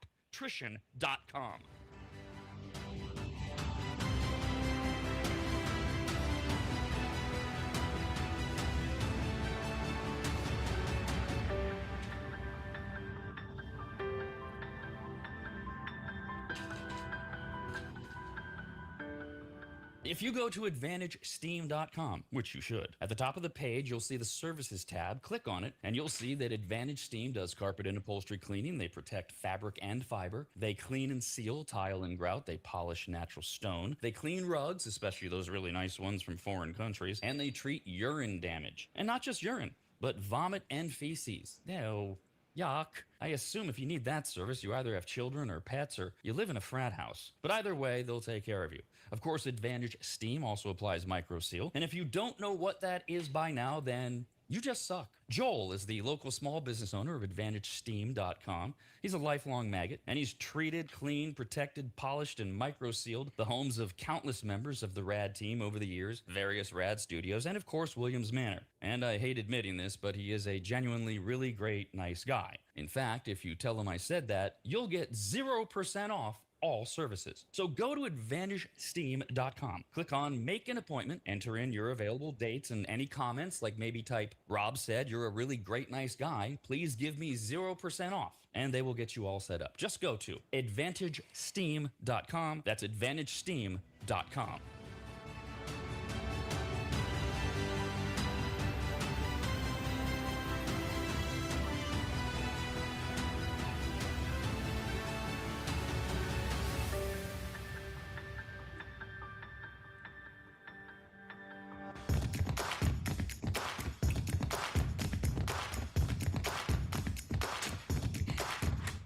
Don't worry about the world coming to an end today. It's already tomorrow in Australia. Good day, mate. All things RAD are online at theradnetwork.com. The Rob and Steve Sports Show comes up 11 a.m. We do it every day, 11 to 1 at theradnetwork.com. One of the things we've been following, ESPN, for those of you that the reason we do the sports show is some of this stuff is not mass appeal enough, and this is a little right there on the edge. But ESPN over the last many years has been going through these rounds of layoffs and firing people that a lot of people are used to their faces being there, not only because of budget cuts, but because of consolidation. And then also you got to pay a lot of money to keep guys like Pat McAfee. If you've ever heard of him, he does a show from on our time, 9 to 11, that is about to go from, the reports are $30 million to about $80 million a year that ESPN will be paying Pat McAfee to do his show. They're already paying somewhere near that to Stephen A. Smith, Adam Schefter. These are guys you know if you watch ESPN. So then everybody else got to go away.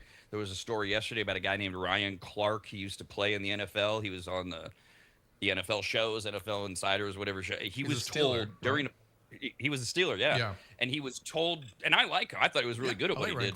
He was told during a break yesterday, your services are no longer needed. On the show. They went to commercial. Dude came out. Now, the reason they say they did that was they were going to fire him today. They were worried about it leaking. Yikes. And they thought it was in everybody's best interest. Yeah. I mean, he's like a staple on Stephen A. Smith's show, right? Yeah. And like he's on there all the time. That's what I remember. I do remember him. He does have like his own podcast, or maybe he's been on more podcasts, and he's really opinionated on those podcasts a lot more than he is on the ESPN show. He's very like straightforward. I mean, he has a lot of energy and stuff, but when he goes on this podcast, he starts talking crap about other people. I've seen that a little bit. I wonder if that has anything to do with hard to say with everything going on, because the big name this morning, again, if you're an ESPN fan, you know the name Carl Ravitch, and he has been let go after decades. In fact, last night he called the Phillies game, and now today he was told, we don't need you anymore. So we'll follow. Are you giving us an ominous announcement? Am I kicked off? No. Is that what you were thinking? That's where my head went. No. I thought it was leading up to bye, D. Pack your bags. Oh, we'll wait for a commercial break for that. Yeah, we'll at least have enough class to kick you off in the middle of the show. You know, during the 8:15. She just got us a bunch of appetizers, so it won't be during that segment. Yeah, snacks. It won't be during Half that. of the snacks. I was wondering though, Rob, do you think this 80 million or this new Pat McAfee number has to do with just his show, which I'm assuming is gaining popularity? But I know he does a lot else with college football, and he does a lot of these special specific segments and stuff. I wonder, is that all encompassing, or do you think it's just for his show? Or is it when you get into it, it gets less exciting and more businessy, and people, go, oh, well, whatever. But yeah, you nailed it. First of all, his current contract that we're told is $30 million a year. Most of it, actually, 17.3 million of it goes to Pat McAfee for his college football stuff that he does over the weekends. during college football season where he hosts the kicking contest. Yeah, And right. he's kind of taken over game day, which not He sure. kinda I don't is, know if yeah. I love that. I don't know.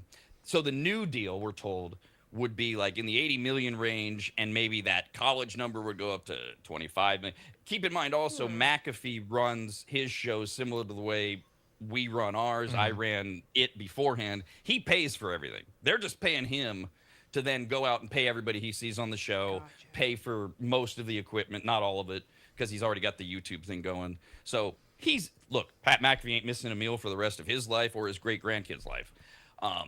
But he's not pocketing 65 million just from ESPN. He's going to be spent. He's only pocketing maybe, I don't know, 40 million just from that. Only 40. Because when I was, And he might have to, do an endorsement deal to make up for that or something. because I knew that a lot of his like the reason why he's popular too, he's willing to travel. He's willing to do all this college stuff. A lot of these like wealthy analysts aren't really willing to travel that much. I think he's like traveling 3 days a week on a weekly basis, going to whatever college place he's going to. A lot of times he does stuff for different NFL teams, and then Monday he has his show. So I mean, I think he's on the road like nonstop. I don't think it could be that much fun, but I'm sure he looks like he has fun. I've always wondered about that, especially as you get to a certain point in your life. It's like, I get it. Like, I don't want to but he travels and he gets the best guests on his show as well. But he does seem to be, I don't want to call him a workaholic as if it's not healthy. I don't know the guy, but he does seem to be willing to do anything, and that will always make you stand out. WWE stuff too. Yeah, he's doing all this announcement stuff and all these he's getting put through walls and stuff. He got like a neck injury and stuff. Right. This guy's everywhere. He is. And that was the other thing too. I've always wondered about, like being a play-by-play announcer, right? Where, so you didn't play the sport. Well, you might have like through high school, but you weren't a professional player, so you're calling the play like Joe Buck does, like Al Michaels does. And for a lot of us that played sports but couldn't do it professionally, it's like, oh, that would be such a great job. And after a while, I go, would it? Would it?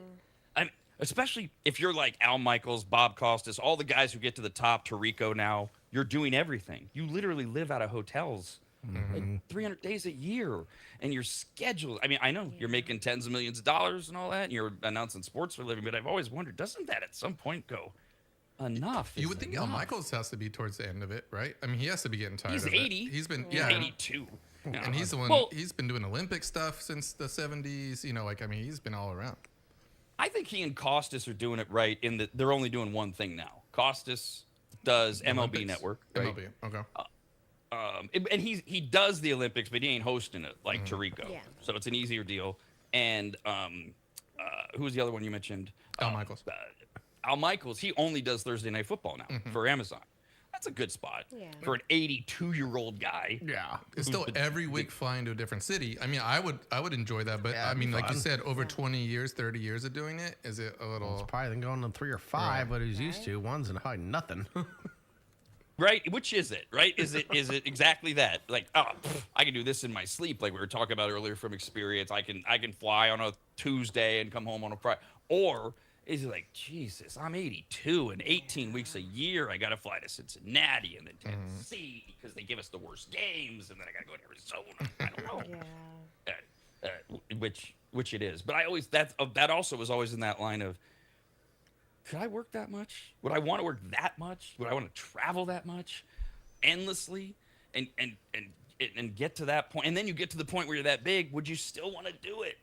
And a lot of them feed off of it, and then others are like, why did I work so hard to get here? Now I have to do it even more.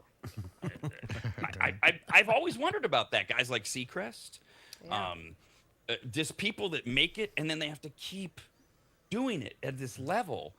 It's like, what are you doing it for? I don't know. Maybe there's something else, but I do wonder. And I'd love to be in that position and be able to tell you someday. How about that? Yeah, I'm gonna call Al Michaels, see if I get him on the show. See what he says. Tell him I love his book, and I've recommended it many times. Let's do this. Now, he probably won't come on to pitch his book because I think it's 6 years old. Okay. But it was an excellent book.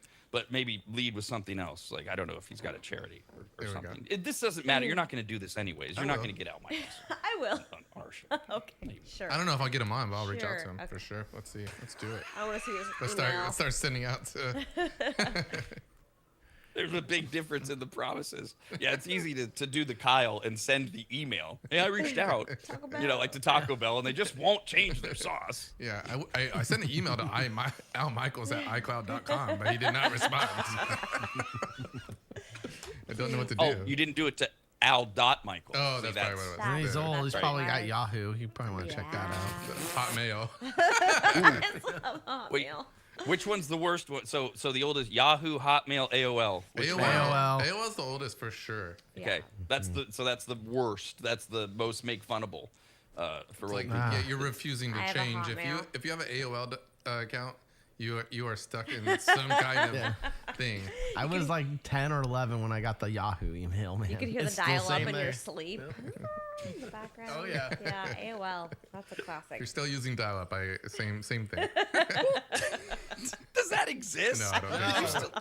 Right? You can hear probably anything about your could. AOL email. There's probably modems that hear the exist you can dial-up connect right to, now. but I don't know any of them. Could you imagine the dial-up internet? I can't. It's like I that can't imagine scene that. I in Dumb and lived Dumber. If through you want to it. hear the most annoying sound in the world, play the dial-up tone. You had to wait to get the America Online CD in the mail. It's like 15 free days. Yep. You're like, oh, yes. Don't show your mom because you're subscribing to something. That's always the red flag. Subscribing to something. Yeah. Oh my God. Check, something. check. Yep.